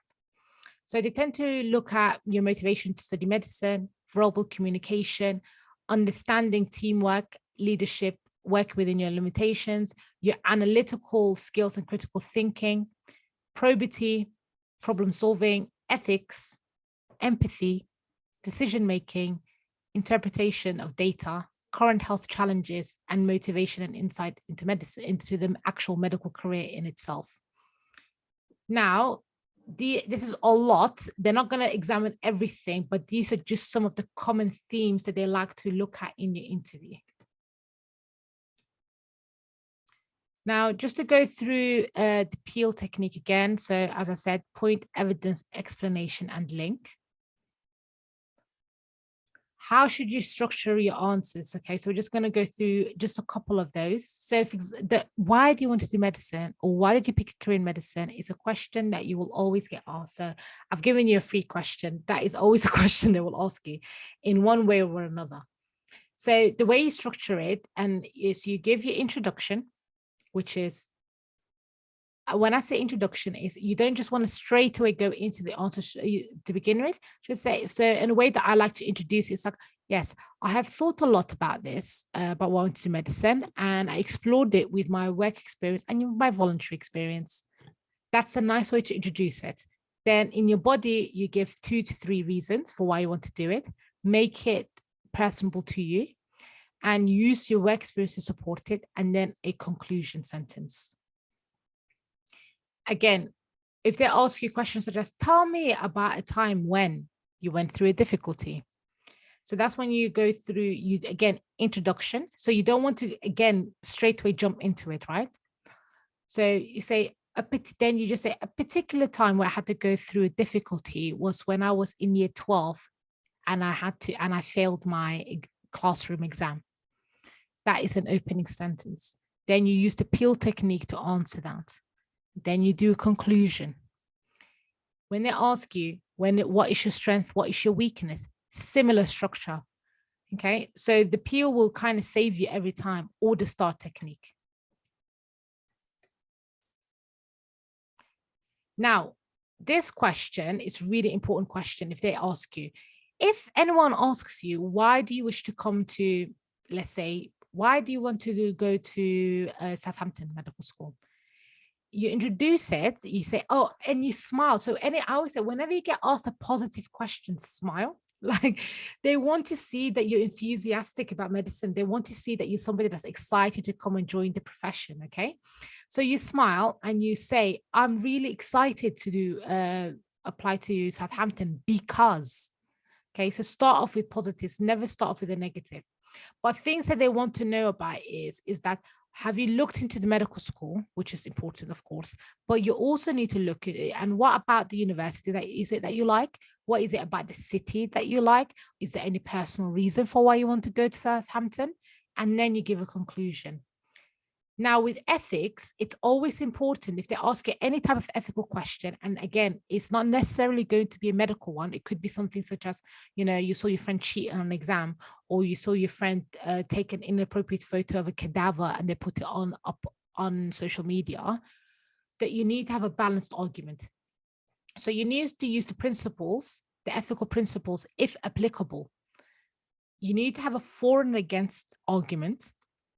And you need to have critical thinking. Okay, so it's no good in just, if someone asks you, okay, so your interview question is, you're in anatomy and your friend took a photo of a cadaver and they put it up on Facebook. What do you do? And now you've seen it. What do you do? There's no point in you just sitting in an exam and saying, yes, that's wrong. That is really wrong. We should never do that.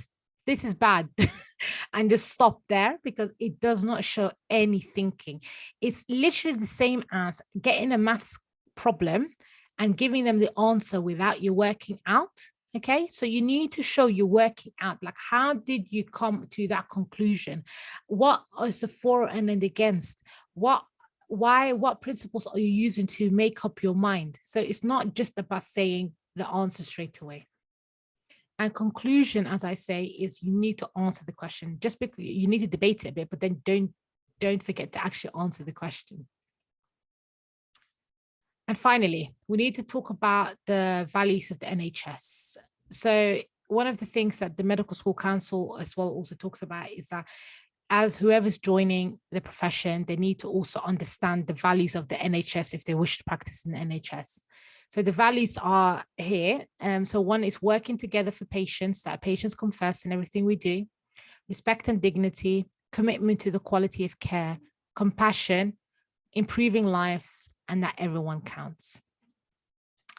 Now, one thing is that I want to also really come to at the end of this talk is, how is the actual interview conducted? And I'm going to talk to you about it from the pre-COVID era, and I'm going to talk to you about what happens in COVID. Now, in pre-COVID, so the interviews, majority of interviews for medical schools happen in it's called MMI, multiple mini interviews. And it's very similar to how I mentioned that the clinical exams in medical school are, where you will get 5 to 8 stations, okay, where the little rooms or little desks or little, like separate examinations, where you'll have an interviewer there who will either ask you questions, or the interviewer will watch how you do a task, or the interviewer will see how you work in a group environment, okay? So that's one. And you go from that station to the next station, to the next station, to the next station, but it will be a different interviewer each time.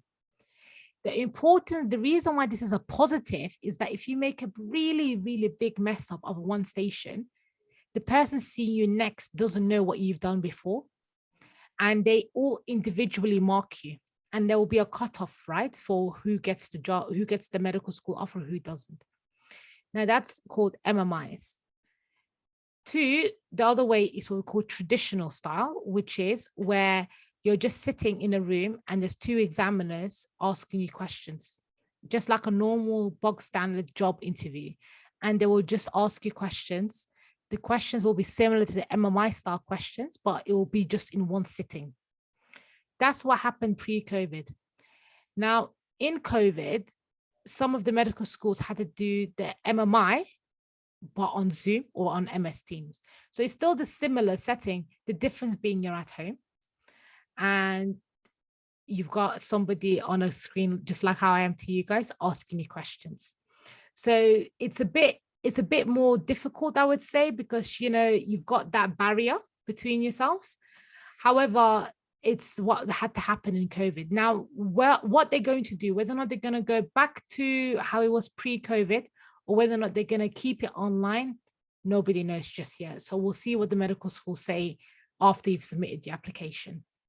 But I didn't want to go too much into detail about the medical school interviews, just because I will do a whole session for students who've got interviews, who want me to go through the actual interview with them, like I'll do like another course for people who've got medical school actual interview invites. So that's happening in the winter, so not to worry. So that is it for my part. So I'm just going to stop sharing. So we've got a couple of minutes before the next speaker. If you guys want to ask me any questions. Okay, I've got one question. So after the interview, do uni shortlist only on how you did in the interview, or will the UCAT grades, etc., be used again to shortlist or make offers? Very, very good question. Again, dependent on the medical school. So some medical schools will say you get your offer purely based on the interview, because by the time that you get to the interview, you're already good enough, if that makes sense. So it's all about how you do on that day. Whereas other medical schools, like I mentioned earlier in the day, Hull York, they will make the final offers based on how you do in your interview, plus your SJT banding. So there's slight variations between the different schools. Some will say your interview is literally the only thing that you need to do, and that's it. Some will say to you, your interview, however, if someone has done exactly as well as you, will have to use your grades and your UCAT to differentiate you. And some will make specific caveats, but they'll be transparent about it on their website and they'll say, yeah, you'll get your interview based on how you did on your interview, plus your SJT banding, like Hull York has done on their website. So it's really med school dependent. So it's important to have a look into that as well. But the mentality that you have when you get into interview. So just another thing to reiterate, when you get an interview invite, the mentality that you should have is everything that I have done up until the interview is like my fate has been sealed, like it's secured. There's nothing you can do. You can't go back and do your UCAT. You can't go back and do your GCSEs, and you can't go back and get different A-level predictions. So those are things that you cannot control. So with the interview, your mentality should be, this is my ticket. This is my shot. And this is what I'm going to put my effort in. And this is what I have control over. because that simplifies things so much. It's always, sometimes you can get a bit inundated with, oh, what does the medical school want? What is happening? What's happening? If you get an interview invite, that is all you care about. And another thing is, getting one interview invite is amazing. Okay, so you need to get into it. Just because you've applied to 4 medical schools, it doesn't mean you'll get 4 invites. So if you get 1 invite or 2 invites, you've already done amazingly well. Like, you're so good already. You've done phenomenal to get that far. And then you just need to work, practicing to get this final offer. So I hope that makes sense for you. Okay, guys, bear with me just 1 second. Just gonna get.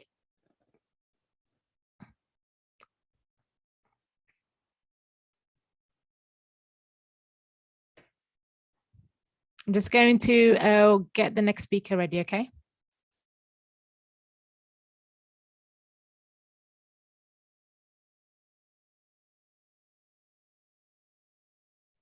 Okay, can you unmute yourself, please? Hey, can you hear me? Yeah, I can hear you. I'm just going to make you co-host. Okay.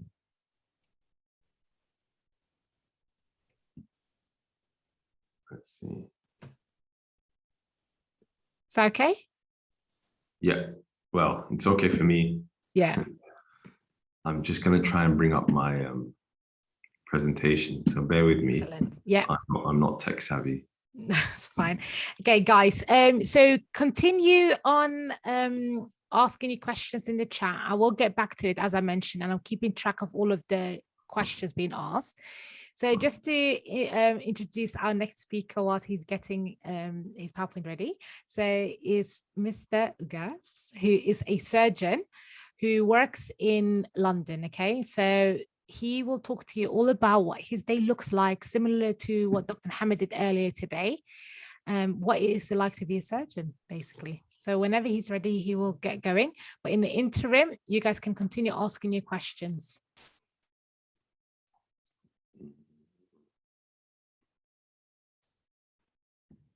So I don't know why it's not letting me share my. So not letting you share. No.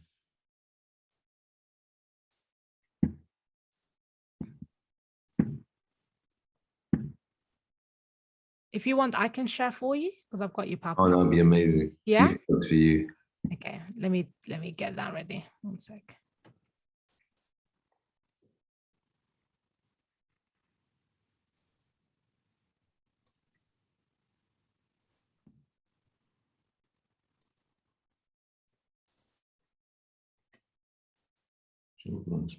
Okay, yeah, I've got your PowerPoint ready. Excellent. Start sharing it. Just tell me next whenever you want me to go next. Thank you. Sorry about that. No problem. Right, guys. Assalamu alaikum. First of all, my name's Omar. Omar, you guys, I'm a surgical registrar currently in the Northeast Deanery in London. And I've been asked by the guys to present to you the day of a life of a surgeon. So I thought what I'd do, first of all, is after the introduction, basically the talk will be structured around how do you lead up to getting a position as a surgeon in England. And then since Scotland's a bit different, but in England, and where the bottlenecks are in applications, what the day-to-day life of a surgeon is basically made up of, and also the different branches of surgery. So with that in mind, we'll go on to the next slide. Thank you.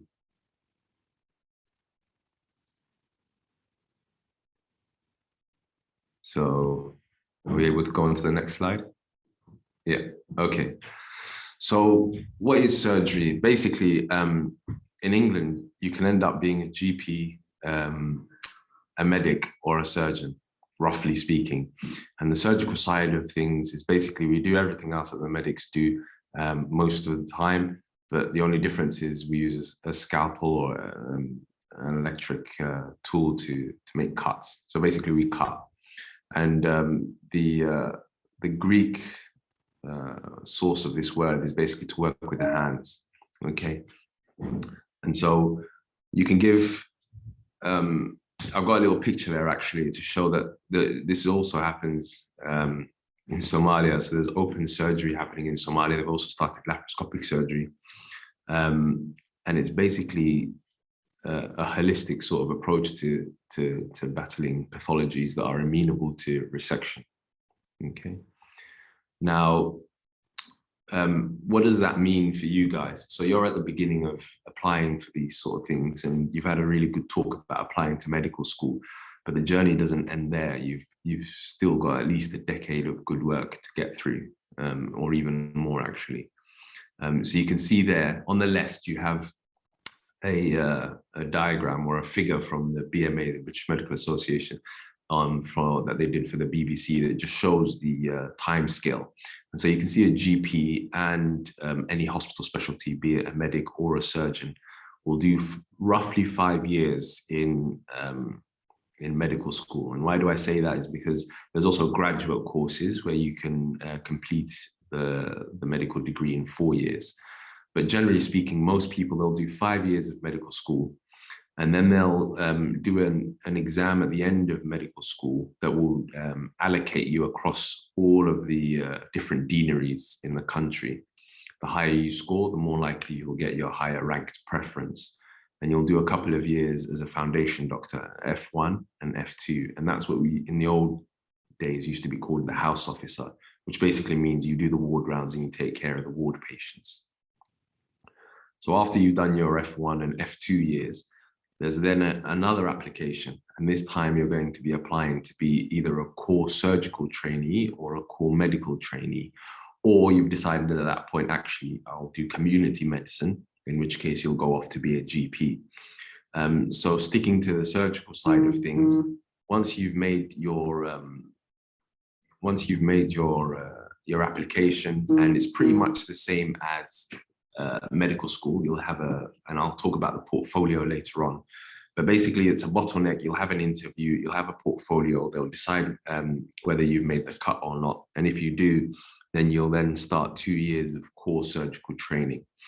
And in some surgical specialties, that will actually be a continuous stream from ST1 all the way to the end of your clinical training to become a consultant. And that's what's called a run-through program. But if you have the core surgical uncoupled specialties, you'll do your 2 years of core surgical training. And after that, you'll go on into what they call your registrar years. And the registrar years are 6 years, most of the time, starting from ST3 all the way to ST8. And what that means is basically you're running the day-to-day running. You're basically in charge of the day-to-day running of the ward and the take, which is basically the acute patients. And you make the immediate calls. And if anything's tricky or any operation is tricky, then you call the consultant and they should then come in and help you or give advice over the phone. So you can see on the right, we have a diagram that basically, this is specific to vascular surgery, but it's also applies to all the other main surgical specialties like general surgery or orthopedics. And basically that you can see there that you've got your core surgical training of 2 years. And then to become a registrar, you need to have had finished your MRCS or your surgical exams. And it's a 2-step exam. There's a part A and a part B. And normally, if you're organized and you know what you want to do early on, you can pretty much get that done in the foundation years. And then in the intermediate training, that's when you're a middle grade trainee. You're deciding what you want to subspecialize in, and then around that time, people usually take a break, and they'll basically carry on with either an academic degree or they go off and do some charity work or something, and then they come back for their final years. Sometimes people add on a couple of fellowship years just to make sure that they're confident enough to start their consultant years. And once you've done all of that, you then get a CCT or a certificate of completion of training. And that basically means you're an independent practitioner. And so you can practice without supervision. Next slide, please. Thank you. So where are the bottlenecks? Now, every one of these, it should say competitive entry. I apologize for that. But as you've seen with the previous talk, it's competitive to get into medical school. Once you've completed medical school, you then have to get ready to apply to a foundation program. And most of us, especially from a Somali background, we want to be somewhere in a large city or somewhere close to our family. So then you don't want to end up being a foundation doctor somewhere in Newcastle. No offense to anybody who has family in Newcastle, but just, you know, you don't want to be geographically somewhere isolated. So it's also, there's also a competitive part to the foundation year application program, which is the exam that you do at the end of medical school. Then you've done your foundation, basically your year 1 and year 2 foundation programs completed, you get signed off, and you now have to apply for a core surgical training post. At that point, you need to have had a portfolio ready and interview practice, and that's another bottleneck. And for uncoupled programs, which basically means you have to do the core surgical training before you become the registrar, after you've done those 2 years of core surgical training, within that time frame, you should have done your surgical exams, and the portfolio should have been padded up even more with more evidence to prepare you for your ST3 interview. And so there's another bottleneck after core surgical training, and at each time the ratio will get higher and higher, the competition ratios.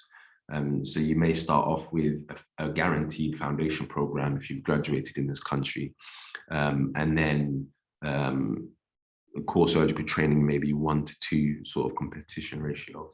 And then depending on your specialty that you've chosen, the competition ratio can be very high at ST3, 6 to 1 or 4 to 1, that sort of thing. In the old days, it was even more competitive. So it used to be around 10 to 1 to get a general surgical, for example, post, but now it's a lot easier. So anyway, you've done your surgical training as a registrar, you've done your PhD or an MD. And usually the reason people do this is, number 1, to take a little bit of time out. Number 2, to if they have an academic interest. And number 3, if you want a consultant post, usually in major cancer resections, you'll need to have, in a big city, you'll need to have a PhD or an MD under your belt just to stand out, or to be on par with everybody else who'll be walking around with a PhD or an MD. And that will usually take place at ST4, ST5. Now, the PhDs and the MDs, I'll just say very quickly that this is another 2 to 3 years out. So you're already approaching 17, 18 years, okay? So this is a massive commitment. And the other thing is, some of these PhD or MD programs are what they call fully funded programs. So there'll be programs that you're getting paid, or it will be, or basically the university will be paid for in terms of your tuition fees and anything like that. Sometimes people will apply for PhD programs and then fund it themselves by working at the same time. So they'll have an honorary contract with the hospital, and they'll do a stint as a surgical registrar in order for the university, which is attached to the hospital, which is attached to the university, to fund their studies. Now, this is all time consuming. You can see there that there's a lot of time that's required for you to be dedicated to get to a point where you can actually say that you're an independent practitioner or a consultant.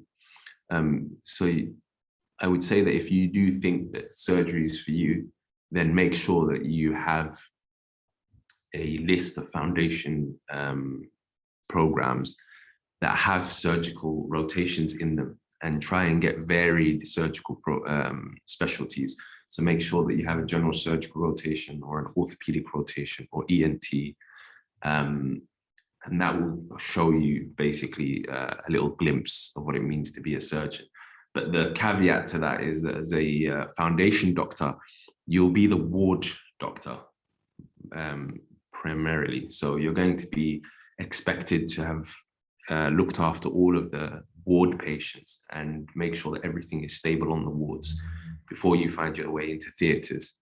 So with good planning, that can be done, but with a big teaching hospital, that can be very difficult. So that's why I normally advise people to have their surgical rotation in the middle of a DGH when it's where it's a lot quieter and you can actually make way to theatres.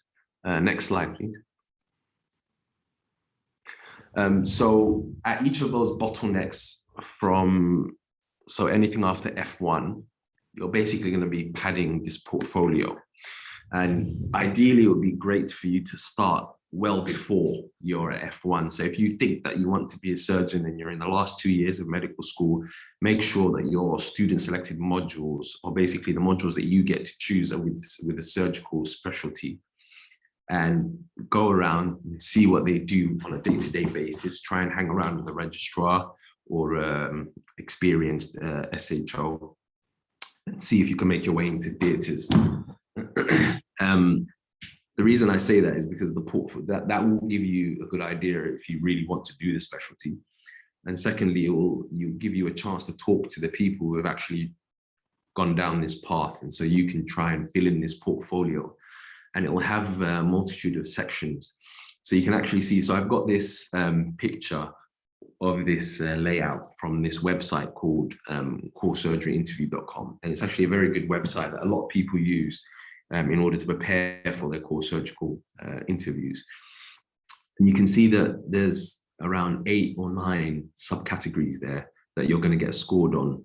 So you're going to have scores for any degrees that you have, and the higher the degree you have, the more points you get. So for the graduate students with a MSc, they'll have an extra point on you, but you can also do a BMed Sci or a short course in medical school, and that can give you a point. Exceptional performance in undergraduate or foundation years or equivalent basically means, for us at the time I was applying, the other thing to say here is that every year the goalposts change.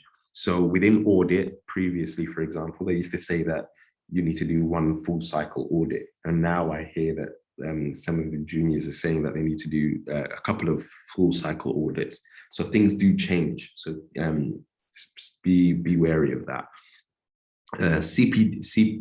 CPD courses are basically things like ATLS, ALS.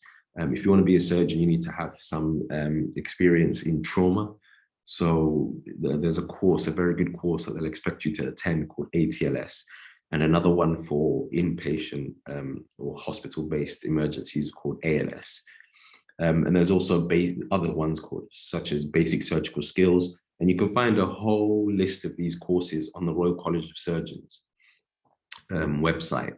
So if you log into there and you have a look at these CBD courses and cross-reference that against what you're going to be scored for. So on this website, they'll actually show you in detail what courses will be scoring you points.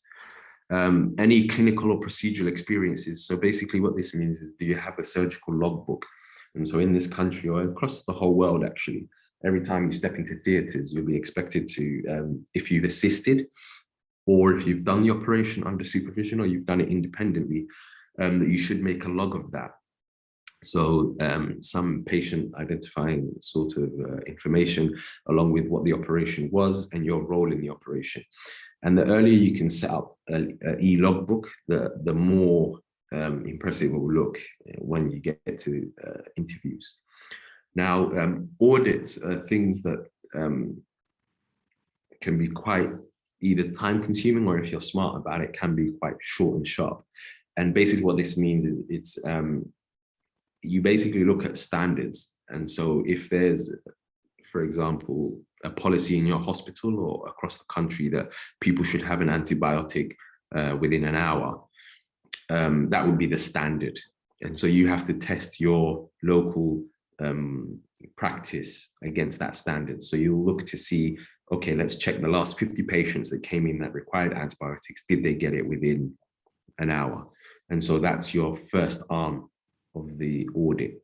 And then once you've got the information, you've analyzed it and you found out actually we're not giving everybody antibiotics within the hour, then you do a little presentation at your weekly surgical meeting, and you say, you know what, guys, we're going to do regular teaching until this gets into everybody's heads, or we add a little extra line in the clerking form, and then you basically check again to see whether people are giving the antibiotics as you've taught them in the teaching. And if that happens, then that's the second cycle of the audit. So people will usually put down an audit that they've done, but they've only actually done one arm of the audit. Make sure that you do both arms. So you'll need to read about audits basically, and make sure that you don't get stuck in just submitting half of the work. Teaching can be anything from ward-based teaching to a regular teaching program that you've instigated. And usually the key word when I was applying was design, led and delivered a teaching program. And so I was quite lucky. Some of the F1s I used to work with were actually on the teaching faculty. So I just basically piggybacked that and managed to get my name onto a regular teaching program that was embedded into a teaching hospital. But you can also put down any teaching that you've given ad hoc to when you're an F1, any teaching you've given to medical students, or if you're a senior medical student, any teaching you've given to junior medical students.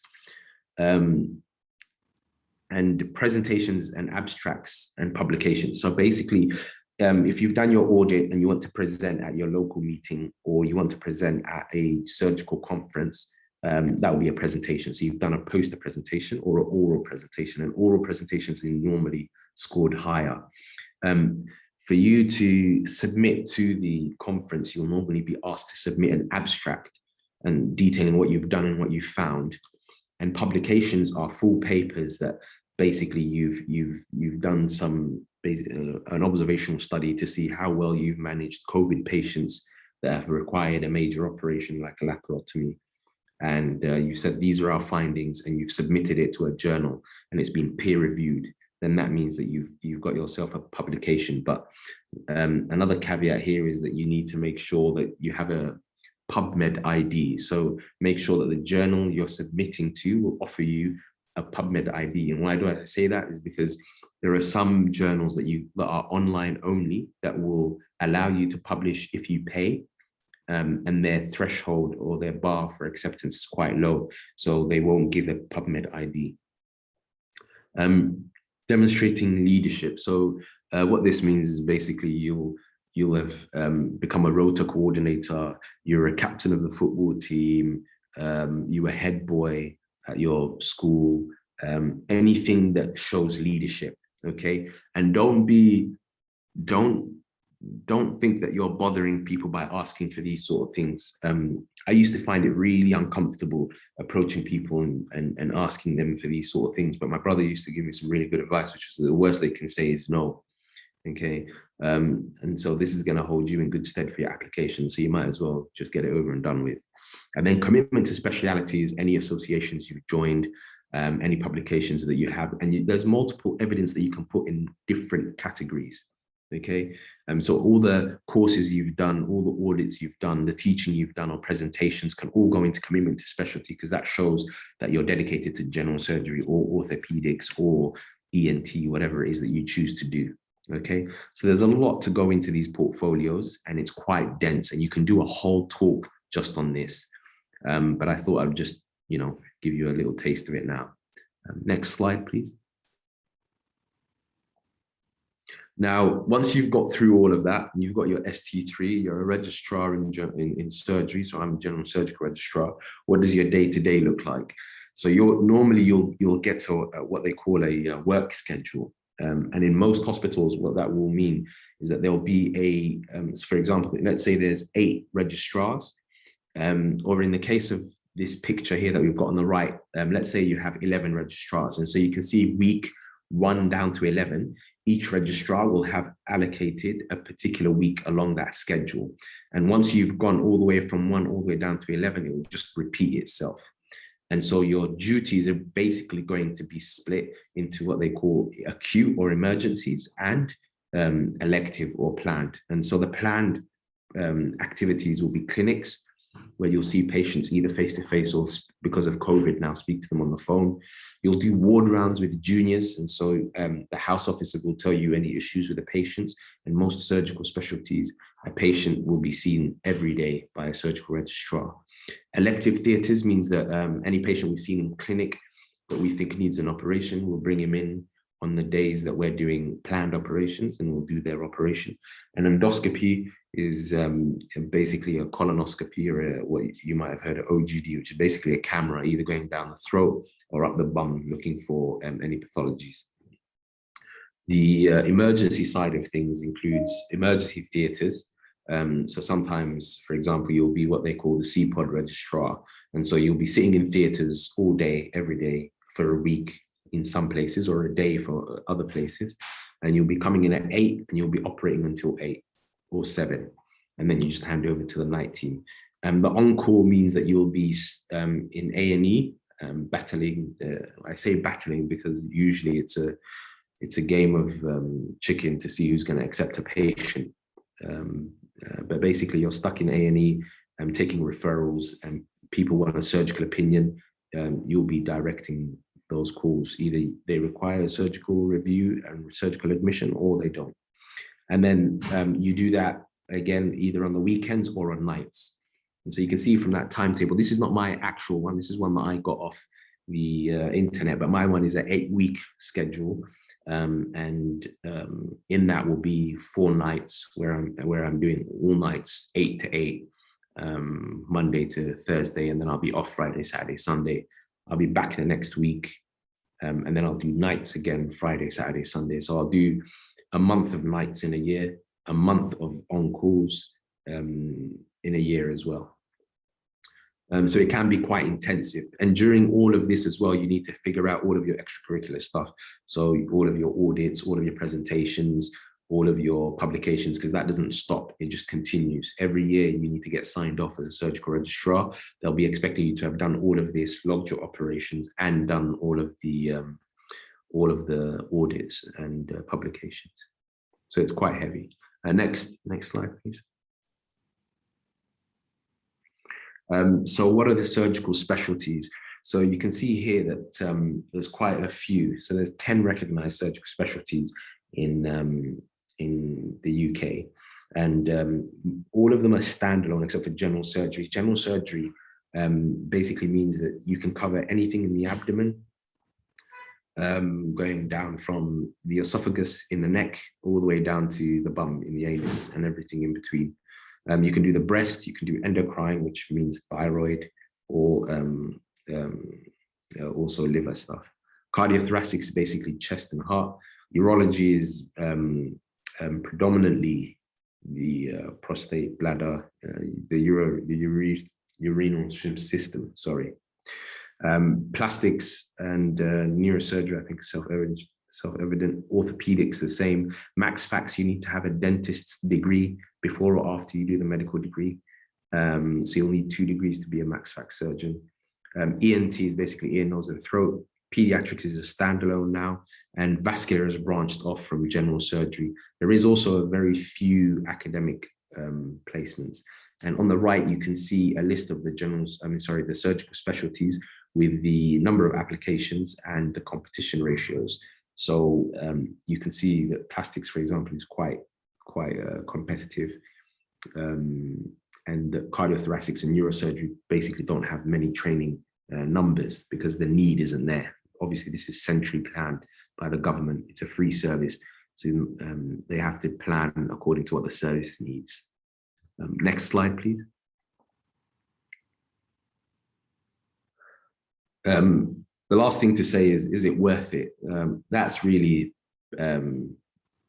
person specific. There's a lot of burnout in the later years. There's a lot of, if you see all of the data coming out from the BSMA and the Royal College of Surgeons, you'll see that most trainees will get to ST6, ST7, and then they become A&E doctors or GPs because of the burnout and because of the demand. The flip side is if you can keep that together and complete the program, then obviously it's not a boring job at all. Every day is different. And some people will like the pressure and time-sensitive decision-making that's involved. There's also the recognition of the kudos that you get, which we can't deny. And also the fact that there are clear goals. You're aiming to become a consultant in a particular specialty or a particular field. And every year you'll have increasing responsibilities. So that's all very interesting as well. On the other side though, if you think you're going to be a surgeon in the UK for money, I'll save you the time now and say either aim for America or Canada or go back to Africa. Because believe it or not, some surgical consultants in Somalia make more money than the surgical consultants here. Okay, next slide, please. Yeah, so that's a whirlwind tour. Sorry, I was hoping to, I mean, there's a lot of parts of this talk that could have a talk just on them, on one particular segment. But I had to cram all of that into 30 minutes. So I hope that was helpful. And I hope it gave you a realistic view of what it means. Any questions? Okay. 1 second. Hello, guys. Thank you so much for that talk, by the way. It was really, really comprehensive. And you fit a lot in actually for 30 minutes. Very good. So one of the questions we've got is, why are you a Mr. firstly, rather than a doctor? So in the old days, back in the 1500s, I think around the 1400s, surgery wasn't as advanced as it is today, and anybody could be a surgeon. So there were barbers that were the main people who used to cut out pathologies in the simplest sense were barbers. So they basically, as it became more specialized, more clinical, more scientific, obviously the barbers were excluded from doing operations, and the surgeons found themselves sharing titles as a doctor with the medics. And so in order to differentiate themselves from that, and also to have what they might call a shout out to previous years, they said, we'll do another exam, and once you've become a member of the Royal College of Surgeons, you'll go back to being a Mr. And so you won't be a doctor anymore, to differentiate you from medics. Okay, thank you. So a question that we've got is, so how long do surgeries typically last? How often do you perform there as well? Right, okay, so how long do they last? That's basically, so in general surgery, it can be anything from literally a 5 minute operation to maybe 4, 5, 6 hours, sometimes even 8 hours, okay? If you're doing a major cancer resection, it's very difficult. It's a redo, and you've been planning it for a while. It could take you 8, 9 hours. If you're doing a transplant, similar. But then again, most surgeries around 45 minutes to an hour and a half. That's like most surgeries. And the longer average one will be around 2 to 3 hours. Okay, great. Thank you. Another question that we've got is, do you find it difficult to balance home life and work life as a surgeon? 100%.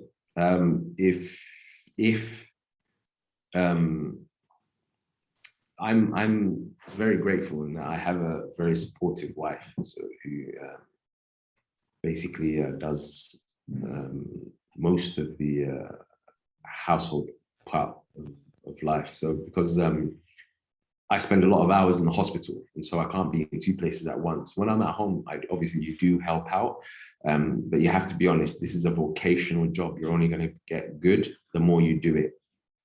So if you think that you're going to have this is one thing I always tell the juniors, is that if you want to be a surgical registrar or a surgical consultant who's good at their job, there are no shortcuts. You're going to spend hours in the hospital, and you're going to have to be dedicated. But it is doable. There's a female Somali surgical consultant, trauma surgeon in America with 6 kids. Okay, so it's doable, and girls can do it, boys can do it.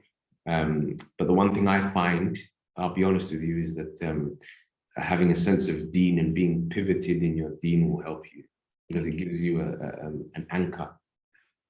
Okay, excellent. Thank you. Another question that we've got is, hypothetically, what would happen if the surgeon failed an operation and the patient didn't make it? You can always blame the anesthetist. No, to be honest with you, most surgeries, especially if they have a high degree of mortality, and that means anything over 10%, I'm very upfront with patients, and I tell them, you're going into a major operation. You can die on the table, you could die after the operation, even if you survive. Or if you don't die, you may have a horrible quality of life. But the whole reason we're doing this is to save life. And so I can't make that decision for you. But with the information I'm giving you, you'll be able to make an informed decision. As long as everything is transparent and open, then it's fine. There's no blowback. But people are increasingly having to practice more defensive medicine because we're adopting this American culture of suing and getting money and whatnot. So just make sure everything's well documented, and if there's any doubt, escalate. If I have any worries, I call my consultant. That's it. Okay. All right. Thank you so much, Mr. Ogas. I think we've slightly overran, but Apologies. Otherwise, your talk was phenomenal. Thank you so much for your time as well. Thank you. I think they all appreciate it. All right, guys. Thank you very much.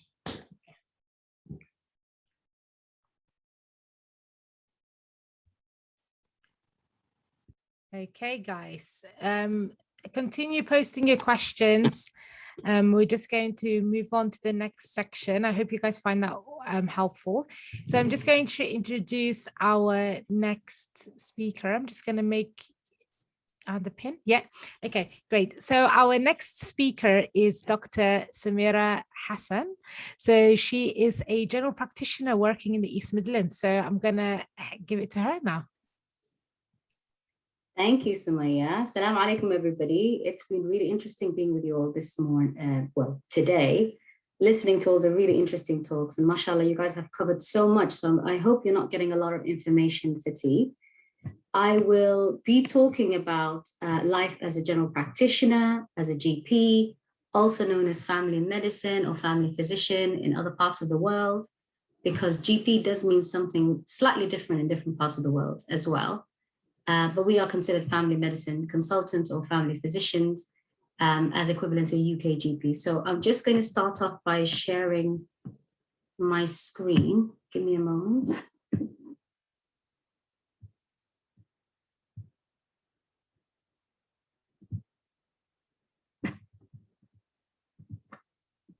Excellent. We can see your screen.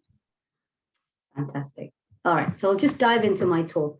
I've purposely made this quite a light talk. I am very conscious that you're all young people who want to become medical students and eventually doctors of a certain specialty, inshallah. So I don't want to load you with too much information about the GP end of things, about how to get into it too much, because obviously your focus is on getting into medical school. But I want to give you a good flavor of what life of a general practitioner is about, something for you to think about, to make sure that you have some idea of the kind of specialties that are around, but you most certainly will get a lot more experience of this. You will have time to spend in GPs and many other specialties.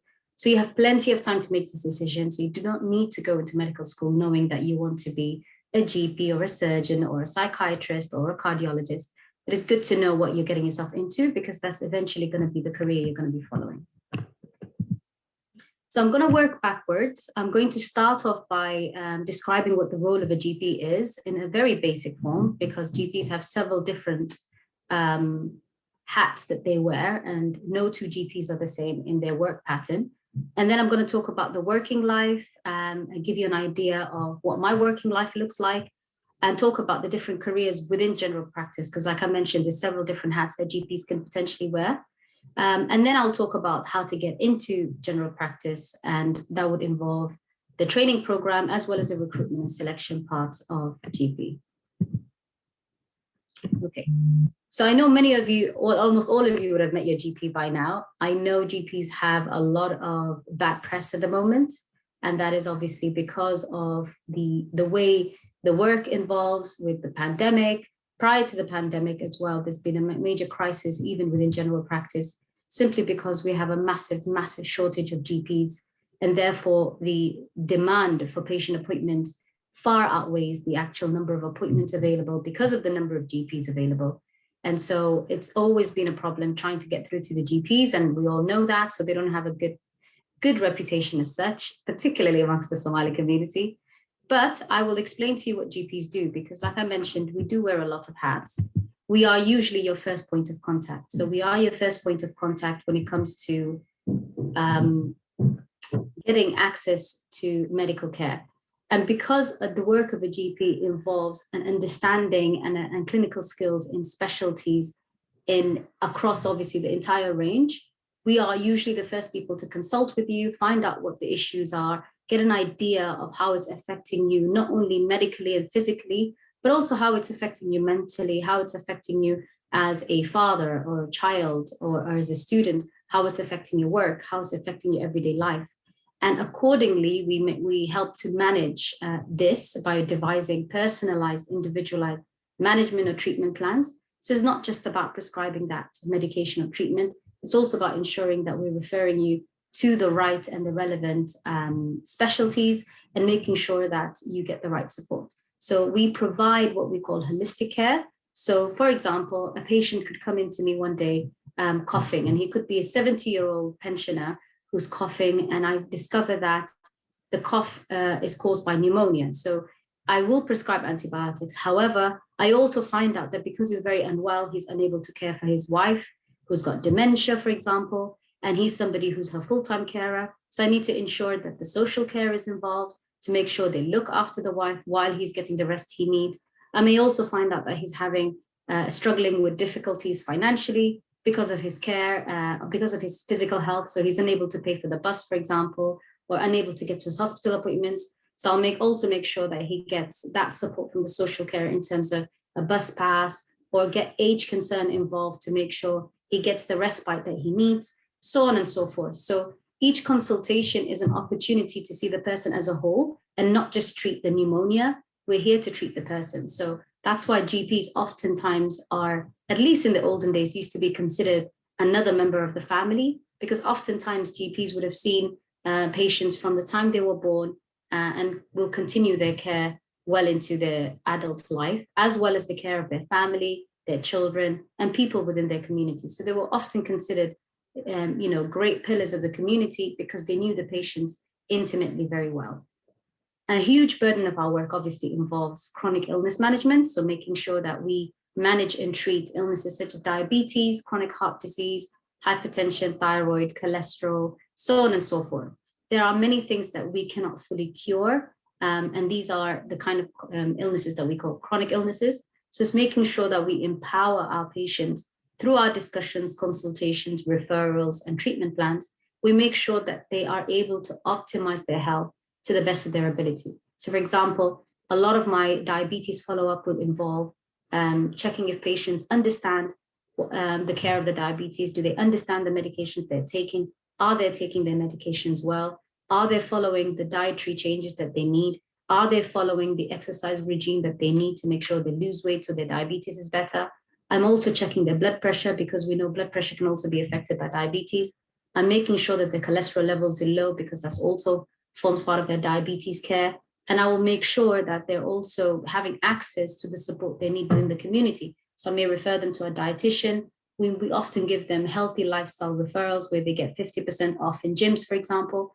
We make sure a social worker is involved if this is affecting their finances or their ability to care for their family members, so on and so forth. So chronic illness management is something we have to review, if not on an annual basis. It could be 6 monthly, or it could be 3 monthly or monthly, depending on how recently they were diagnosed. And a core bulk of what we do is what we call MDT, in other words, multidisciplinary team management. So as GPs, we're not isolated members of the healthcare professional team. We work with obviously hospital specialists. We work with our practice nurses, as well as our district nurses, as well as obviously specialty nurses within hospitals. We work with occupational therapists and physiotherapists who help us when we refer patients to them to maintain their ability to look after themselves for as long as possible. We refer to social workers, like I mentioned, dietitians, speech and language therapists. We work very closely with our local pharmacists, our mental health therapy services, the psychologists and the talking therapies. So we're very much part of a multidisciplinary team. Of course, in a hospital, if any of you watch Grey's Anatomy and all such shows, you see them, a whole bunch of white-coated people huddled around a table. For us in GP land, it looks like people who are scattered within the community, but we often come together, if need be, to hold multi-conference meeting to discuss one patient's care. And oftentimes that happens with particularly things like safeguarding. So for example, when we are worried about a child being at risk of abuse because of the parents or because of family members or so on and so forth, the GPs will be part of the team, which includes the pediatricians, the social workers, the child safeguarding advocate, and several other people will come around the table and discuss several aspects of that particular child's care to make sure we come up with a plan that safeguards the health and also the life of the child. So multidisciplinary team input on management is the core of the whole of medicine, not just GP. So in the working life of a traditional GP, the day will be split into a few different parts. So a GP often works in sessions, and a session basically is one half of the day. Each session is about 4 hours. So you will have a morning session and an afternoon session. And that is how we get paid as well, based on the number of sessions we do in a week, and that's calculated over the year. So in a session, we do 3 hours of clinical work and 1 hour of admin. So the clinical work is actually the surgery, the clinic that we run, which involves seeing patients face-to-face and also having telephone consultations with our patients. Now, obviously, since the pandemic, a lot of it has shifted towards telephone and video consultations. So digital healthcare has become big in the world of medicine, and particularly in GP land. But of course, now that we're slowly easing out of the pandemic, we find that the ratio is starting to become a bit 50-50. But that's also part of the main reason why GPs are getting particularly bad press lately, because of the fact that a lot of people feel very disgruntled and frustrated that they're unable to see the GPs face-to-face, because we have to try and minimize the number of bodies within the practice and patient contact to reduce the spread of COVID. But anyway, the clinic will involve face-to-face appointments, telephone or video consultations. We also have online consultations where we interact with our patients just via a platform called Engage Consult, for example, sending messages to each other, because some of them don't want to speak to somebody particularly or want to be seen by a GP and are in work and just have a few questions to ask. And then the 1 hour admin is the time that we look through our blood tests. We go through all the scan requests, the CT scans, the hospital letters. This is where we go through everything we've requested and all the paperwork that's come to us from hospital specialists for our patients. Make sure that we follow the instructions within there. Make sure that we follow up the results of the investigations by either treating it, discussing with our patients, and then file those away. So there's a lot of admin involved, and you get an hour at the end of each session to do that. So you get 4 hours, like I said, in the morning, 4 hours in the afternoon, 3 of them being clinical and 1 of them being administration. This is the standard BMA model, or the British Medical Association model, of a GP contract. Of course, that can change and be varied from place to place. So in the middle of the session, oftentimes we get 2 hours in the middle of the 4 hour morning and 4 hour evening. Those 2 hours, you get 1 hour lunch, and 1 hour is to be able to do your home visits. Oftentimes we used to get to do a lot of home visits, sometimes 2 or 3 in a day, which can make us run late well into our lunchtime or after work. And home visits will be done for patients who cannot physically come into the practice, but do need to be seen by a doctor urgently. And most of the time, these are elderly patients who are housebound and patients who have, for example, terminal illness like cancer, motor neuron disease, which makes them basically unable to come out for whatever reason, or young children who are disabled. And this is obviously quite rare, but more often than not, it's cancer patients and elderly patients and people with terminal illnesses. So we go to visit them in their homes and find out what the issue is, but also make sure that the home is okay. Several times I went into, for example, visit a patient because he's bedbound and he's got, for example, a cough, let's just say, or he's got an infection of the leg. And I will treat the cellulitis or I will treat the pneumonia, but also notice that he lives in a very cluttered environment. And there's a lot of neglect visible, that he's not having the proper care that he needs, that he's not being washed and dressed like he needs to. So that's the time I will also do a social care, for example, referral. Sometimes these people need physiotherapists to help them clear their chest or be able to sit up. I will also involve the occupational therapist to make sure that they provide them, for example, the equipment that's needed to get them out of bed, get them into the shower, get them to sit in a chair. All of these, equipment that you see that are being used within the home for chronically ill patients are often provided by the occupational therapists. So those are the things I do as during my home visit. And then oftentimes we sometimes have clinical meetings, either half an hour in the morning before we start surgery, but once a week we have it during our lunch break. And this is the point where everybody attached to that particular surgery, so the practice manager, all the GPs, the medical students, the pharmacists, the physiotherapists, the occupational therapists, whoever is part of that particular practice will come together. We go through the latest guidelines. We discuss any difficult patients that we've come across, including patients that are abusive, or patients that we're worried are being neglected or abused, or patients that we struggle to manage medically. So we come together as colleagues and just discuss these patients and look at best ways to manage our work on a day-to-day basis. So that's the day of a GP. If you're working, two sessions in the morning and the afternoon.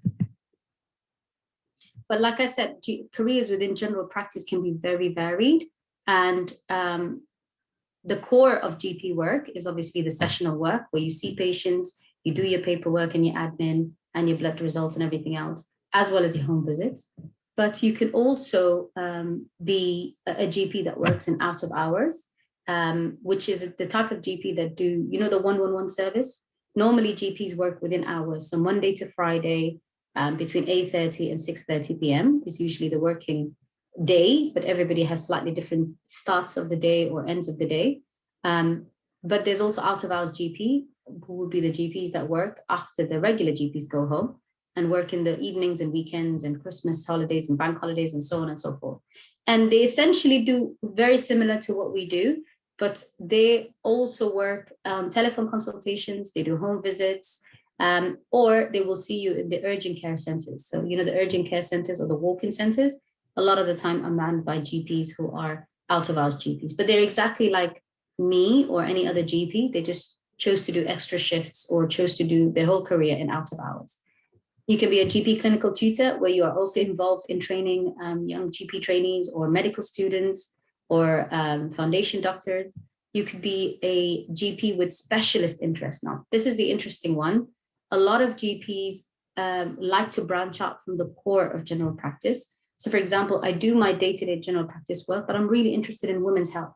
So I'll go off and do a diploma with the Royal College of Obs and Gynae, which will give me a certification to say I've got a specialist interest in obs and gynae. So I might have a clinic once a week or twice a week where I deal with a lot of the gynae problems. So the GPs, not only within my own practice or surgery, but also GPs in the local area will know, for example, Dr. Hassan has a specialist interest in women's health. So anytime they have a very complicated case with regards to women's health, for example, they will refer the patient into me. So it's almost like trying to form a bit of a subspecialty, because the government is trying really hard to push a lot of services into the community, because of the fact that obviously hospitals cannot cope with the sheer length of their waiting lists. A lot of people are waiting several months and sometimes up to a year or a year and a half for certain specialties.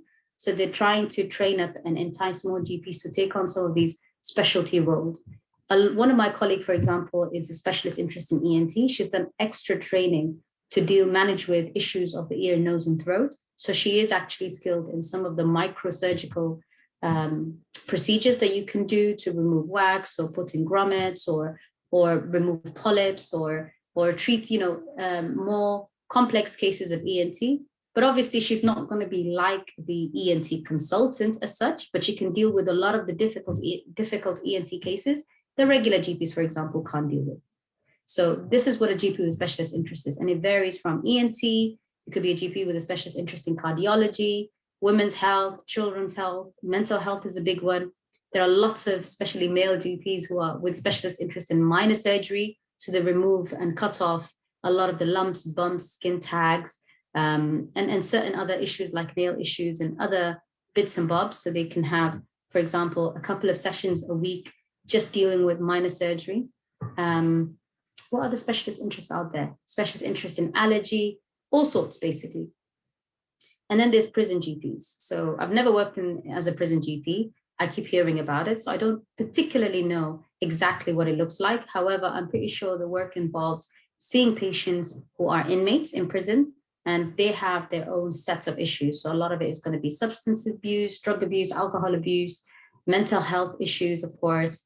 And a lot of them most likely will be young inmates who have issues with like sexually transmitted infections and so many other issues. So they deal specifically with that group, and that needs a certain level of experience. But as a GP, as a fully qualified GP, you can choose to work in prison. And I know a lot of people who do.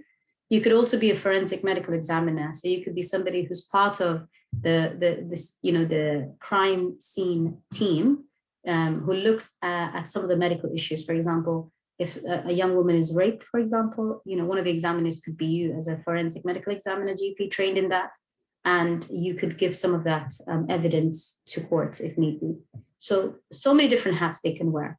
But essentially, there are 3 types of GP, not in what they do, but in the way they work. So I'm 2 of them, for example. I'm a salaried GP and I'm a locum GP. So I could still be a GP with a specialist interest and all of that. But the way I work determines what kind of GP I am in terms of the way I work. So as a salaried GP, that's your regular standard GP. They are contracted, they are employed as you normally are employed. They have a contract with the practice and they choose to do so many sessions a week. So for example, I do 5 sessions a week, which means I do 2.5 days, right? So each session is half a day. So I'm contracted in one particular practice to do these regular 5 sessions a week. And obviously I get annual leave, I get holiday leave, I get sick leave if need be, so on and so forth. And then 2 days of the week, I choose to locum. So a locum GP is a freelance GP, which means that you're not contracted by anybody. You don't actually have a contract. What you do is that you can put your name out there, and GP practices that have vacancies, which almost all of them do, because one of their GPs has gone off on maternity leave, or they just struggle to recruit enough GPs, or they have a huge demand from their patients because it's wintertime, for example, or because of COVID clinics and so forth, and they're struggling to recruit and they need to provide more appointments for their patients, they will recruit you. So you can be a locum GP doing ad hoc sporadic work. So you can work on a Monday morning, randomly in one place, you can work Thursday evening, randomly in another place, you can go any part of the country. So for example, I did 1 week in London just as a locum GP. And basically you can do out of hours as a locum GP. You basically don't have any set pattern to the way you work and you're not contracted. The good thing with that is obviously flexibility, and it allows lots of people to have that flexibility to work as and when they require. But the bad thing about it is, of course, that you don't have some of the protections you do have when you are contracted. So if you don't work a particular day, you don't get paid. If you are off sick, you don't get sick leave. And obviously you don't get money while you're on holiday, but you can choose to be away for 5 months in Somalia if you wish to, and then come back and work, which you can't do if you're contracted as a salaried GP. So that's salaried and locum. And then GP partners are essentially regular GPs, but they also own a share of the business. Each GP practice is a business. So they deal with not only seeing their patients day to day like I would, but they also deal with the paperwork and the bureaucracy that's involved with running the business, managing the finances, making sure that the guidelines and the targets that NHS England has set is being met, because they are the business partners, they are the owners of the business. They recruit their employees, such as the salaried GPs, the practice nurses, the pharmacists. They're the ones who pay us. So basically they're business owners as well as GPs. So obviously GP partners earn the most. Locum GPs, it depends on how hard you work, because if you work all day, every day, i.e. 5 days a week, you will obviously earn a lot more, because it incorporates your, they pay you a little bit higher per hour because it doesn't involve holiday pay and sick pay. But most locum GPs don't work 5 days a week, every day. And then obviously there's a salary GP that gives you that stability. Or you can choose to be a bit of both. You can choose to be a GP partner and a locum GP. You can choose to be a salaried and a locum GP, but you can't be a salaried and a GP. Well, actually you could. You could work in 2 places if you wish to. So this is just a flavor of the different kinds of roles GPs have. And like I said, for example, I work 2.5 days a week, and then 2 days of the week I locum. So sometimes I have that Monday, Tuesday off. Sometimes I choose to do 1 or 2 sessions. Sometimes I choose to do all 4 sessions in those 2 days. Some of my colleagues are just locuming, and they locum 2 days a week if they wish to, 1 day a week, half a day a week. Some of them are GP partners, and some of them are obviously a combination of locum and salary. So everybody's work is slightly different. And also some GPs choose to work in universities teaching medical students. So you'll find that a lot of the tutorials that deal with ethics and communication skills and basic clinical skills are taught by working GPs. And these are GPs who are working, for example, Monday to Wednesday in their normal practice, and then Thursday, Friday, they do teaching in the local medical school. I can't seem to go next.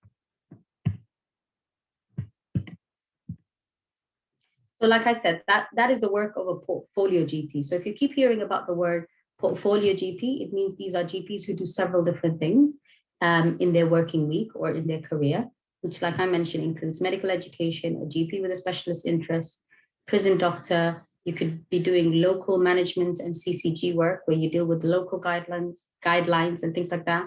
You could be appraiser, which is what we do every year for GPs to make sure that they are following the routes required and they're keeping up to date with their learning. And you could do digital healthcare, which is telemedicine or video consultation. And some GPs work from home and can do it as remote consulting. This is just a picture of what a day in my work looks like. This is a lovely Somali auntie who's given me consent to use this photo. And one of my favorite things to do in my day-to-day work is work within my community.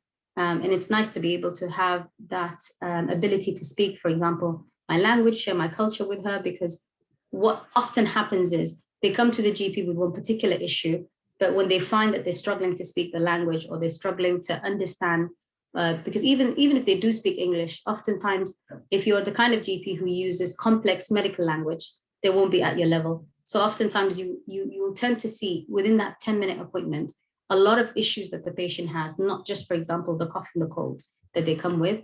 She'll tell you about their bone aches and their joint issues and their mental health issues and issues within their family that's causing them stress, so on and so forth. So you develop an intimate relationship, actually, a good therapeutic relationship, actually, with your patients, where they get to know you, they trust you, and they get to see you regularly, which is one of the reasons why I love GP so much. Out of hours work, I just wanted to go in a little bit of detail. So out of hours work, as you all know, are GPs who work in evenings and weekends and bank holidays. So basically, there's always GP cover 24/7, regardless of what time or what day it is. And the idea is that they only deal with acute medical conditions. So they're not going to follow you up for your long-term diabetes issue or long-term high blood pressure issue and things that your GP has been managing on a day-to-day basis. They deal with like acute issues that are causing you trouble right now. That means that you cannot wait till the following morning or till the following Monday to speak to your GP. And there are little things that need to be seen, but you don't need to go into A&E for. So as you can imagine, waiting in A&E can be up to 15, 18 hours sometimes, especially if it's a minor issue like a skin infection or something or the other. So the out-of-hours GPs do, like I said, telephone consultations. They actually have a whole team of out-of-hours GPs who drive around the cities and go and do home visits for elderly patients and people who are housebound. And there's walk-in centers and there's obviously healthcare hubs. A lot of them are based within normal GP practices. So they open in the weekends and evenings as out of hours, but there's a different staff of GPs that work there. Or some of them could be based within A&E. So you'll have a whole team of GPs who work within A&E dealing with acute but minor issues so that the A&E doctors can deal with obviously the life-threatening issues. So now we'll talk about GP training now that we know what a day in the life of or the career of a GP looks like. So the GP training program, before obviously you become a GP trainee, you'd have completed 5 years or 6 years of medical school, like our colleague told us, and then you would immediately do foundation year 1 and year 2. So this is called the foundation program, and everybody in the UK has to do the foundation program, regardless of what specialty you end up in. And it's really good that you get that because it gives you a good idea and a flavor of all the different specialties when you actually work in them, as opposed to when you're a medical student. So you do the foundation program, and then during F2, so towards the beginning of your second year of your foundation program is when you start to decide what you want to do as a specialty, because every application takes a year, just like medical school applications do. And so within that year, you'll be applying and having your applications, your assessments, and your interviews for whatever specialty you want to do, whether it's surgery, whether it's GP, or whether it's medicine. So these are the 3 core things, and psychiatry actually. So there are 4 core branches that you can branch out to after foundation training. So if you wish to do GP training, there is obviously a particular process that I'm going to go through in a minute, where they do particular assessments after you apply. Say you're successful in those applications, you end up becoming a GP ST1, which stands for GP Specialty Trainee Year 1. And GP training at the moment is 3 years, although there have been talks of making it 4 years, but that hasn't come into fruition, and I've been hearing it for the last 3 years. So it's 3 years for now to become a fully qualified GP. In other words, you're a consultant level. In other words, you'd get the certificate of completion of training. So the CCT is something that's awarded to GPs at the end of their training, surgeons at the end of their training, medical specialties at the end of their training. And it just means a certificate of completion of training. So you are a consultant, you're no longer a trainee. And that takes 3 years for GP. And obviously it takes longer for hospital and surgical specialties. So once you're a fully qualified GP, you get the specialty status on the General Medical Council register. So you'll be registered as a GP with your GMC number. And you start working as a GP. And you can either be, like I said, a locum GP, where you do freelance work and ad hoc work. You could choose to be a salaried GP, where you go to a practice and be interviewed and sign a contract and do that many sessions a week. So you could do 2 sessions, 5 sessions, 10 sessions is the maximum, Monday to Friday, of course, or anywhere in between. Or you can choose to be a GP partner, although most people will not choose to own the business until they're more experienced. So that's a GP basically. Lots of people will, since, from the time of becoming a GP, will continue to add to their CV, because obviously once you get into the rigors of medical school and foundation program and all the training specialties, you start to develop a love for learning. Believe me, take it from me, I've never been the most academic of people, and I used to hate exams. I still hate exams, but I have developed a love of learning. So you'll always continually be on top of the latest new developments, the latest treatments, the latest new guidelines for all kinds of conditions through something called CPD, which is continuous professional development. So you do it in the form of e-learning modules. You'll be attending webinars and conferences and seminars with your colleagues. Oftentimes it's a very nice way to meet up with your colleagues in the local area that you don't see for ages, and you learn about the latest, for example, diabetes drug or cancer drug with your fellow colleagues in a nice environment. Or you can choose to do extra exams. So some people go on to do a PGCE or a master's in medical education so that they can become lecturers and professors in university as part of their work as a portfolio GP. Or you can go on and train to be a forensic medical examiner. Or you can choose to go abroad and work in global health, or work with charities, or work with the UN. You can literally do whatever you want. So there's no two GPs who have the same work level, have the same schedule of work, or have the same level of, professional competencies. Because like I said, GPs can choose to do whatever they want on top of their basic core work. Some GPs work in media, and they are some of the GPs you see in Good Morning Britain, or BBC show that they have where they talk about the latest health guidelines. They'll often bring GPs in there to discuss the latest health guidelines and things like that. So you can literally do whatever you want as part of your work as a GP. So this is just reiterating what you do within the GP training program. So like I mentioned, it's 3 years. Some people do it as 4 years because they choose to add on an academic year. And that academic year, they will do an extra piece of research, or they'll work with the local NHS England subdivision, which is what we call the CCG. So the CCG is the Clinical Commissioning Group. Every city has a CCG, and the CCG holds the budgets for every single GP within that city. For example, in the city of Leicester, where I work, we have our Leicester City CCG. So they are the ones that give the budgets to GPs. They are the ones who make sure that we are following the latest guidelines, for example, and make sure that we're keeping on top of recruitment requirements, as well as patient target requirements. So you can choose as a GP to work within those levels of leadership and management, and even choose to work with NHS England. So some people do an extra year just to get that extra training, or they choose to do an extra year just to teach, so that they develop a PGCE qualification at the end of it, to be later on people who train GPs or medical students in medical schools and so on and so forth. So some people choose to do it within 4 years, but the core of it is 3 years. Within that 3 years, you'll be doing more hospital rotations, similar to what you would have done in F1 and F2. But of course, you'll be a more senior doctor at this point. You're expected to have more responsibilities and know more, which will come with the role. So you don't have to worry about this now. You will always learn on the job. So you will always have that support, and you will feel more confident in yourself. So there's nothing to worry about now at this end of the game.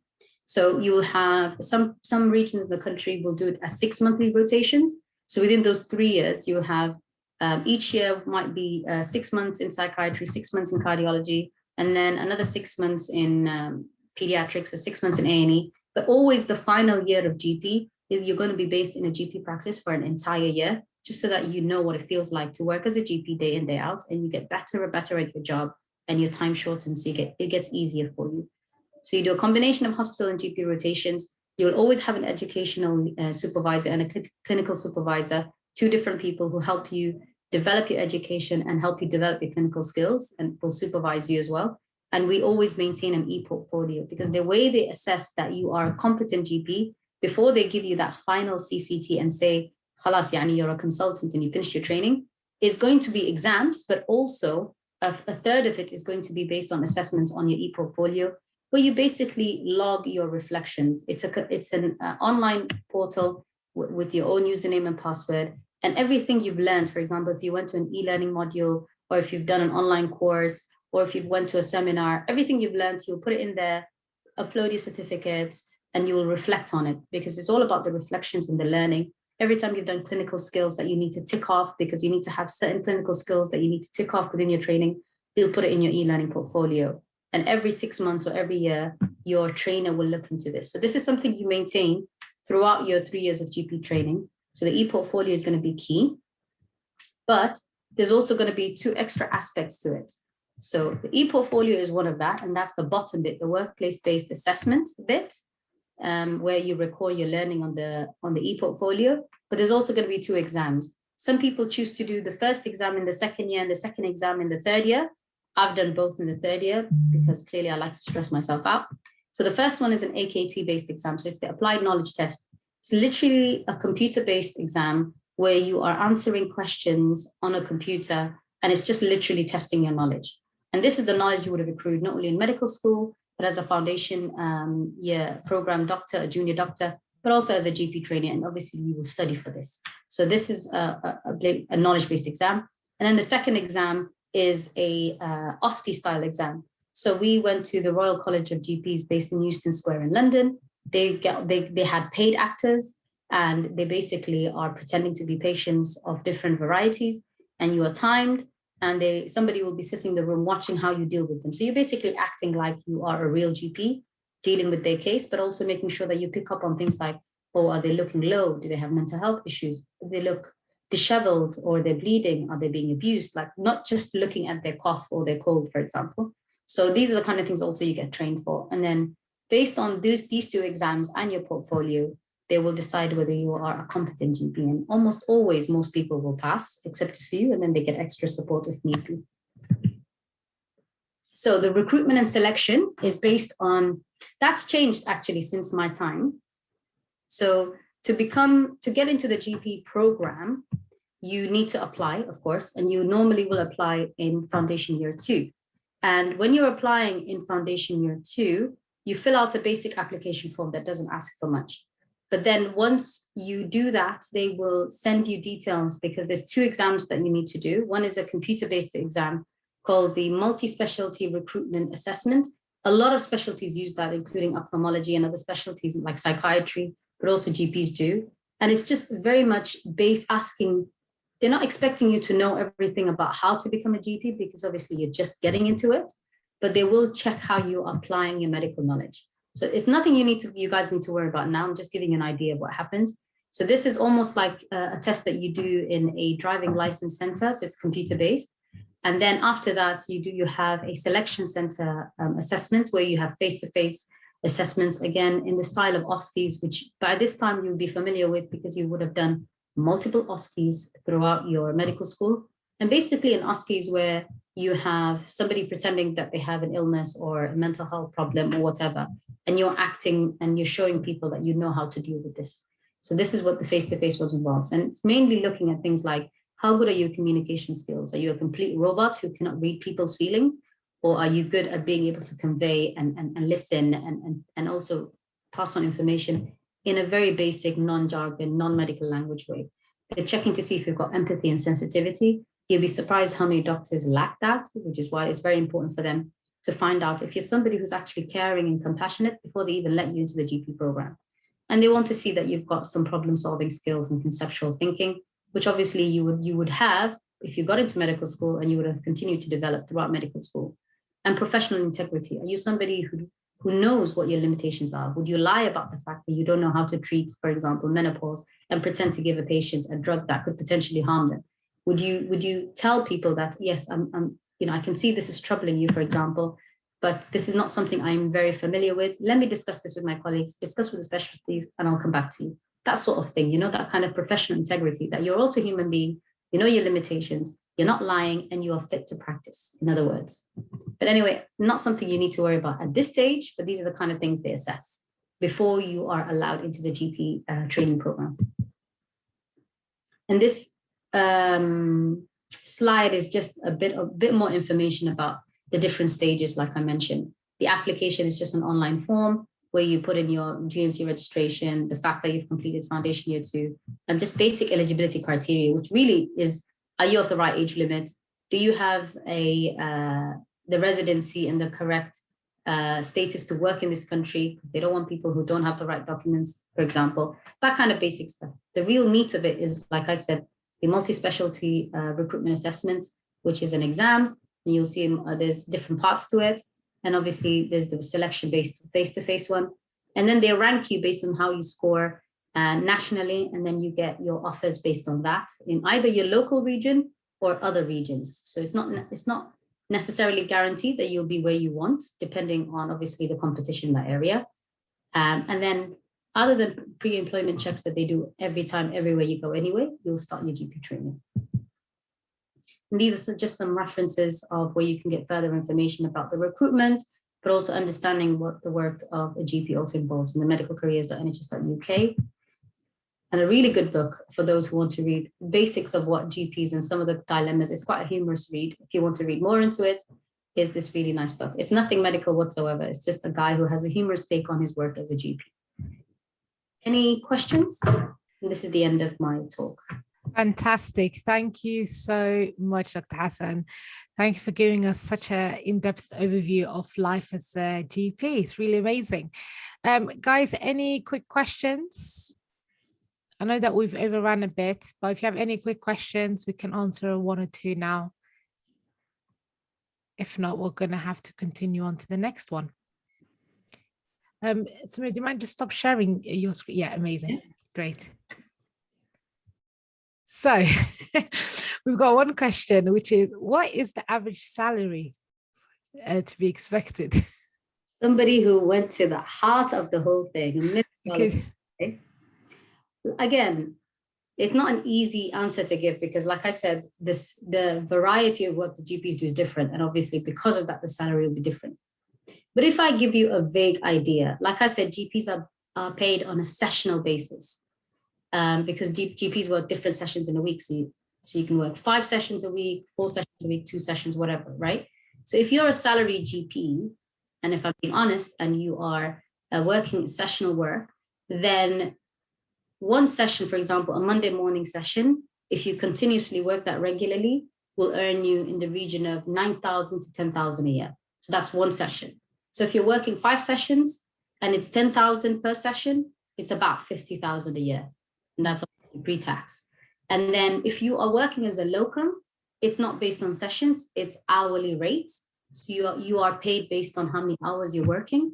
And rough idea of the hourly rates for locums is about 85 or between 80 to 95 pounds an hour.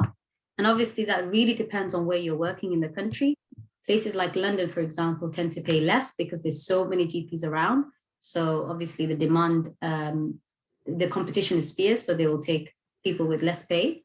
But if you work in somewhere like Newcastle, like Ibrahim said, or somewhere like Wales, where I'm from, Cardiff, or even other parts of Wales where they're really, really struggling with GPs and they're desperate, they could easily pay up to £100 an hour. Okay. So it just varies really.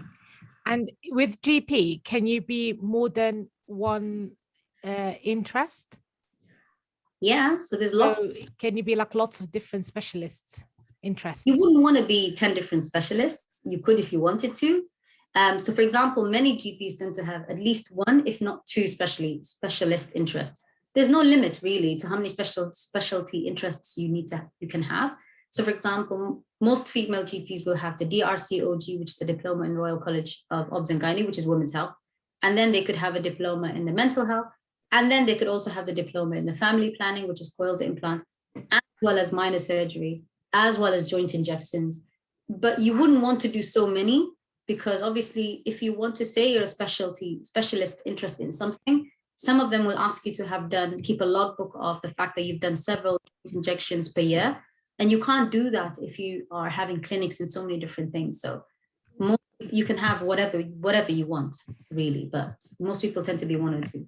Yeah, and I think another comment that we just got was I think just the surprise of the variety. I think that's which is, I think, not something that a lot of people are aware of, the actual variety of it. But yeah, there is a lot. There is a lot of variety. I love GP because of the variety, because of obviously the fact that the variety of work can be interesting and you can continuously evolve. You can move on, for example, in your 40s to do further specialty interests and then do something else in your 50s if you wish to. So you don't have to stick to one particular thing. And obviously the other thing I love about it is the flexibility. You can literally work as often as little as you want, but obviously your pay will reflect that. So some people choose to work more than others, but it's a great opportunity for a good work-life balance, which is why it's an attractive job for many people. Okay, great. I think that will be all just because of the times, but guys, we can come back to a few later on. But thank you so much for that. Really appreciate it. Okay, guys, I'm just going to change things up a little bit. Yeah, great. All right, guys, you can take a quick 5 minutes to stretch out your legs, because my gosh, I am so impressed by all of you for the fact that you were able to withstand a whole day of information. So stretch out your legs. Let's just make it, actually, let's just say we'll start at 3:30 for the next talk. We've got only 1 more hour of talks to get through, or even less than, actually. And then that's it. So you guys, and then obviously we've got the Q&A at the end for anyone that has any other burning questions. So stretch out your legs and jump up and down, and we'll reconvene at 3:30.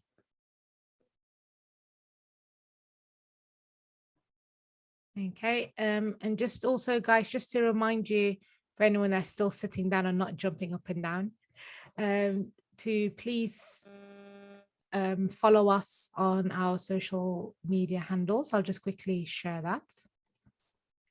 Dun, dun, dun. Okay, yeah, so just follow us on our social media handles: Twitter, Instagram, Facebook, and we've got our email. Particularly with the email, I'm most interested in if you've got any ideas for any future events that you want us to host. That would be great. And another thing, as I mentioned earlier, right at the beginning of the talk, that the doctors and medical students who are talking to you guys are all doing it completely in their own time on a Saturday. So when I email you guys for the feedback forms, please, please, please do fill them out, because it's really, really important to help them and us all work out how we can improve our events. Okay, that'd be really, really helpful. I hope you guys are still somewhat alive and awake. You guys did really, really well, really well. So the next 2 speakers, one is going to be talking about medical school abroad, and the other one is going to be talking about graduate entry medicine. And then after that, we will go to Q&A, and that will be it. So yeah, be highly appreciative of anyone that fills out our feedback afterwards. And you, of course, anyone who fills out the feedback gets a certificate of attendance as well. I should have said that right at the beginning. You'll get a certificate of attendance as well from me. So yeah, continue stretching out your legs. You're doing really, really well. The dedication, I mean, if you guys were going to get into medical school based on dedication alone, you guys all deserve a spot. Each and single one of you. Well done.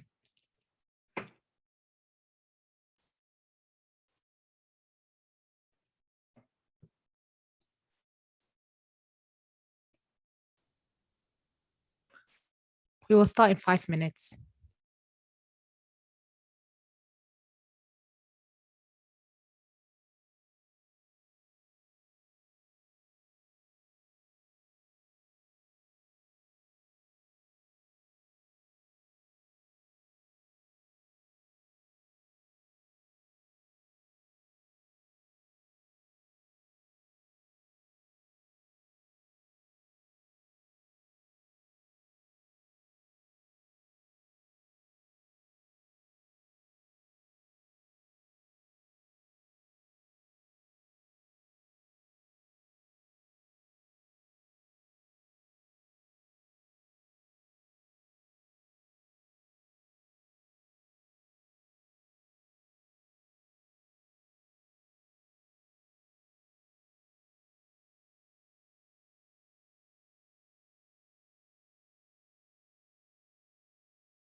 Hello back, guys. Nadira, if you could unmute yourself, put your camera on. Okay, yeah. Say hello so we can hear you. Good. Hello. Yeah, we can hear you. Okay, great. Hi guys. I hope you guys took your 5 minutes of break. And just to introduce you, so we've got Dr. Nadira Ali, who is a good friend of mine, as well as a colleague that I've worked with in the hospital together. So we were working in the same department. So she will be conducting the next talk, which is all about medicine abroad. So I'm just going to share my screen and then we'll go from there.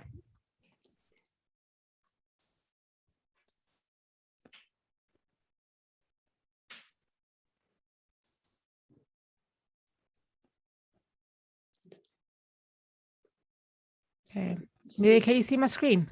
Yes, I can. Okay, because I can't see you guys. 1 second.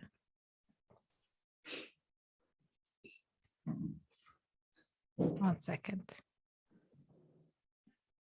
Let me unpin myself.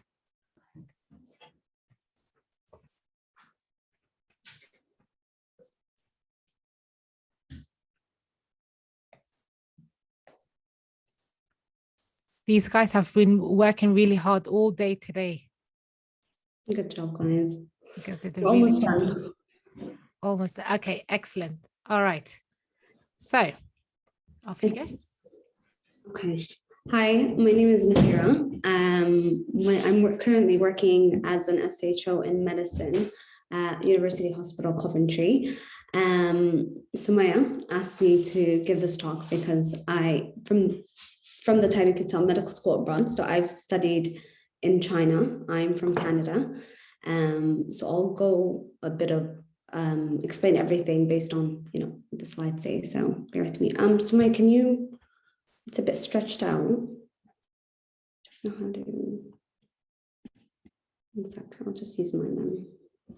Sorry. So are you able to see? Yeah, I think the content's a bit stretched out. I'll just use.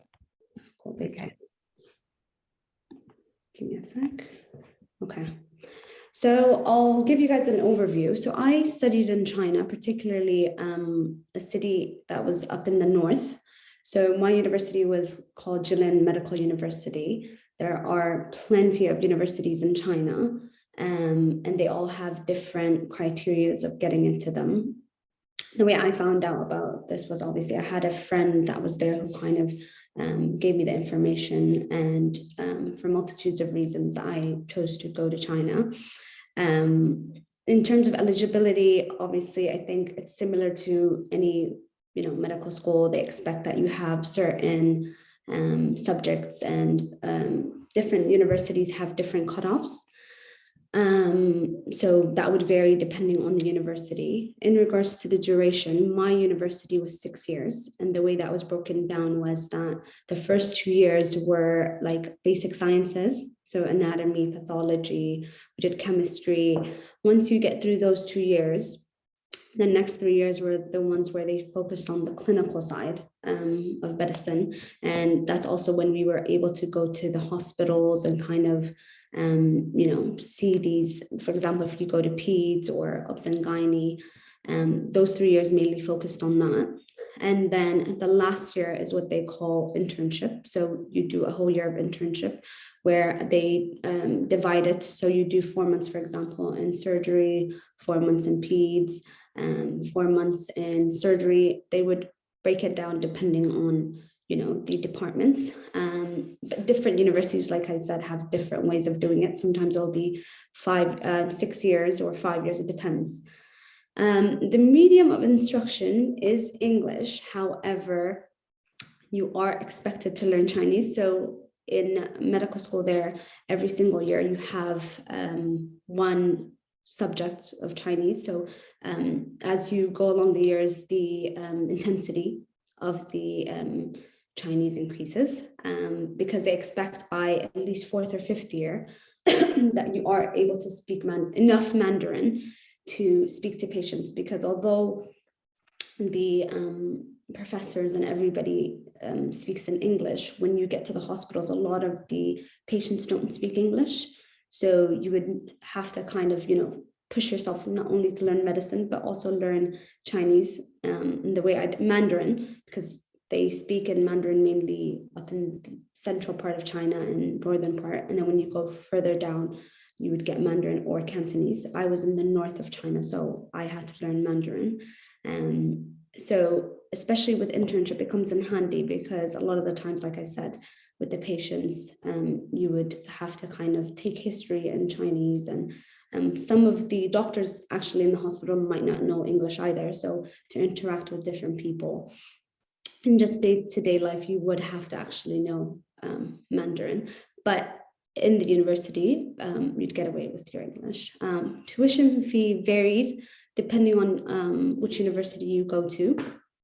The university I went to, it was, I think, around $5,000 per year at that time. But I know from, colleagues and all that the price has kind of increased. So it still varies from, $6,000, $7,000 to all the way to $12,000, $13,000 US dollars per year.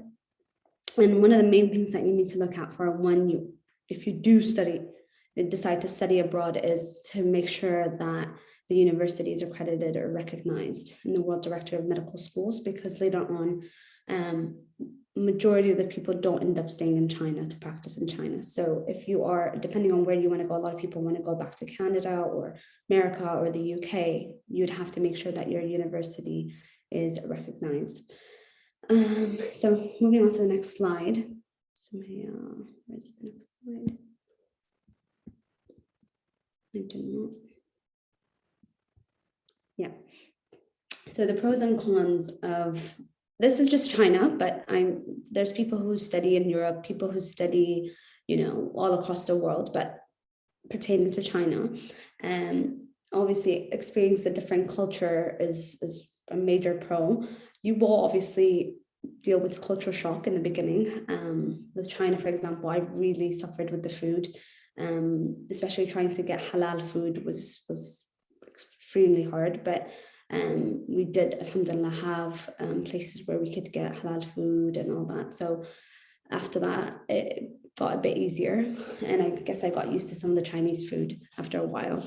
Learning a new language, I think that's an important, asset. Regardless of what language it is, it will always help you. When you do, for example, with Mandarin, we do get cases sometimes where we have a patient that, has limited English, and then here I come along speaking Mandarin. So it does help. And that's something that you could always, mention in your CV or just anywhere. People always, like hearing that, and it's a really good asset. Also with China, one of the pros was the affordability in regards to, just not only the medical school, but just the cost of living there wasn't that expensive. For example, if you wanted to rent a 2-bedroom house, you could easily get one by $2,000 or $2,000 to $3,000 for the whole year. So it wasn't very expensive. Food, everything there I think was very affordable. And also another perks of living in China, obviously, was easy access to other countries. So it's very easy to travel within China. In itself, it's a huge country. So there's multitudes of opportunities to kind of, as a student, go around China or go to different parts of Asia.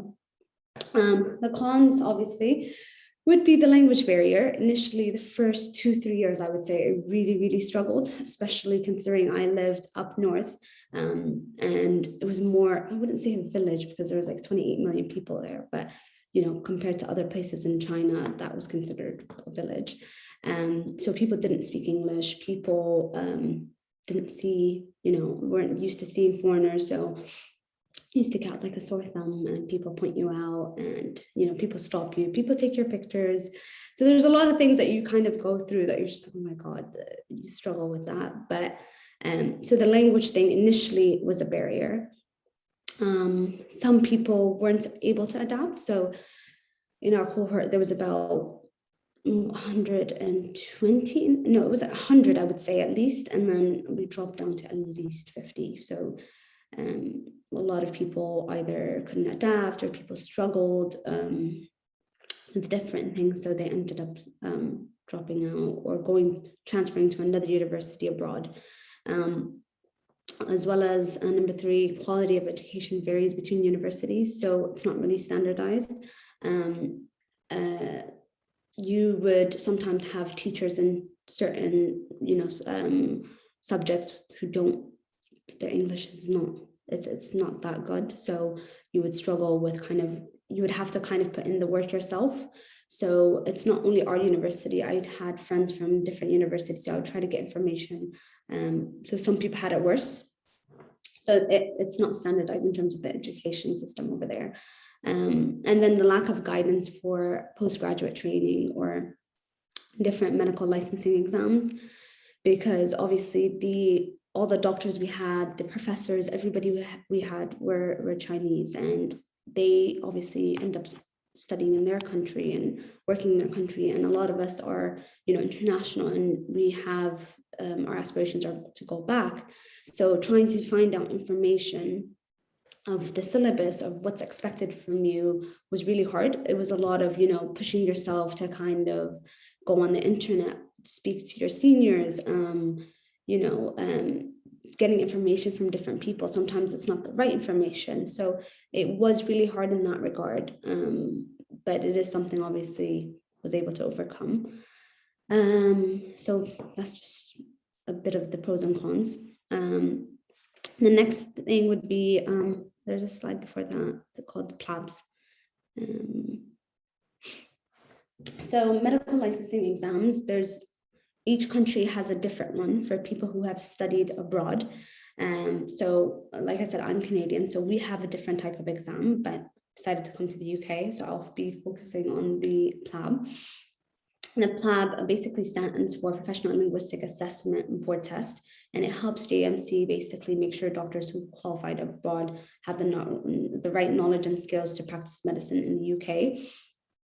And the way they do that initially, so before you can even apply for the PLABs, you would have to do an English test, either the IELTS or OET, and they have strict specification of what mark you need to get in order to be eligible to do the PLAB one. So once you cross that hurdle, a lot of people do struggle with the IELTS or the OET. The OET is an easier one, I would say. It's not easy, but it focuses more on your profession. So they would test you in regards to your profession. If you're a doctor, it would be more based on, working in a hospital, taking history, sending a letter to the GP. That's how they would assess you. So a lot of people nowadays just resort to doing the OET rather than the IELTS exam.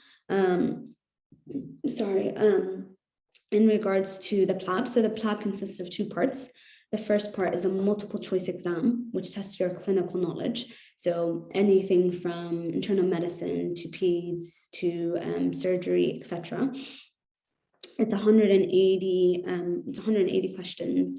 You do it over, I think, 3 hours, if I'm correct. Or was it 2 hours? But they have everything on the GMC website. Once you're done with that exam, you then have to do PLAB 2, which is an objective structural clinical. So it's like an OSCE. It's made up of 18 stations. Each one lasts for 8 minutes. You do that one. So the PLAB 1, you can do that abroad. So there's different countries that you can do it in. Whereas for the PLAB 2, you have to do it in the UK, and it's done in Manchester. The way it's set up is basically 18 stations, like I said, each one lasts for 8 minutes, and it reflects real life settings that actually happens in the hospital. But a lot of people obviously don't have any NHS experience when they do the PLAB 2 exam. So what they do is they end up doing courses. These courses are not recognized by IGMC. However, they are really good. They are basically different types of academies that cater to, people who want to do the PLAB 2 exam, and they kind of prep you. They have like crash courses, 15 to 20-day courses.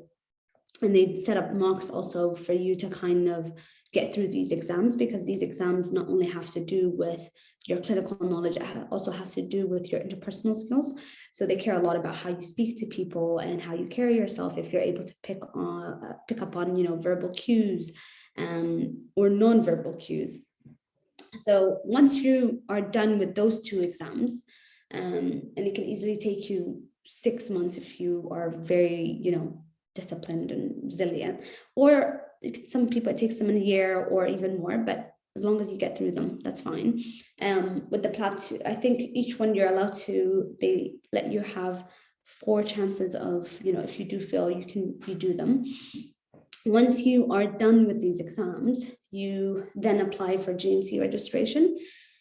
GMC registration, that aspect, you basically would have to get some credentials verified through the GMC. The GMC would kind of look up your university, see if it's accredited, get information from them. That's why it's very important that you make sure, if you do decide to go abroad, whichever university it is, that you make sure that this is recognized, because it'll bite you later on if you try to get full GMC and the GMC finds out that we don't recognize them. All this would be a waste.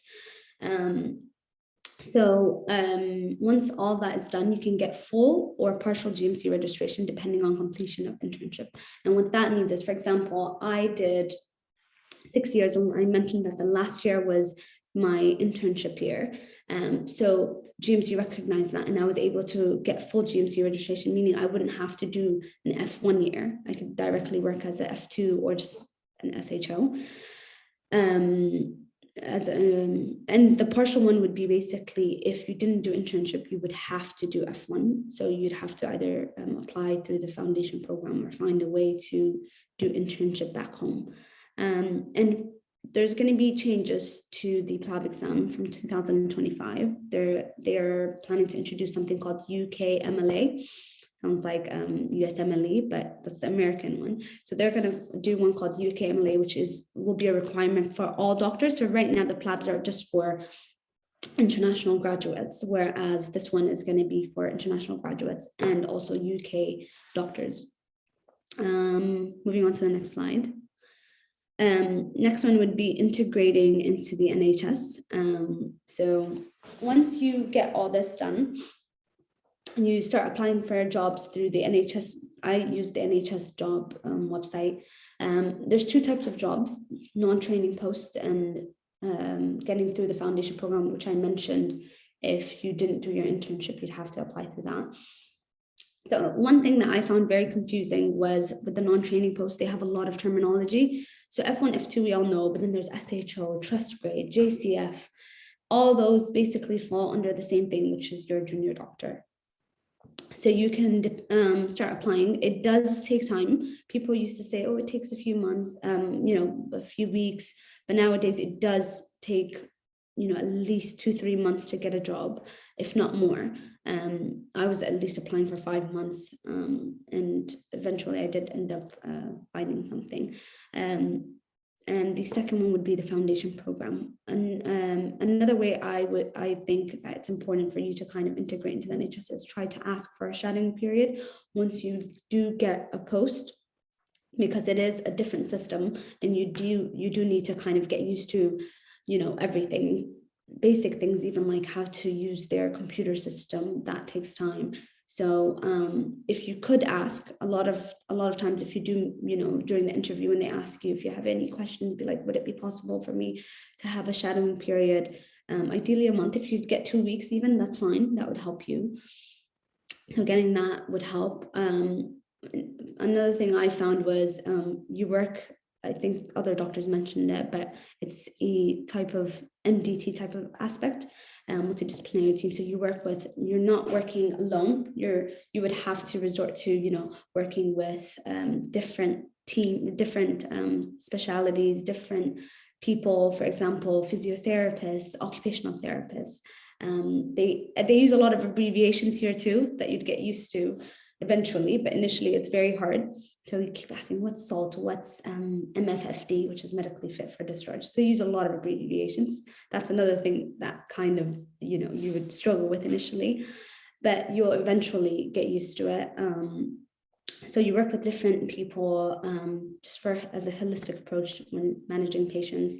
Another way I found for you to kind of find a way to integrate is also get involved in audits, get involved in quality improvement projects. find leadership roles. Leadership roles could be anything like being a rota coordinator, like helping out with the rota, just setting up teaching, anything that you think that would help you kind of integrate would make your job easier later on. And then once you've done all this, obviously if you do end up getting into a non-training post, which I did, you would, by doing everything I mentioned earlier, there's something called a request form. So again, if you've studied abroad and you haven't gone through the foundation program, there's alternative competencies that you need signing off so that you can be eligible to apply for training. They call it a request form. So every year it changes, but this year, I think it was supposed to be request form in 2022, but they're still using the request form in 2021. So all that is, it's just basically a form that has all these requirements. So doing a quality improvement project, an audit, doing ALS, being able to manage acutely unwell patients, different criterias that you can demonstrate in your day-to-day by, just being active. You can get that signed off as short as 3 months by working with, so as long as you work with the same consultant for 3 months minimum, then you can get that signed off from them if they're happy for you to sign you off. Once you get that request form signed, that will make it easier for you to apply for, so it's actually a requirement for you to apply for specialty training. And I think the other doctors mentioned, obviously there's different types of specialties and all that, but one of the criteria that you'd have to meet as an international medical graduate was getting your request form signed and then applying for specialty training that way, and obviously finding out the person's specifications for each program from the website. And just a final word, as long as you work hard and you're disciplined, irregardless of where you have studied, I know there's people who studied in Romania, people studying in Bulgaria, China, Sudan. The only thing is, as long as you know where you want to go and you work hard and you're disciplined, it'll be easy to, not easy, but you'll eventually get there. And yeah, so if you have any questions, just let me know. I will give somebody my email, and if anybody has any questions or is interested, they can, get in touch with me. Fantastic. Thank you so much, Dr. Ali. That was a really, really great talk.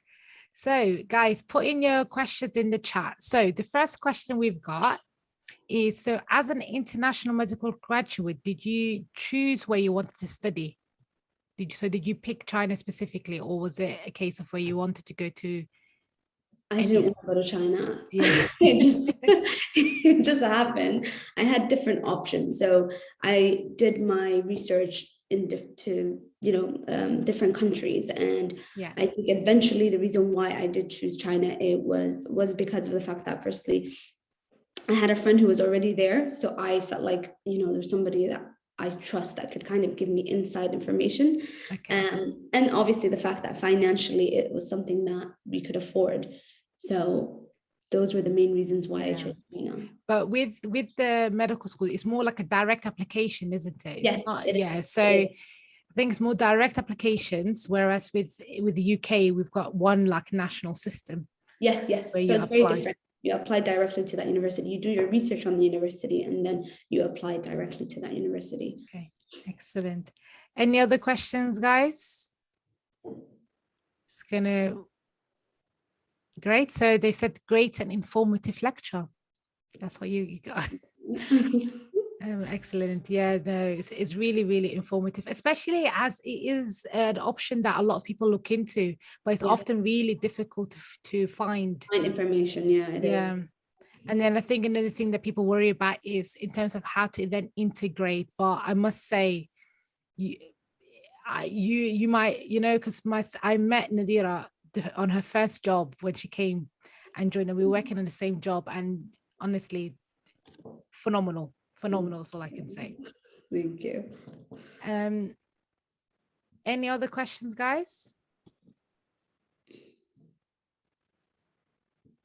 Okay, I think everyone has question fatigue at the moment.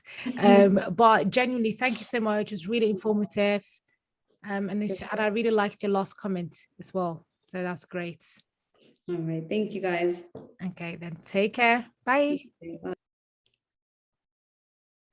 All right, guys. So we're going to now go on to our final lecture of the day, which honestly, I still don't understand how everyone's coped so far. But you guys did really, really, really amazing work. Okay, so it's going to be Ali who's going to come back again, and he's going to do the closing lecture.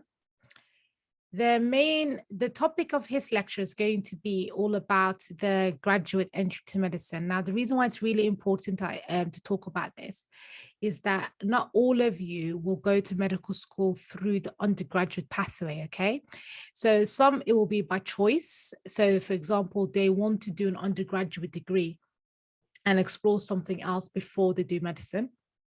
And remember, you actually do get extra points later on when you're applying for specialty training if you've got an extra degree. Okay, so you're a bit more competitive than someone who hasn't. Then number two is going to be people that are going to be doing it because they couldn't get into the undergraduate program the first time round. So it's relevant for both parties. So I'm going to hand it over to Ali. Can you hear me again? I can hear you. Fantastic. I'm just going to share my screen and we're going to start the presentation.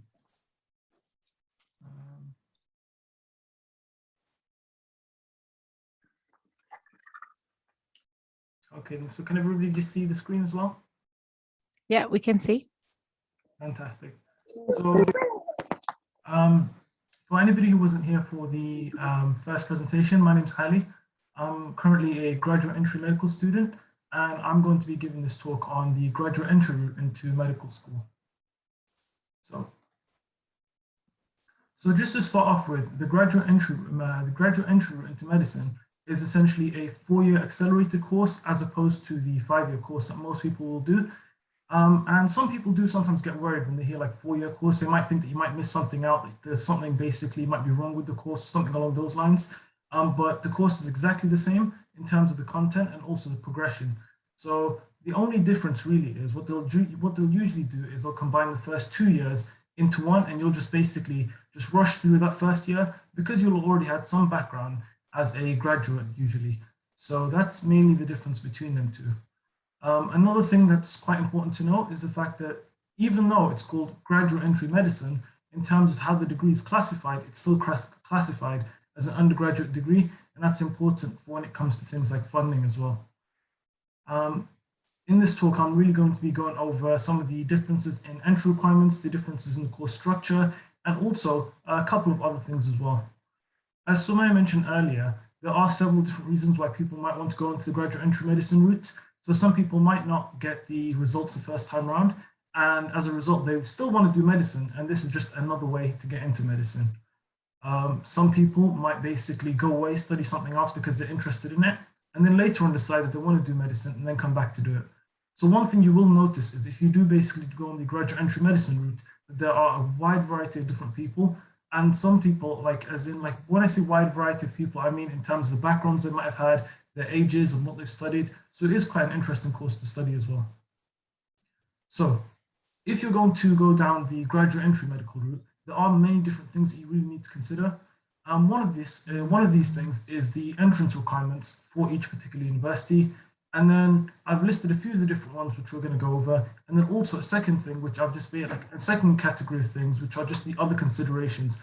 And these are things such as funding, because this is different to the 5-year course, the number of places and the competition, because usually with the graduate route, you'll have far fewer places and increased competition as well.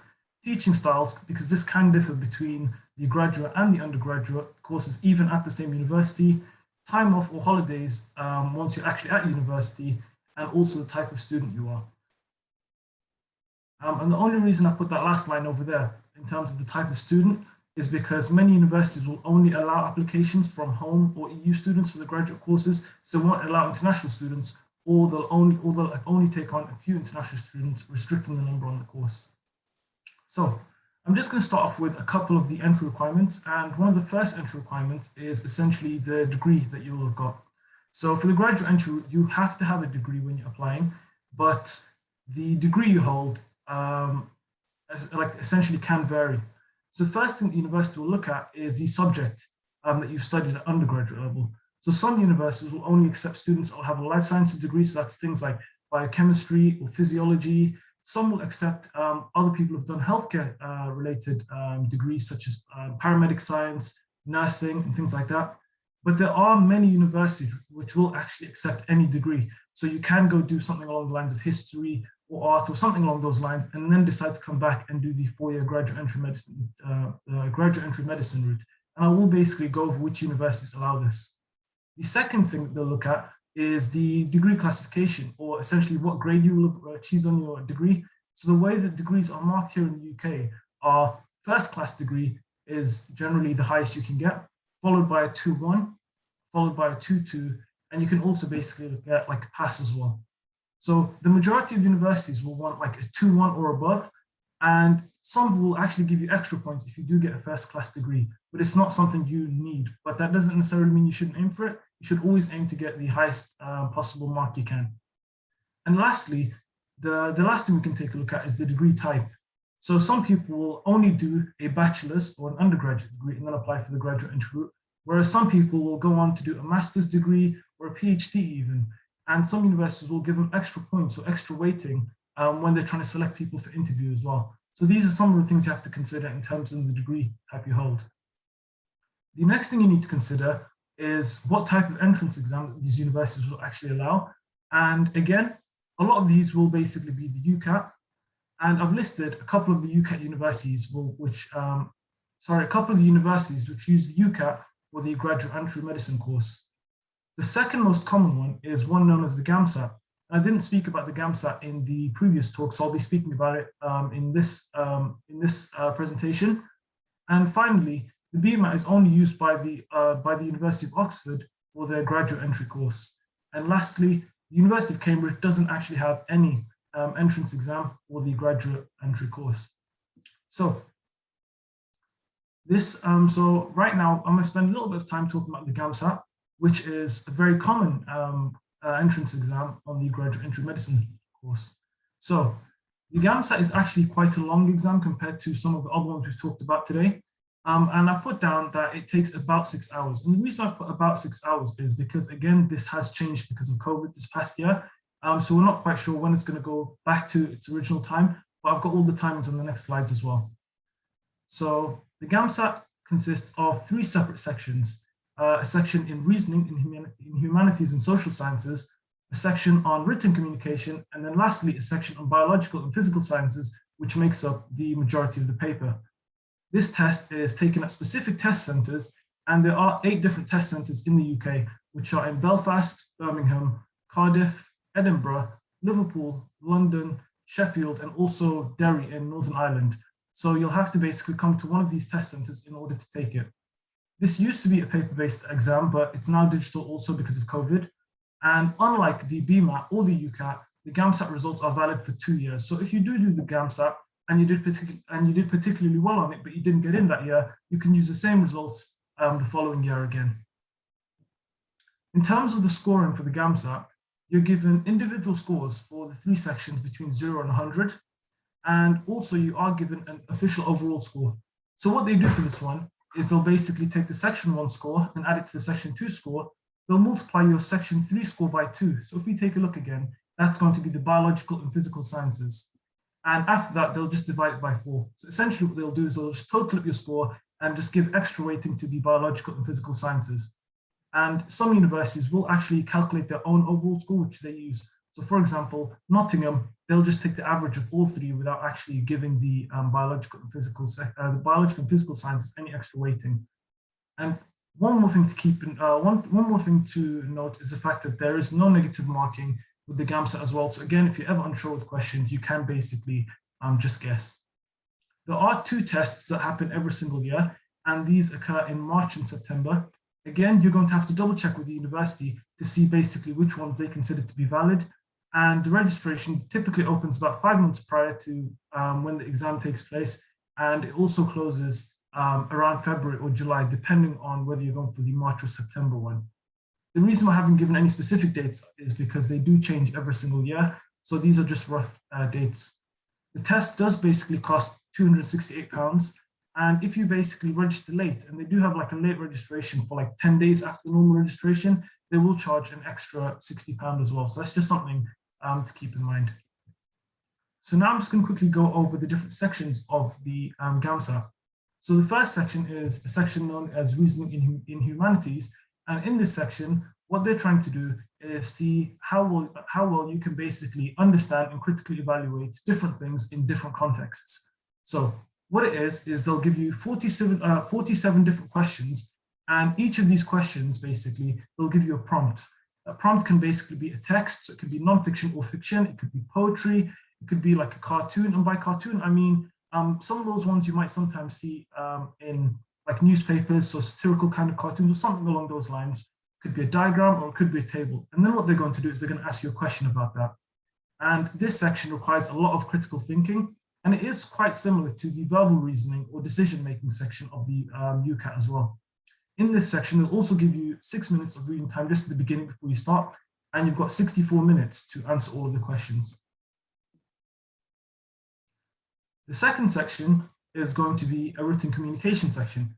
Now, in this section, you're going to be given 2 questions and essentially 5 minutes reading time and also 60 minutes to write the question. What this means is you'll typically have half an hour to write one essay and then half an hour to write the second essay as well. So they normally split it into 2 tasks, and those are 2 essays I just mentioned. And the first one typically focuses on socio-cultural or political issues. And with this kind of essay, you'll basically want to write in an argumentative style. So you're going to have to consider things like, pros, cons. You're also going to have to consider many other things and make sure you explain your reasoning as you go along. The second one is going to be more of a personal and social issues one. And this one's going to require more thinking and more reflection, essentially, as you write the essay. One thing I will say is that you need to make sure that you use a little bit of time at the beginning to make sure you plan your essay before diving in straight away. And the reason why I say this is because the time is limited, and you are also marked not only on the thought and the content you put down, but also how well that's organized.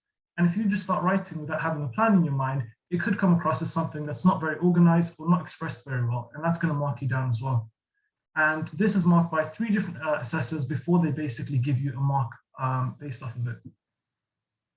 The final section is the section that takes most of the time, and this covers the 3 sciences essentially. What it does is it covers biology, chemistry, and physics, but skewed more, so it covers more biology and chemistry than it does physics. The biology and chemistry questions are going to be at the level of a first-year undergraduate student at university, whereas the physics questions are slightly easier and they're at A-level difficulty. These questions do focus a lot more on the problem-solving skills, again, rather than just basically fact regurgitation as well. And in this section, you've got 75 different questions to answer in 142 minutes. And you've also got 8 minutes reading time just at the beginning. So just to summarize how much time you've got 70 minutes total for the first section, which is Reasoning Humanities, 65 minutes, including the reading time to write your 2 essays, and 150 minutes for the sciences, essentially. You do also get a break between the first 2 sections and the third section. But one more thing I will want to say is the fact that these are the current GAMSAT timings, which have been affected as a result of COVID. So before COVID, they had more questions and they also had longer time as well. So right now, these were the times before COVID, and you can just take a look at the differences. So there is a good chance it could be going back to this quite soon, but again, we're just not quite sure with this current environment. So the next thing we're going to take a look at in terms of like the entrance requirements is the GCSEs and A-levels. And a lot of people think that because they're basically doing the graduate entry route, the GCSEs and A-levels are no longer relevant. But one thing I will say is make sure you research the university you're applying to, because some universities will basically take a look at your GCSEs and your A-levels as a part of the application process. So what I mean by that is some of them will score them and give you a score based off of that, whereas others won't necessarily score them, but they will want you to have done certain A-levels. So they might want you to have done biology or chemistry, even if you didn't do particularly well on it. But that's something to make sure you check with each university. The next thing is going to be work experience, and work experience is really important, especially when you're applying for graduate entry medicine. And the reason I say this is because it is really competitive, and anything that can really set you apart from anybody else is going to be very, very helpful. So in terms of work experience, you really do want to try and get as much as you can, and you also want to log all of your experiences. And this is because you can talk about it not only in your personal statement, but also in your interview, but also because some universities will have specific criteria. Warwick is a good example of a university that has specific criteria for the graduate entry medicine course. And the reason I brought it up is for two reasons. First of all, they have quite stringent criteria. So if you do meet this criteria for Warwick, you are going to meet the criteria for pretty much every other course as well. And the second reason why I brought it up is because Warwick is a really, really good university if you want to apply for graduate entry medicine. They do have the most number of spaces, and they also basically are a UCAT, and they are also a UCAT university as opposed to a GAMSAT university as well. So coming back to work experience, the requirements that they have are the fact that you need to have at least 2 weeks full-time or 70 hours experience in healthcare settings, and this has to be over a minimum of 2 separate placements. So you can't do all in one go. So, and each experience can only make up a maximum of 50 hours. So what I mean by that is, let's just say you've done, you've worked as a healthcare assistant and you've done it for maybe over the course of a full year even. That will only apply for up to 50 hours of your work experience. You will still have to get 20 hours of work experience in a different setting. The second thing they want is the fact that the work experience has to be hands-on. It can't be something along the lines of something like shadowing, although they do accept only up to about 20 hours of shadowing. And it can't be something else which doesn't actually involve hands-on helping patients. So a good example of this would be healthcare assistant is a good example of hands-on, but if you're basically working on a ward and helping out by doing, like, for example, office tasks, they won't accept this. And lastly, that they want all the work experience to have been within the last 3 years as well. In terms of interviews, most interviews for the graduate courses are MMI as well, but some of them will differ. So let's say you're applying for a university, the 5-year course interviews and the 4-year course interviews might be different. So don't just assume that you'll know what the interview is. You have to make sure you know what the interview is going to be like. Another thing that's quite common in the graduate course interviews are teamworking activities. So with these kind of activities, what they'll do is they'll bring together the cohort of applicants, and they'll basically have a couple of people observing on the side. Then you'll be given a task, and they're trying to see how well you work as a part of the team, and they're going to mark you on that as well as part of your interview. One thing that you really have to basically consider is why you want to do medicine as a graduate student. And this is something that you're inevitably going to get asked about, once you start once you basically go to your interviews.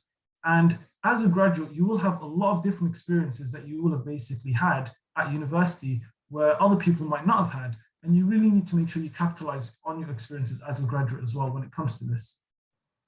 In terms of funding, funding works differently for the graduate entry course as opposed to the 5-year course.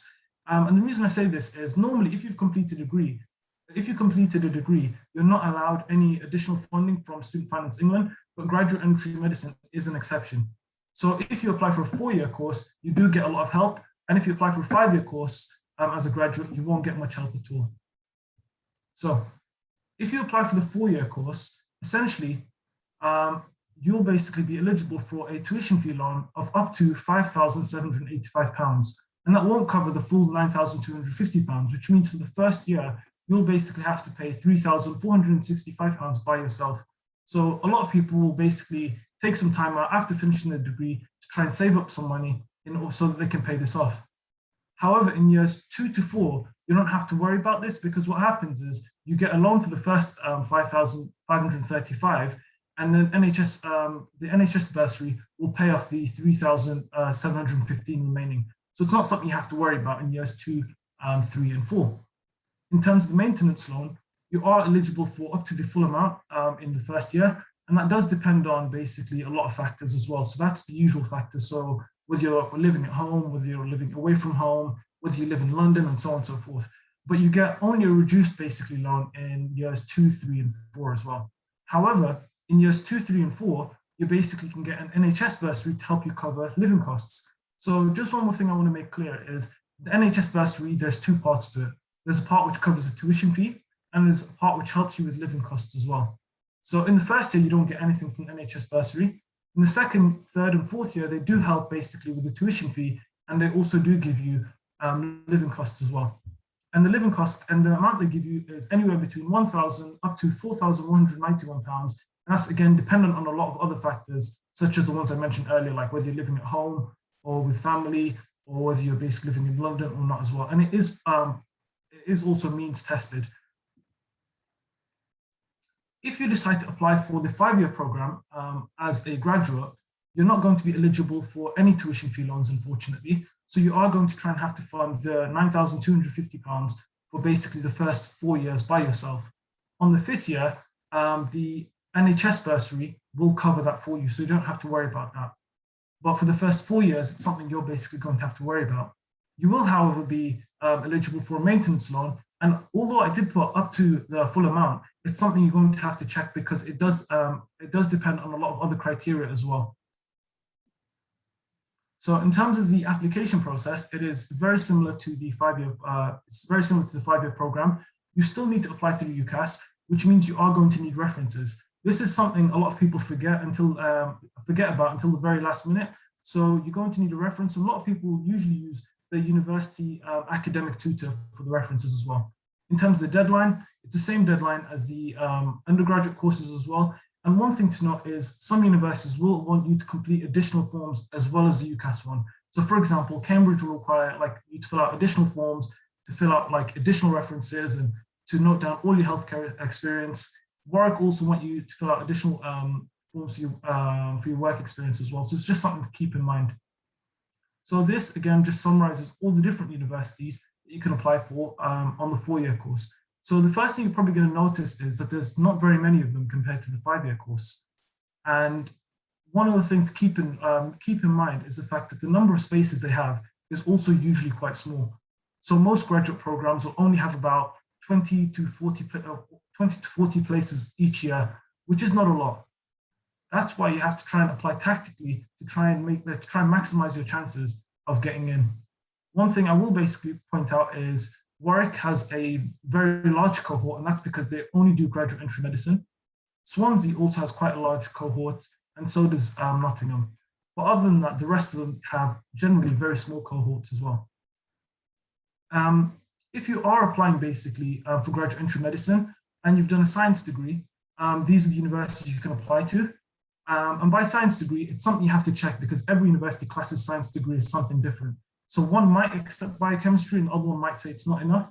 And then some of them are very generic, like even I've put Oxford over here, as they accept any science degrees. They will also accept things like engineering as well, but Birmingham wouldn't, for example.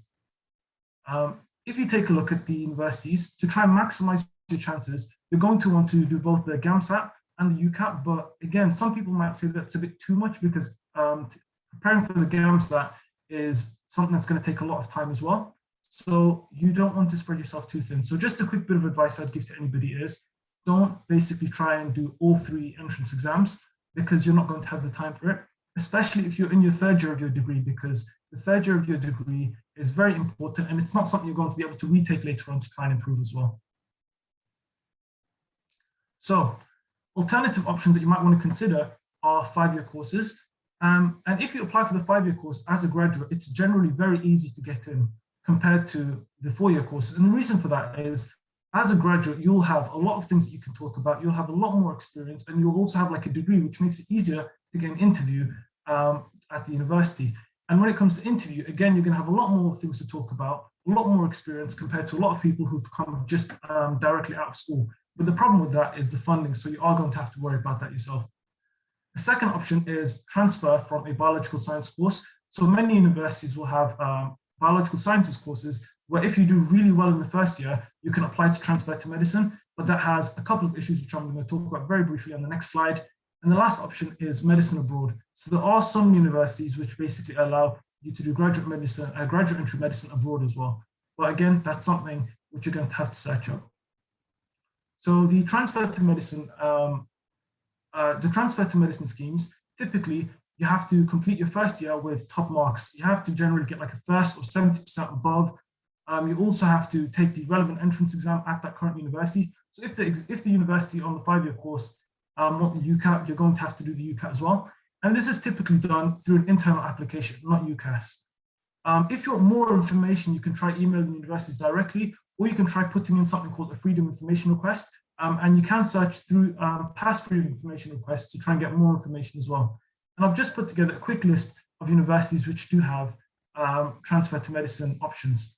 One thing I really want to make clear is if you do decide to go through this route, you have to be prepared to complete the degree, because you won't be able to do the first year, let's say, and if you don't get in, you are going to have to complete your degree.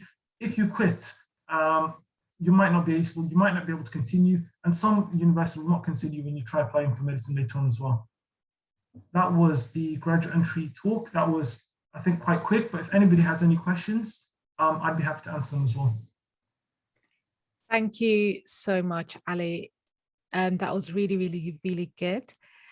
Guys, if you have any questions regarding specifically graduate entry, and if not, we'll just move on to just the final segment, which is just a Q&A, where we will answer any questions. So I'll give people a couple of minutes.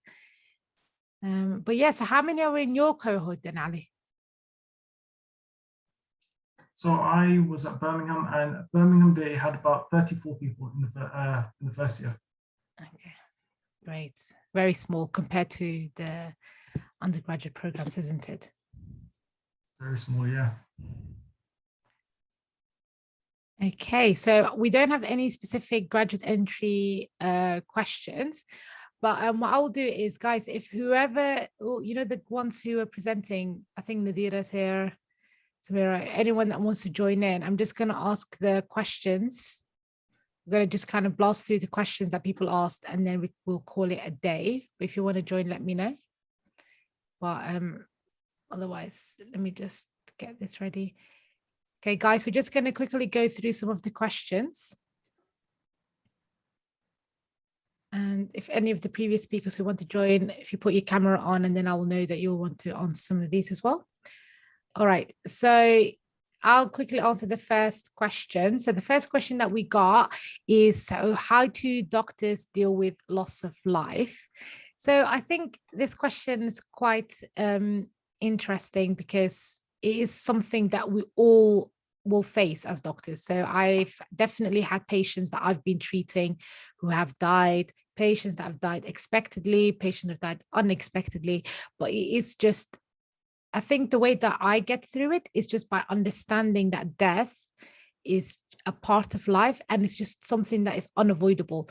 Once you have that understanding, and you know that irrespective of whatever medical interventions that we are going to do, that despite any of that, patients still die, it just makes it just kind of rationalizes things a little bit better.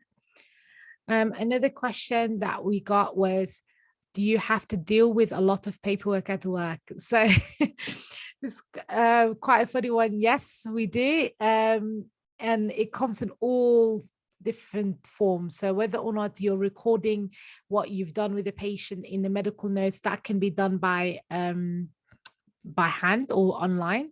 You have to deal with drug charts, which are by hand as well, or it can be online. So yeah, I would say definitely we do have to deal with a lot of paperwork. Another question that we got was, and Ali, if you could answer this, it would be, firstly, they're kind of together, okay? So one is, are UCAT exams multiple choice?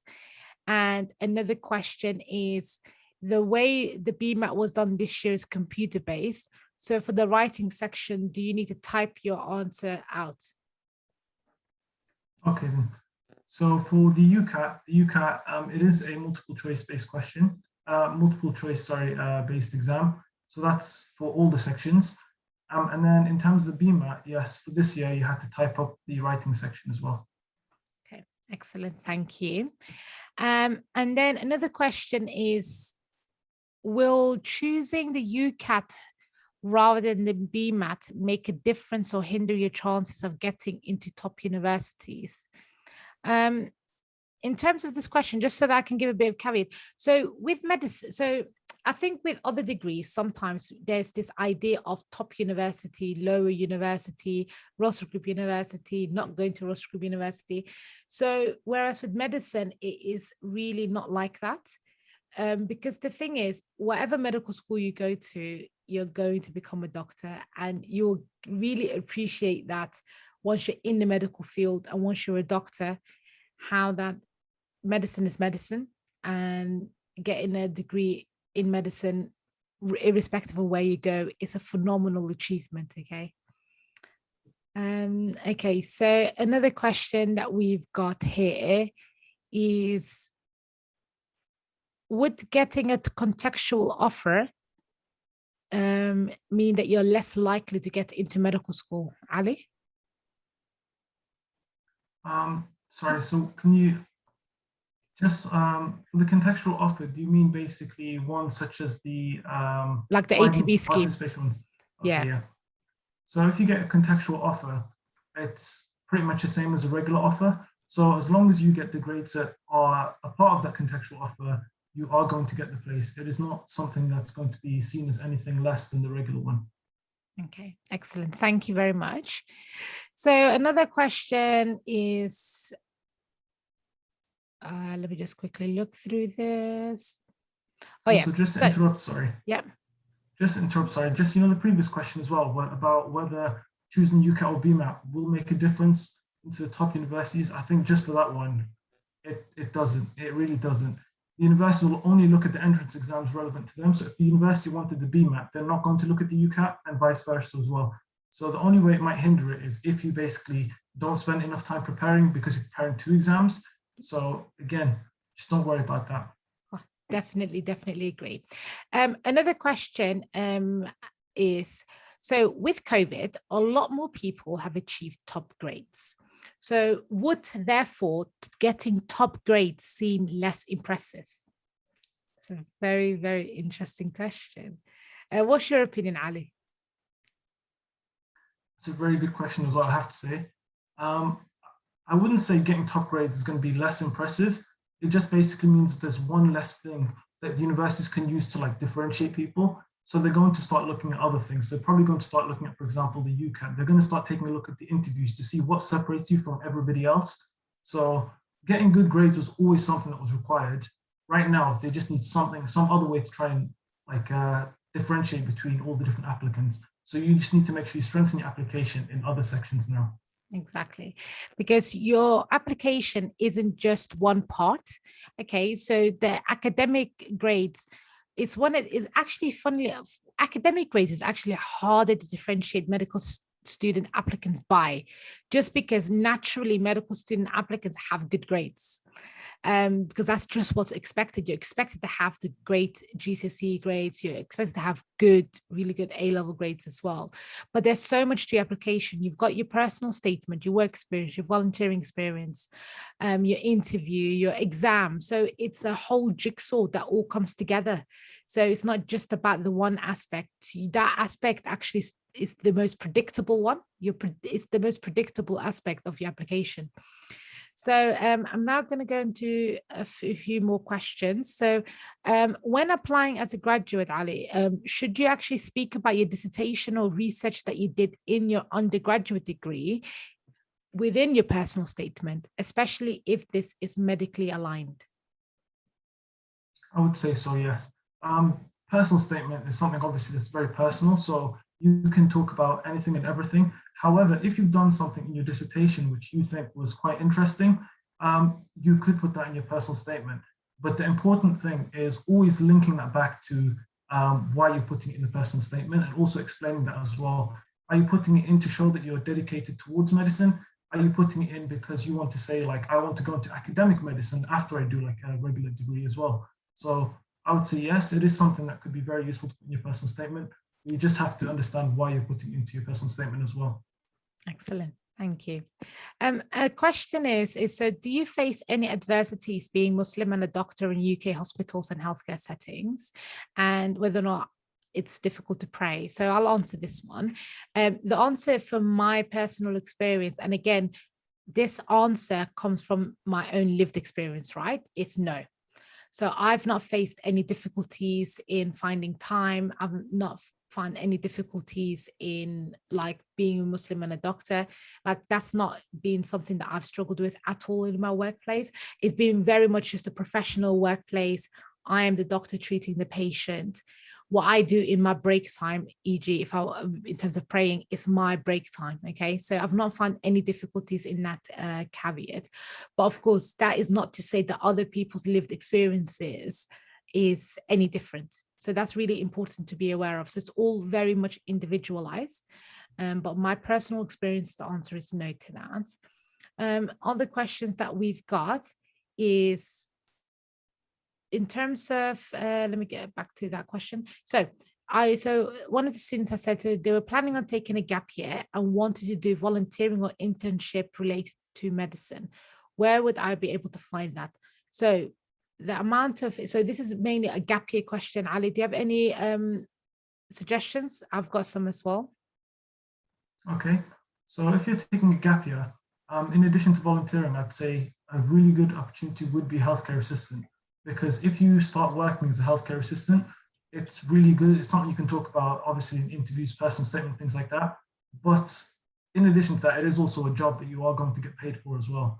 But if you want just like a volunteering role, I would say you could contact the local hospitals to see if they've got any volunteering programs, because many of them have their own kind of like internal programs as well, or just contact local care homes as well. But a really good thing is, if you're taking a gap year, is to do obviously a lot of work experience over a sustained period of time. So it's not like just I've done 2 weeks all at once and I've left it, because it just seems like a tick box exercise. But if you turn up later on and say something like, I worked at a care home like every week for 6 months, it's something that's going to appear a lot more genuine, and like it's going to show you, it's going to make it seem like you're a more dedicated applicant as compared to someone else. Certainly. And in terms of a planned gap year, so and also I think there's another related question about how to get a deferred entry. So first thing I would say is, with gap years, whether it's planned or unplanned gap year, you need to work out what it is that you want from the gap year. Is it that you're doing this gap year because you want to strengthen your medical application? Because if so, then doing things such as working as a healthcare assistant, which is a paid job, is really, really good.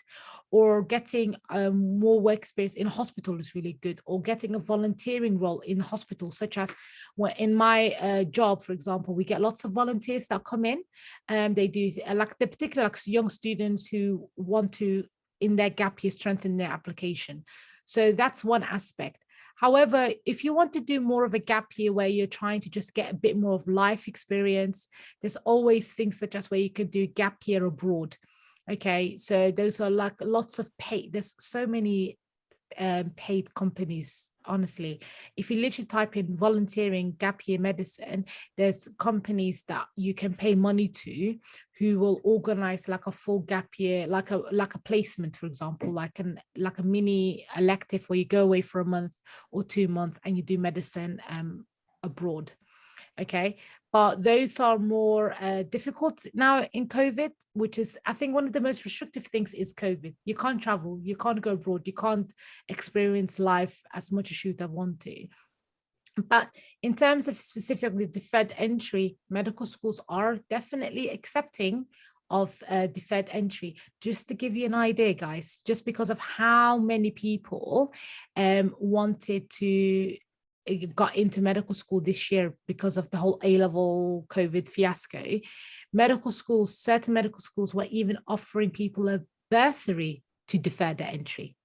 Like I know some students that even got offered a £10,000 bursary so that they can defer their entry to the next year, because there were so many people all trying to get in all at once. There is a bit of a bottleneck going on at the moment. But if you're kind of upfront, there's a way to apply in UCAS to say, look, I want to go for a deferred entry. That is something that you can do. Okay, but it's something that you need to declare early on. So it's I think it's a bit more difficult. Well, less so now that once you've got an offer to defer it, but that again is something, once you've spoken with the individual medical school, it's also an option. But I hope that answered that. But before you think about the gap year, you need to work out what is your goal. And I always say this, like especially if you're going into a planned gap year, come up with a goal. Is it I want to strengthen my application? Is it I just want to get a bit more life experience, I want to travel? Is it I want to get a job and get some money? Think about what it is that you're trying to do. There's so much out there. Okay, let me go up to another question. So yeah, another question here is, do you have any reasons why someone shouldn't pursue medicine, Ali? Yes, is the answer to that. I feel like medicine, it should be something that you want to do. Like there are basically like many people who might basically be slightly pushed into like, or not necessarily pushed, but like convinced to do medicine by other people. Or like, for example, it might be parents saying like, oh, you should do medicine or something along those lines. And with medicine, you do genuinely need like a lot of drive and motivation because of just how long it is, like in terms of training pathway and things like that. So if you don't have like your own like internal motivation for doing medicine, it might not be something that you're going to be able to do as well. So I would say if you don't want to do medicine, or it's not your choice or like something you've chosen yourself, I would say then that's a good reason not to do medicine. Another one you hear quite commonly is like, don't do medicine for the money. And again, that's, I'd say, also very true because there are other careers you can do which have a lot less stress, a lot like, better work-life balance and things like that for more money, essentially. Other than those two, I can't think of many because I mean I've not worked as a doctor. I'm only a student currently. So maybe do you have anything from like the working perspective then? I mean, if you don't like people, Absolutely, yeah. Yeah, I would say with medicine, working as a doctor, you just need to be really quick on your feet and be willing to talk to people as well. So I think that would be one thing. If you just like, look, I don't like patients, I don't like people. And also if you just don't think that you're an empathetic person, because that's also really required. So another question is that someone that's done care work, but it wasn't an elderly care home, but it was helping disabled people living in supported homes.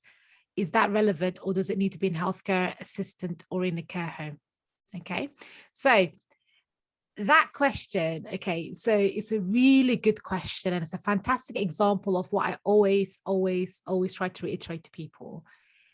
All of your experiences, whether it's medical, non-medical, matters, okay? Because it's all about what you actually derive from that experience. That experience is fantastic. It's such a good experience that I can only imagine the amount of things that you can learn about from that experience that you can then bring into medicine. So yeah, it's like genuinely like working in a shop in, like, let's say you worked in New Look and that was your job. That's something that you can use in your personal statement. Working in the particular experience that you've done definitely can use in your work experience. Working like, like being a babysitter, a paid babysitter role, that is something you can use for your work, for your personal statement. It's all about the skills and what that you've learned from this experience and how that has changed you or improved you as a person, that's made you a better applicant for medicine. Okay, so it's all about, that's why I say always write down everything that you've done and work out what you've learned from all of these experiences so that you can really hone in on it. It's not something that doesn't have to be hospital based, doesn't have to be GP based at all. Okay, but yeah, next question is someone that's a bit squeamish about dissection. Is that a big issue? The answer is big no, absolutely not. So I went to medical school that had dissection, and there was a group of like 10 of us. I think about 8 out of 10 of those people had absolutely no interest in dissection. I think one of the guys, I remembered, he fainted once, and then that was it. He was just like, never again, and he was hiding out in the room. So absolutely not a big deal. If it's a dissection really is not something that you're into, there's so many medical schools that offer either pro-section or they offer like, computer assisted anatomy. You don't have to go to a dissection school. And even if you go to a school that offers dissection, it's not something that you do day in, day out for an entire year or for the whole medical school experience. It really features like not that big of a part of your curriculum, mainly in first year. I think I did that section in my first year, and I did it like for 3 hours. 3 hours every week for a year. That's how much I did it for. But it wasn't that I was actually doing the dissection, it's the whole anatomy aspect. but is really not something that should ever deter you from medicine. There's other ways to learn anatomy. Ali, do you do that section in your medical course? No, at Birmingham they do pro section instead, and it was a similar experience. We only had, I think, 2 or 3 times when we went down to the to go see the pro section, to the prosectorium, sorry, and each one was about 1, maybe 2 hours. So it does not feature very heavily at all. Yeah. And it shouldn't be something that deters you from medicine at all.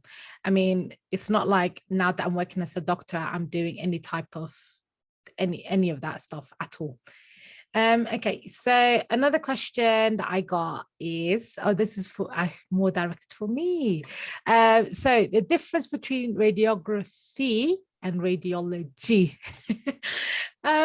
is actually, honestly, I did not know how many people don't know the difference. It's really not something that's commonly taught, and you don't get experience in it at all.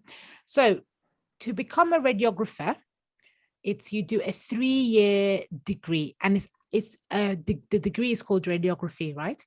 And you do a 3-year degree where they learn physics, they learn anatomy, and the main role of the radiographer is they're the persons that actually take the images. So they take the CT, they take the X-ray, they take they can do an extra education where they do ultrasounds as well. So mainly their role is actually in what we call image acquisition, so actually getting the images, right? And some of them can then do a bit more training and further develop on to become advanced practitioners, and some do some plain film reporting. Now, my particular field, so I went to medical school and then did my foundation training, then did an extra year, and now I'm training as a specialist in radiology. So what a radiologist does is we do more of the image interpretation. So I've got nothing to do with the actual image acquisition side of things, okay, apart from ultrasound, but I'm more to do with the whole interpretation of images, and also understanding the clinical context of that. Plus, another role that a radiologist does is, so for example, you work out what the CT does, shows, work out what the pathology is, you then report it, you then liaise with the other doctors to tell them, hey, your patient has XYZ. You then attend other meetings and you liaise again further with other doctors. So it's more about the interpretation, putting it in clinical context, diagnosing patients, and also there's an interventional arm of it as well. So there's something called interventional radiology. Google it, because again, not something that a lot of people heard about, which is where you use you basically do image guided procedures. Okay, so you do, with utilizing CTs and ultrasound, you actually treat patients. It's really, really cool, very futuristic. It's literally like something so in the future, you need to see it to believe it. Okay. Okay, so next question. This is towards Ali. Do you feel that the workload at medical school is more than your first degree, or would you say it's the same? I think I'm just going to quickly start off by prefacing, like my first year of graduate entry medicine was online because of COVID. So it's probably going to be slightly different. Having said that, I would say the workload was a lot higher compared to my first degree, but that's just the workload itself. So for my first degree, I did biochemistry, and the first, I'm just going to compare, for example, my final year of biochemistry to my first year of graduate entry medicine. So in terms of workload for medicine, I didn't actually have that many lectures. But then if I say I don't have that many lectures, it automatically sounds like you've got a lot of free time. But there's a lot of independent work where you have to go away and study a lot of things by yourself because of the nature of the course, which was PBL for me. So that took up a lot of time. Now compare that to my biochemistry third year. I had a lot more lectures, and I would say the content was a lot more difficult, but I spent a lot less time doing it compared to the graduate entry medicine, just because there's a lot more content that you have to cover at a more superficial level. So I would say the workload is greater, but it's not unmanageable by any means. Okay, excellent. Another question is, are EPQs necessary to enter medical school? Absolutely not. School teachers will tell you EPQs are the best thing ever. You must do it. It will make you look phenomenal. It's again all about what you've learned, all about what skills you've learned. It's not necessary. However, if you do it, it's something that you can talk about in your personal statement, so long as you reflect on it. Okay, so it's not a must, but it's a nice thing to have. Why not? Another question is all of any advice on study medicine in Europe, and are there any reliable service to use? Unfortunately, I'm not that familiar with medical schools in Europe, but it is pretty much the same setup with what Dr. Ali was saying, which is where you do need to approach the medical schools individually, look at them and research them individually as well. So, but unfortunately, I'm not knowledgeable at all about the European medical schools. Okay. Okay, so this is a good question. Is it true that A levels are the hardest tests that you do in your life? Ali? Personally, I'm going to say no, because I feel like as you go on, obviously you're going to have a lot more difficult like exams. Having said that, I would say it's a good baseline, because at A level, I feel like that's when you don't really have many good study techniques. You don't really have a lot of good, like, preparation with your time and things like that. So it feels really difficult, but you do pick up a lot of skills. So even though the exams get more and more difficult, I would say they become also more and more, or if not the same level of like manageable, if that makes sense. So it's not something I would worry about. So just to anybody, the exams do get more difficult, but they don't get any less manageable. You just get better at dealing with them.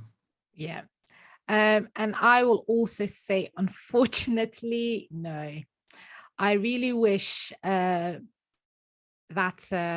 A-levels were the hardest, but there's many more difficult exams to come thereafter. But yeah, but I think with A-levels, honestly, so long as you work hard on it, you will be perfectly fine. It take, again, a lot. So I'm just going to check questions. So somebody that was interested originally in engineering and got an engineering scholarship, should they actually put it on their personal statement, or would it go against them? So Ali, what do you think? I think it's something you definitely can put on your personal statement, because it shows that, you're not just someone who's the cliche standard applicant who comes in and just has the same three, or like, has the exact same lines as everybody else. So it does show that there's more to you than just medicine. But at the end of the day, I would say it's up to you. But if you're putting it in, you're going to have to put it in such a way that doesn't take away from you applying to medicine. So you're not going to come up and say, I got an engineering scholarship, I'm very interested in medicine, like in engineering, sorry, but then not talk so much about the medicine. If you were going to put it in, you're going to put it in as something to show that you've got other interests as well, and other things, like other interests and other aspects to you as well as an applicant, I would say. Yeah, I would definitely say it's not a no. However, you have to be really smart about how you put it in. It's not something that you, like, let's say you shouldn't be dedicating a paragraph to your engineering scholarship. It's something that you should be putting in really, like, wisely, because there's a way to do it where, for example, you can say like, oh, I was really interested in engineering. For example, I'm interested in engineering, got a scholarship, for example. You can then talk about, for example, that you're interested in the inner workings of the human body. That's something that you can kind of link it to, so long as you kind of link it to medicine, or what the bridge of it is, or is it that it was something that was competitive that you got, that again highlights something different about you. But I wouldn't advise you putting in your personal statement that I was interested in engineering and I have an engineering scholarship, full stop, and then leave it at that. Like, that adds no value. Remember what I said, it's all about adding value, okay? Everything that you do is all about adding value in terms of your personal statement. Another comment is, yeah, I think someone was just agreeing with you, what you were saying, Ali, earlier, that you get better with the exams and managing time, study techniques, etc. at university, which is true. Okay, let me just have a quick scroll through just to make sure that we haven't missed exams, because sorry, exams. Any questions? Because I think there was one question earlier, sorry. Yeah. Asking about, like, as in what universities to apply to and things like that. Yeah. So One thing I will say is when you're applying to medical school, you have to apply tactically. You have to apply based off of your strengths, and trying to find out which ones to apply to can be quite difficult. To help out with that, what you can do is you can try and search up basically extra information about the selection process for interviews. So like one thing I found very useful is like, let's just say, for example, you're applying to the University of Birmingham and you're thinking, I'm not sure I'm going to get an interview. And what you can do is, for example, search up something along the lines of University of Birmingham selection criteria. So not every single university is going to make this public, but a lot of the universities will basically make a lot of their selection criteria public. So they will say exactly how they're going to use the UCAT, exactly how they're going to use their A-levels, exactly how they're going to use the GCSEs and things like that. So once you've done that, you can get a better idea of what the chances of you maybe getting a place that year is. But there is never like a definitive, oh, with these grades or with these like, UCAT scores, I'm definitely going to get an interview. But it's something that could help you. Yeah, definitely. We wish it was like that, isn't it? That would have been so much simpler. But yeah, exactly what Ali said. It's all about looking at each medical school individually. And honestly, you'll be so surprised by seeing how much information they put on their website. They put a lot of website a lot of information on their websites and their brochures and on their open days. And remember, each medical school is like trying to has their own community. They've worked and put a lot of money into creating their own hub. So they want you to come there. So they will try to attract you as well.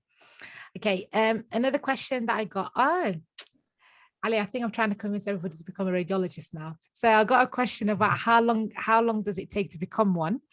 So in terms of specialty training, it will take either this, by the way, 6 years or 5 years of medical school, 2 years of junior doctor training. Then the actual specialty training portion, it will either be 5 years if you are what we call a diagnostic radiologist, or 6 years if you do both diagnostic and interventional radiology. Okay, so that is if you are somebody who is both the diagnosing from the images as well as treating by using interventional techniques. So the answer is 5 or 6 years. Okay. Any other questions, guys? Otherwise, we can wrap up.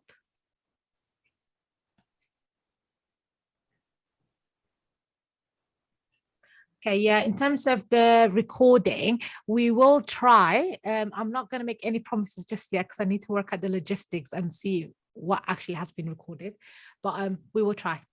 That's the answer to that. Oh yeah, ask away. We've got literally like 8 more minutes left, so any other questions, squeeze them in right now or forever hold your peace.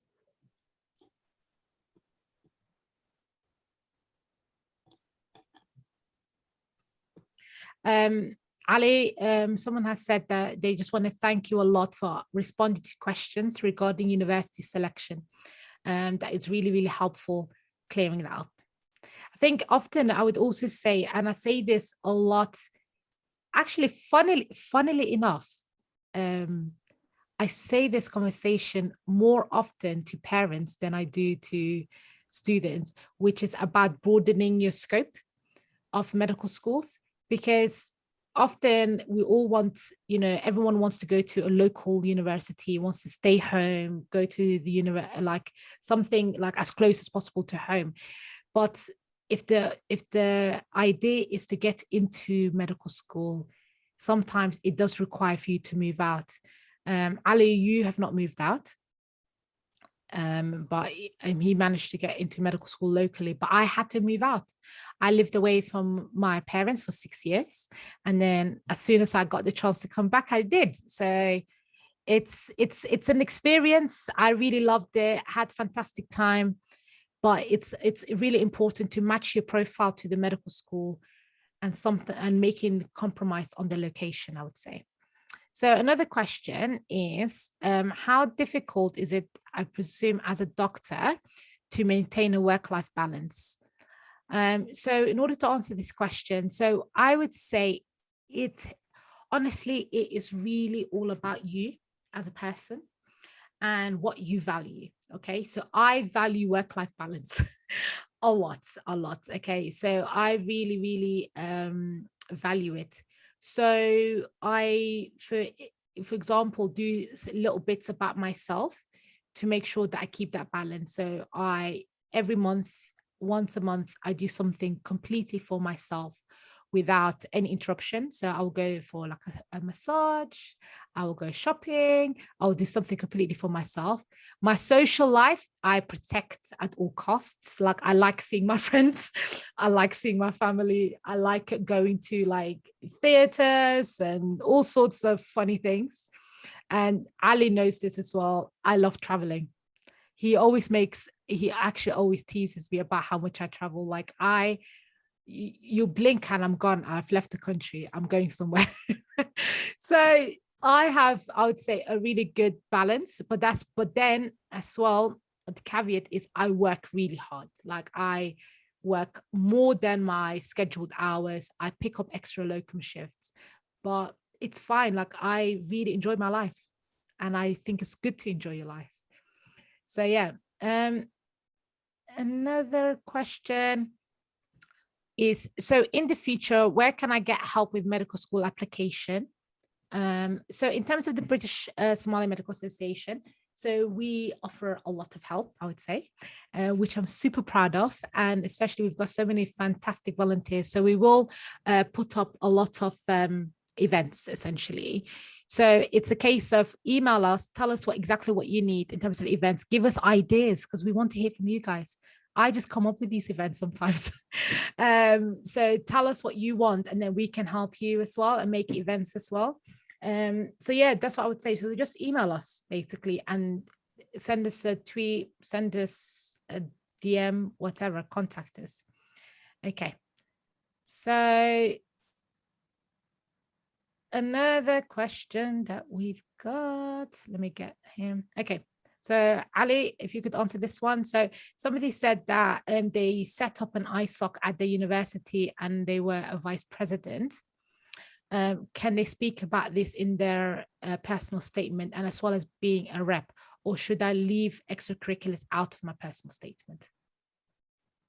I would say it depends on what your personal statement looks like, but it is definitely something that you can put in your personal statement, because it is something that shows a lot of different things. So for example, it's less about what it is and more about what you can demonstrate. So for example, you can say I was a vice president at the ISOC, but that doesn't tell them a lot. But then you can talk about like what that entailed. So you can say I was managing a lot of events, doing a lot of things alongside my studies.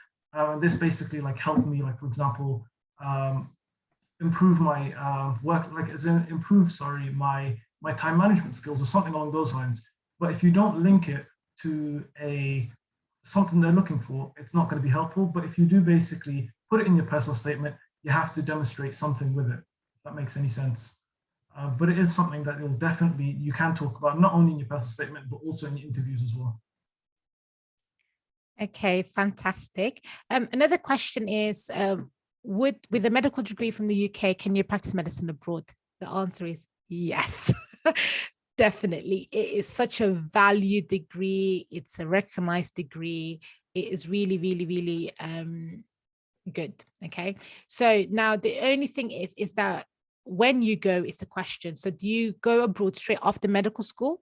Because if so, then you're going to have to take the entrance exams for whatever country you're trying to get to, because you're obviously not a specialist yet, right? You've just finished medical school. If you want to do specialty training, it's all very country specific.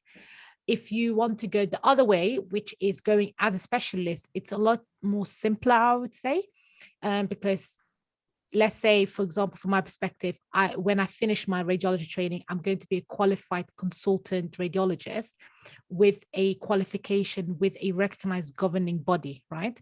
So it's going to be easier for me to go to, let's say, the Middle East, where compared to if I wasn't a specialist in a particular area. Or if you say you're a qualified GP recognized with the Royal College of GPs, it's going to be easier for you to go abroad. So I hope that answered that question. Okay, so a possible future event, an event on how to apply strategically with fake example scenarios and applicant profiles. That sounds quite good. But again, in terms of, as Ali was saying as well earlier, with applying strategically, there's so many factors in it. So there isn't a golden recipe. Now, that's the one difficult thing. With medical schools, they're not going to say to you, like, here, insert your profile, yes or no, okay? When we say strategic, it's more about looking at what the medical school wants. So it's really, it's very individualized, right? So it's looking at what does the medical school want, and grades wise, and UCAT wise, and personal statement wise, do I meet at least the minimum? Because that has to be a must. And do I over exceed what they want? So if the answer is yes, so that means you're more of a welcomed applicant there. Whereas compared to somewhere that wants, let's say, 5 grade 9s at GCSE, and you've got only 5 grade 9s at GCSE, which, by the way, is hypothetical. Don't worry, nobody wants 5 grade 9s. But you know what I mean? So just that's that means that you've basically just made their cutoff or their minimum, and you're then trying to compete with people that are way more competitive than you.